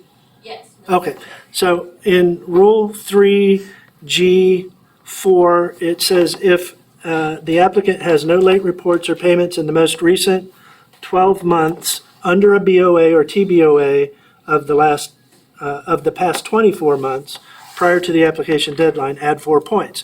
So that the intention is award points to somebody who under a BOA for 12 months, any 12 month, the most recent 12 months and the last 24 months gets 4 points for not having a late. But sometimes in selections, that's been interpreted that if somebody has only been under a BOA for 6 months, then they still are awarded the points, and that's not the intention of the rule. So what's better language to use to ensure that it can't be misinterpreted by a selection panel? Mr. Chair? Hold on. Do you want to think about that? And Mr. Yeah. Chair, I'll relate on it. I think Yeah. also, when there's an absence of clarity, so, they go back to the intent of the construction of the rule. Yeah, So I mean, in the meantime, if you guys wanna decide what that means, that's helpful. Mm. And I'm happy to bring back some language or email out some language for you all yeah. to contemplate too, if that's helpful. So I think the recommendation would be then to ask for for advice on how to correct the language so it can't be misinterpreted so easily. Is that right, Annette? I think what people are fine with the rule, the points Yeah, and the late. They just want the language to be more clear. It needs to be clear. We could give 1 point for every timely report for a 12-month period. Mr. Chair? Yeah, go ahead. You guys saying BOA, are you including BTOA in that? Yeah, so, I did sometimes say both, but yeah, and the rule does say both, but I didn't always say. Yeah, it should always say BTOA. Mr. Chair. Well, yeah, go ahead, Annette, and then I'm. Does it start off saying under a BTOA? Wouldn't that just clarify? It says under a BOA or TBOA. That's how it starts off? That's not how it starts, but it says if the applicant has no late reports or payments in the most recent 12 months. But I think you can put under a BTOA in the beginning of that. Voicemail. And that Oh, will yeah, solve yeah. that problem. Okay, If you put it at the beginning rather than in the middle. rather than in the middle. Well, and another, this isn't exact to this, but I have always objected to one late being so detrimental to a person's opportunity to succeed in a selection. I think that's a because of how many points it is, that's a profound hit to your opportunity in a selection. And I just don't know that, I honestly believe that a rule should allow for one late before it starts, altering your ability to win a selection. And, I'm sorry, Annette? More watering down. Well, yeah, it is in a sense, but it's also, that's awful harsh. I mean, we recently had an operator lose a facility, would have won the facility except for one late. And it was a late that based on a 5-minute difference. That's harsh. Seth? Mr. Chair. Mr. Chair, Did I guess my suggestion then would be on this rule, as opposed to saying the most recent 12 months, the most recent full 12 months or complete 12 months. They don't have to be in a row, but my interpretation is in the last 12 months, if they didn't have one, whether they, 2 months or 11 months. That's my interpretation, is because the rule says within the last 12 months. So 2 months is within the last 12. That's how I interpret it, but if that's the, everybody wants to change it, then just the use of the word full or complete 12 months. Last completed 12 months under a TBOA or BOA, and that still leaves you open for gaps between them. It's the most recent 12 months and 24 months. But what if someone's been a operator for 20 years and hasn't done 12 months in the last 24? They don't get any points. Yeah, we had. If they've done, you mean if they've done 3 months but not 12 months? If you have someone that did 6 months, had a year off, 3 months, had another closure, and then 24 months ago had worked for the last 20 years straight. But in the last 24 months, they have not completed 12 total months because of closures, because of whatever reason. Yeah. Yep. Mr. Chair, as a reminder, we have those facilities too, we need to, I know that. Oh, yeah, we got 15 minutes, and so let's leave a recommendation with you guys to help make that language more clear in 3G4? Yep. Okay. And then to use the same language in 3G6 so that it matches for the same principle? So Just 5 as a and 6 are recommendation. both. I'm sorry? 5 and 6 are both. And 5 is also under a similar thing? If the Yeah, applicant the- has no, okay, so yeah, we yeah, have yeah, two yeah, separate 5 and 6. Yeah. Does it extend to 7? No, we. No, okay, removed 7's the one we removed, yeah, yeah, yeah, okay, yeah. And those will only be recommendations from you coming back. Mhm. So no decisions were made. So we do have several facilities that we need to decide what to do with them, and I think most of them are complete facilities that don't need altered, but the Bureau would like direction to make sure they can go out as fast as possible. Help me remember well, the first one is the one that's about to become open, 384 in Cleveland? 398. 398, that's Tom's Mhm. Canal? Okay, yeah. It's I-90 east and westbound in Lake County, and then I-90 Yeah. So, in Ashtabula. so the committee needs to decide, do we want to put that out immediately for bid or do anything different? Mr. Chair, bid Yeah. immediately. Is that your motion? Yes, I will make that motion. Motion, second? Second. Any discussion? All those in favor? Aye. All opposed? Motion carries unanimously.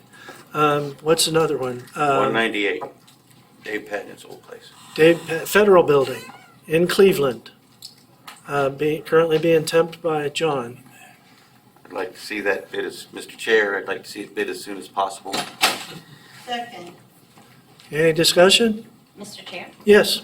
Sorry, I'm trying to pull up the sales at the same time. We had talked, myself and Anne Marie had talked about possibly putting 198, which is the Lauschie, the Stokes Courthouse, and the Metzenbaum. So that's 198. And then Facility 61, which Augustine Jackson is temping. Those are all in the same area. And we think that those two could make a much better facility than Make what the they federal are building more independently. attractive? Yeah. Is it all straight vending machines or there's no counter operation? Just in 198. Yeah, in the federal building, there's counter operation, yeah, where the lottery is and all that. Mhm. The But other, everything else the is others are no. John, you want Chair, John? to alter your I- motion? What, I To make add, a motion to add those together as one together location? as to 198? Okay, I'll make that motion. If we can bid it as soon as possible. I'll second that. You'll second the amendment to add 61 to 198? Correct? Annette? John, Annette, you guys have to Yes. agree to changing the motion. Yes. Yes. And does anybody object to changing the motion? Okay. Any further discussion on 198 and 61 going out as 198? All those in favor? Aye. Opposed? Motion carries unanimously. Twin Valley? Is that Twin Valley's 504? And no reason to alter that? Who wants to make a motion? To post it? Is that what To we- post it, yeah, to post, Okay, yeah, post it. because, Motion to post facility 504. second, Second. any discussion? All those in favor? Aye. Opposed? Motion carries unanimously. All right, I think there's one more. What else did I? 370? Yeah, 370. Oh, is that Jeannie's place? Yes, the government. Government Center? Government Center in Toledo. Which is a non-priority location. It's operated by the Port Authority. Yes. Yes. Non-priority, And Jeannie's it's been a there county. since Pepsi was in glass bottles. No, maybe not that long. Jim Allen was there for a little while. What's the question about it? So Jeannie won a new facility, and so we have to decide, do we want to bid it out or? That's good sales. Yeah, I. I'll make a motion to bid it out. Okay, I'll second. second. Oh, that was John. Is there anything worth adding to it or? Let me think for a second. Wayne, think for a second. We still have Owens Finley floating around. Oh, good Lord, no, we're not gonna put that with that counter. No, I would say, Okay. the only thing I would even consider putting with that counter would be, Wayne, I'll duck if you start throwing stuff. The post office, the stuff that is being, subcontracted, but I don't even really like that a whole And lot, to be honest. It's highly unlikely we can do anything to make that facility more attractive, right? We don't have nothing else there. The only thing we have in Toledo that's not, because that's under attempt, the post office stuff there. But I don't know if that's appropriate to put with that. They're both downtown-ish. Honestly, at some point, if we ever did anything with that post office, I'd just soon try it as a side attachment. Okay, so Or there's use it with Owens. nothing to change the motion then? No, Okay. I can't come up with it. All right, any further discussion on, And you're second also? I seconded it, John. Okay, for 370. all right, any further discussion? All those in favor? Aye. Opposed? Motion carries unanimously. Anything else? Any others you Mr. need? Chair, I have some. Oh, there we go. Go, Orville, go. Facility 496, Dan Hall has requested to let go of all of his Chillicothe sites. So you got ODOT Garage, ODOT Administration, you have OU Chillicothe Child Development, Technical Center, Shoemaker, Bennett Hall, and another center. So it's like 7 sites in Chillicothe, Ohio that he wants to let go. Mr. Chair, does that? John does and he- then Frank. Oh, I'm sorry. How many machines we talking about and how much income? So that I do not have the income, but as far as the machines, majority of them are combis, just one combi. There's 2 sites. Bennett Hall has 1 snack and 1 drink. There's another site that has 1 snack and a drink, but the rest of them are 5 wide combis. And I can get that information for you. I would need the Send it sales out. numbers. But Tanya wants to see if she can post these as site announcements. Side attachments, yeah. Mr. Chair? Mr. Frank and then Annette. Does all of his, Mr. Chair, all of his Chillicothe, doesn't he have the OU, don't we have a university there too? He wants rid of that as well? Yep. Yeah, that's what he said. Oh, wow. Well, just, OU Chillicothe, he wants to keep the,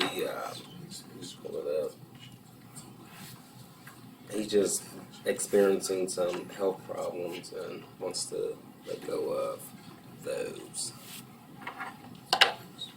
Yeah, so I mean, it really doesn't matter what he's keeping. We're concerned with, and he's entitled to get rid of them. We just have to decide what to do with what he wants to get rid of. Unfortunately, according to our rules. But, yeah, so the question is, what do we want to do with what he's peeling off, right? Correct. Yeah, Yes, sir. so, doesn't matter what he's keeping. I think we have to decide to put them out of side attachments. Put them out of side I attachments? don't, there's no way there's a facility in. No, Chair. So, Or do we want to tempt them as, well, tempt them for a time, if we can find somebody to take them on, and go looking for some other business in Chillicothe to make it more appealing? I mean, Mr. Chair, that's a good idea. And if we can't find a temp, then put them out as a side Yeah, attachment. I I would mean, be make, doubtful. somebody make that motion. Try to find a temp for all of them, and if we can't find a temp, then bid them out as side attachments. That's what I was wondering for the. Hey, Mr. Chair, Yes. I have a Circleville location you could throw in there if you wanted to, too. It's right down the road from Chillicothe. It's being temped right now. Yeah. Anyone else got something to throw in? Maybe we'll get a facility out of it. Mr. What Chair, are there any? Mr. Yes, Seth. Chair, I'm sorry. why wouldn't we attempt to put it out as a side attachment first for someone that wants it, and then if that doesn't happen, go with the temp? Just wondering why. No, I said vice versa. Temp it first, and if we don't find a temp, put it as a side attachment. If nobody wants to temp it, we have to do something with it. I'm just wondering why we would go with the temp before offering it to an operator that may. Oh, because I said, hold on to it, those sites, and go find some other larger site that could then maybe create a facility. Oh, yeah, I heard you. And what's the problem with that? Yeah, I heard you. You don't have to repeat it that way. Oh, well, I thought you misunderstood what I said, or I didn't explain what I said. What's, Nice, what, gentlemen. well, what's the issue with wanting to create a new I just don't facility? understand why we would go not offer it out to an operator right now that may want it and go with the temp. Well, a temp is for an operator. An operator would benefit from the income generated from a temp opportunity.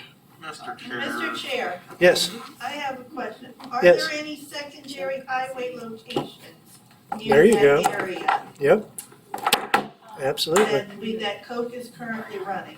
Because if there are, and we were talking a lot about taking a lot of those over, we might be able to hold on to these and make a facility out of them. So I agree, I think we should tempt them and then possibly be able to put them with, some secondaries. I bet there are some down there on 23 somewhere. I bet there's, secondary I rest think, areas. Mr. Chair, I think Dan does have a rest area out there, or in that area, or at least I believe he does or did or something. So we may already have, but I'm not positive. I don't have everything for that facility in front of me, so. Mr. Chair, Yeah, is is there a that, suggestion to establish some type of numbers, because this was part of the facility, we have no numbers on these Yes, I'm almost attachments? done. Is that part of the I'm almost reasoning? finished.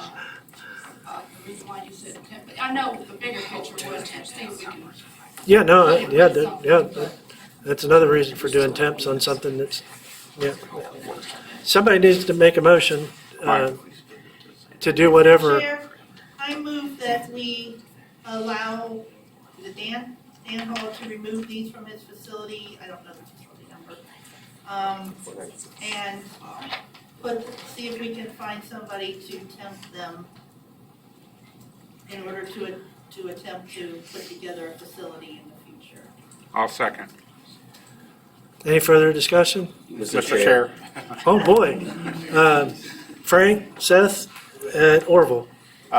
The only thing I will say is where this location is, we don't have too many people out in that area. So hopefully we can get somebody to temp it. We'll see what happens. Seth? My question was the motion as stated, are we now required to allow operators to remove things? Because the motion was to allow Mr. Hall to remove these from his facility. We don't have a choice on whether we allow. The rule says that the Bureau will actively participate to make sure that it happens as quickly as possible. I understand. Yep. Mr. Chair, just for my record, this includes OU, Chillicothe, Circleville, and what else? No, I don't, Mr. Chair, we're not adding Circleville. No, that was, the thing that Mark said was a joke, yeah. So I wasn't sure. No, that's not included. Did you have something else you want to say, Orville? Yes, Yeah. Mr. Chair. What's the time frame? You know, if Tanya reaches out, like, do we give her a week or 2 weeks to find somebody to temp it, and then Before we we? site attach it, Yeah. Well, I mean, exhaust all possibilities for temps, and then if nobody steps up, that's that. I mean, Mr. Chair, yes, Dave. why are temps the first step? Why wouldn't you just bid these out first and see if anybody wants them, and then temp them if nobody does? Why is the priority always to temp just to kind of try to keep things in an endless loop of temping when you should bid them out and see if people want them first? Because the priority of the program isn't to create site attachments, it's to create facilities. And I agree with you, there should be Mr. Chair, there should be time limits on that, site but attachments add to existing facilities. they do, indeed. Mr. Chair, I think what our goal is to possibly look and put this with some secondary highway locations and make another job for somebody. Once we give them out as site attachments, they are gone. So if there's a mediocre but okay few rest stops around there that come out, this could add to it and make that a decent facility instead of a mediocre one to help a emerging operation. And this stuff is so remote, we may not get anybody interested under any circumstances. We might end up dumping them, period, because we won't get a temp or a person that wants them as a site Mr. Chair, attachment. I kind of feel like temping should be the second resort, not the first one. Well, that's something maybe we should address when we get into the rules. Making jobs is the first priority. So, any further discussion on the motion? All those in favor? Aye. Opposed? Motion carries unanimously. All right, it's 3:00. Anything else? Mr. Chair, I have Yes, two more. Sally, yes. And these, I'm just asking, we can either temp them or put them out. I know Mark Wood will be very interested. We have two more DYS facilities, one in Maslin and one in Cuyahoga County. I think it's just gonna be a snack and pop at each, kind of like Circleville, which so far has not been a winner. And you're asking, do we want to put them out as site attachments? Either that or we can tempt them. We have no idea on sales. Oh, we've never done them No. before. This is brand new Brand business. new. They should be temp then. Okay, Mr. Chair. Do you want a motion on that one, or? no. Anybody object to those going out to be temped until we establish sales? Okay. That's Real it? quick, Yes, I'll talk real Amy. fast. I sent an email with sales info for secondary highways by month, by location, and then NASA and Elkton for their total. I'm still pestering Elkton for their commissary sales. They're kind of giving me the runaround. You betcha they are. So as soon as I get those, I will send them out. Okay, perfect. That's awesome. Cool. Great news. All right. Chair, Yes, Orville. one last thing. So, right, Pat, they want to turn the vending in the police station into a micro market. The consultant went there, he saw that it's suitable, and they would just like to know what we're gonna do. Are we gonna go in and convert it into a micro market? Because if we waive it, APs or IFEs or whatever they're called. APs. Oh, this is building 295. 295, yes, sir. At right, Pat. Sheila's running this. Correct. Yes, part of Shima? Yes. Is Sheila's here, right? Is Sheila interested in running a micro market in that building where she has Yes. vending machines? But my main question is that something that someone has to temp, or is it okay to convert it into a micro market? That's an excellent question. Which I don't think we should, but who knows? You don't think we should temp, you think we No, should I think we just- should convert it into a micro market. We should just convert it to a micro market I don't and think we it's- should have it temped, and I only Yeah. say that because, for instance, for facility 626, and I'm trying to keep up everybody's time. When Missy went in, the health department came in and said that we gotta make some changes in there. Mhm. That cost some money. So we did go to DAS and asked if we can convert that into a micro market, because if we're gonna start spending large amounts of money, we might as well just freshen up the place. I don't want, that site to be removed from Missy just to collect sales, under a different format. You're talking about a different facility now than you brought up at first, right? True, Yeah, but yeah, okay, yeah. but that's also Don't- something that don't- we're gonna have to. We get confused figure out. easily this I'm late in the sorry, day. I don't want to. So let's And focus on building 295 295A, at Wright which I wanna Patterson Air do. Force Base. Yes, So what does everybody think? Converting existing vending machines to a micro market? Go for it. Can we just do it, or does that need to be? And it's Sheila, it would be her statement. Anybody, Yes. does anybody object to converting vending machines to a micro market without anything happening other than that operator continuing to run them? Mr. Chair, Yes, Mark? I think Sheila's saying it's something got messed up there. go ahead, correct me if I'm wrong. Sheila? Oh, no, Hey, Can't hear. we're still eating everyone. Like the vending machines or something. Well, no, well, when Scott brought this to me and said something, that the vending machines would stay and then the micro market would be added. That's how it was brought to me, said to me by Scott. So you're gonna have vending Okay. machines on the first floor and add a Yes. micro market on the second? Correct. Yes, Okay. And so now the question becomes, do we attempt that to establish sales and then determine whether that should be a site attachment? No, it was supposed to stay as, be added to mine. Just add it to yours, yeah, yeah, see. That's the question, do we just hand it to her or do we put it as a site attachment? I believe that it should be put out as a site attachment because we have a vigorous enough site attachment policy that it presumably would go to you, being the only vendor, the only vending machine operator on the base and being in the same building, but, They're not the same building. huh? It's the same building. Yeah, it's building 295. She's got vending machines on the first floor in building 295, and then they want to put a micro market on the second floor, exactly above where the vending machines are on the first floor in the same building. You could stand over a rail and drop a rock down to the vending machines from where the micro market will go. Don't stand on the ramp. Mr. Chair, Yes, John? that should be just added to her facility because it's gonna cannibalize her facility. And Mr. Chair, I agree with that. Just, it should be added to her facility. She's gonna get really hurt.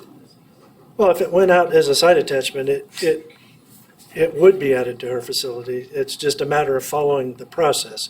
Because there is a process in place for doing those things, and the process works.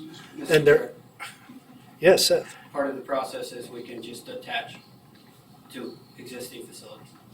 That is part of the process. Just because we don't do it often, doesn't mean it's not part of the process.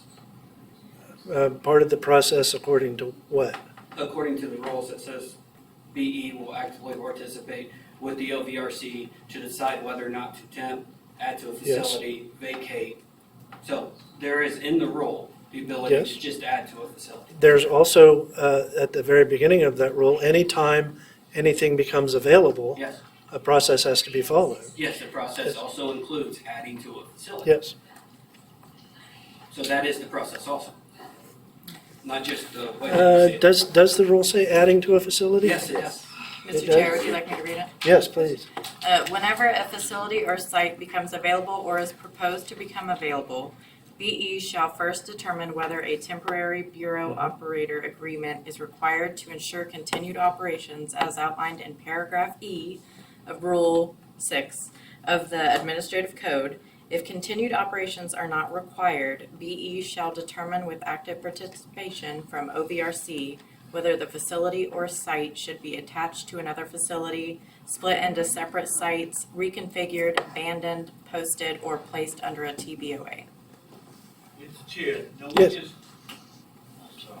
No, go ahead, yes. We just allow the person to take things off of a facility. And all we're saying is reconfiguring hers to give it to them. Well, add to whatever the words you wanna use, but I'm saying it's one and the same what she just read. Am I wrong? Hello?